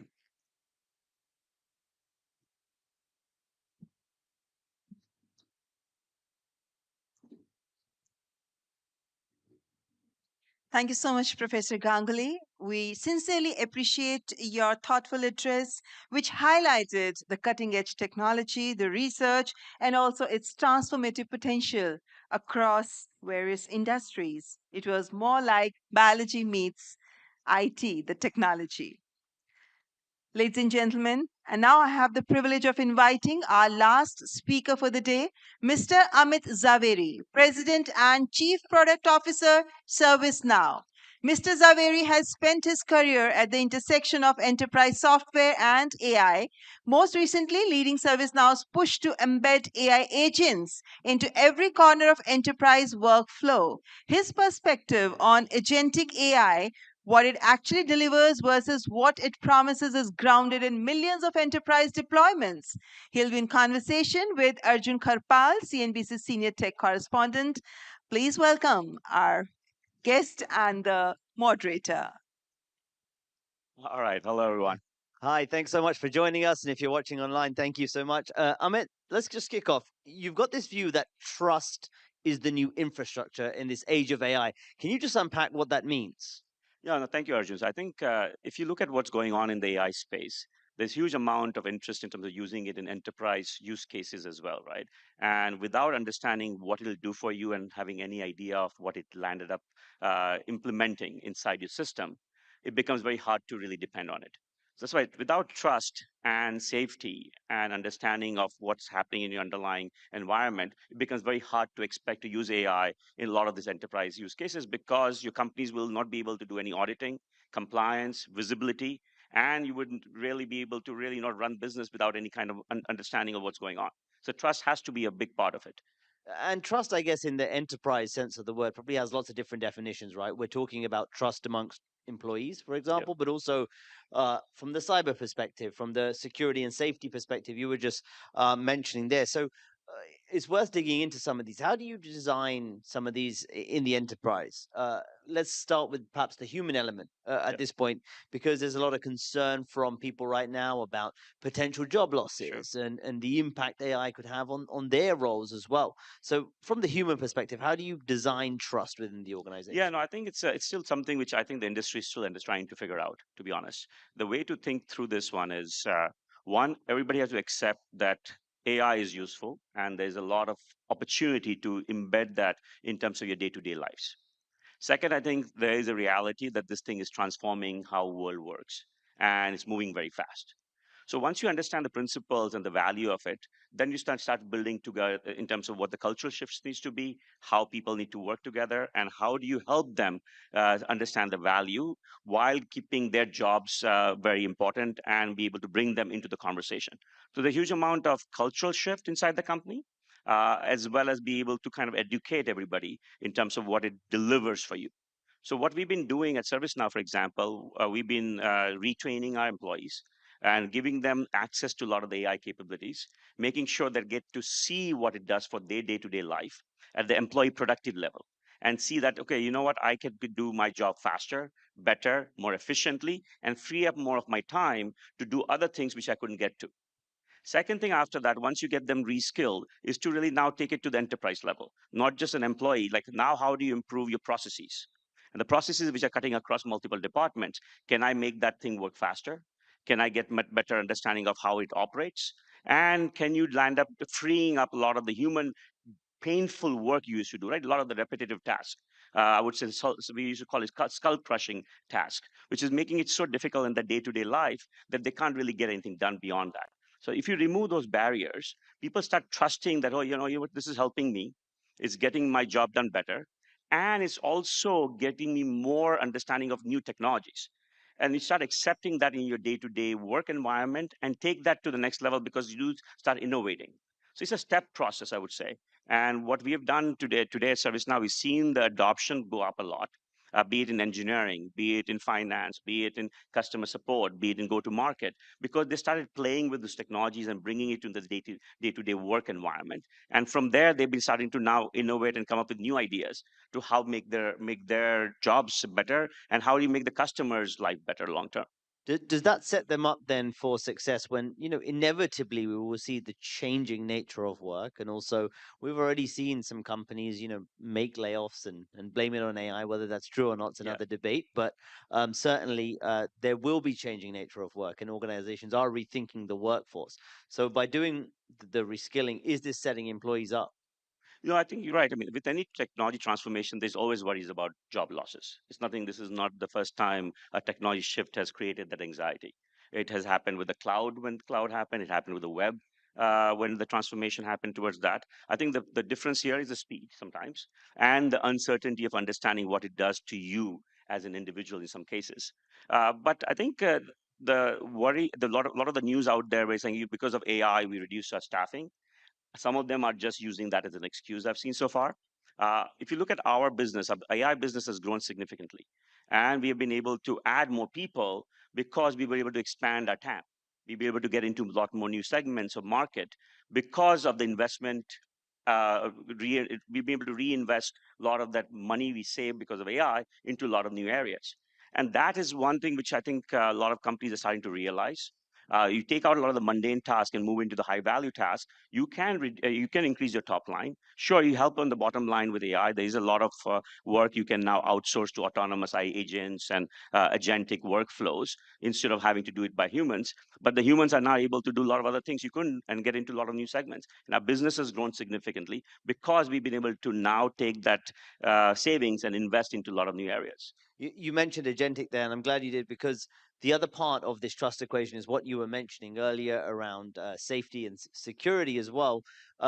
Given the excitement around agentic AI and how much businesses want to adopt this, is there enough focus being put right now on the vulnerabilities from a cyber perspective when it comes to agentic AI? I would say that's probably the biggest concern for companies when they think about AI and agentic, right? If you look at last year, early last year, when we used to go and talk about agentic workflows or AI, most of the companies were worried about not having any kind of visibility, worried about vulnerabilities, worried about security, worried about control. And once we started introducing them the capability of controlling some of this implementation and having security profiles around the AI implementation, a lot more companies started adopting AI. Right, in the late last year, I would say middle of last year and late last year, the volume of our agentic workflows being adopted by customers went up by 55 times, 55x. Because what happened was they start feeling comfortable that one, they have visibility into all the AI systems. Second, they have ability to secure it because you don't want to lose access to your data or get it accessed externally without any kind of permissions. And once you start giving them that comfort factor, they're starting to see the benefit of taking agentic AI and implementing that into the businesses, be a workflow around case management, incident management, triaging, be able to resolve issues. And that is a very, very valuable things for them. But once you only can do that once you have the security part of it. So for example, we've been investing aggressively in the security space. Our security business itself is $1 billion plus, but we've been adding now for AI agents.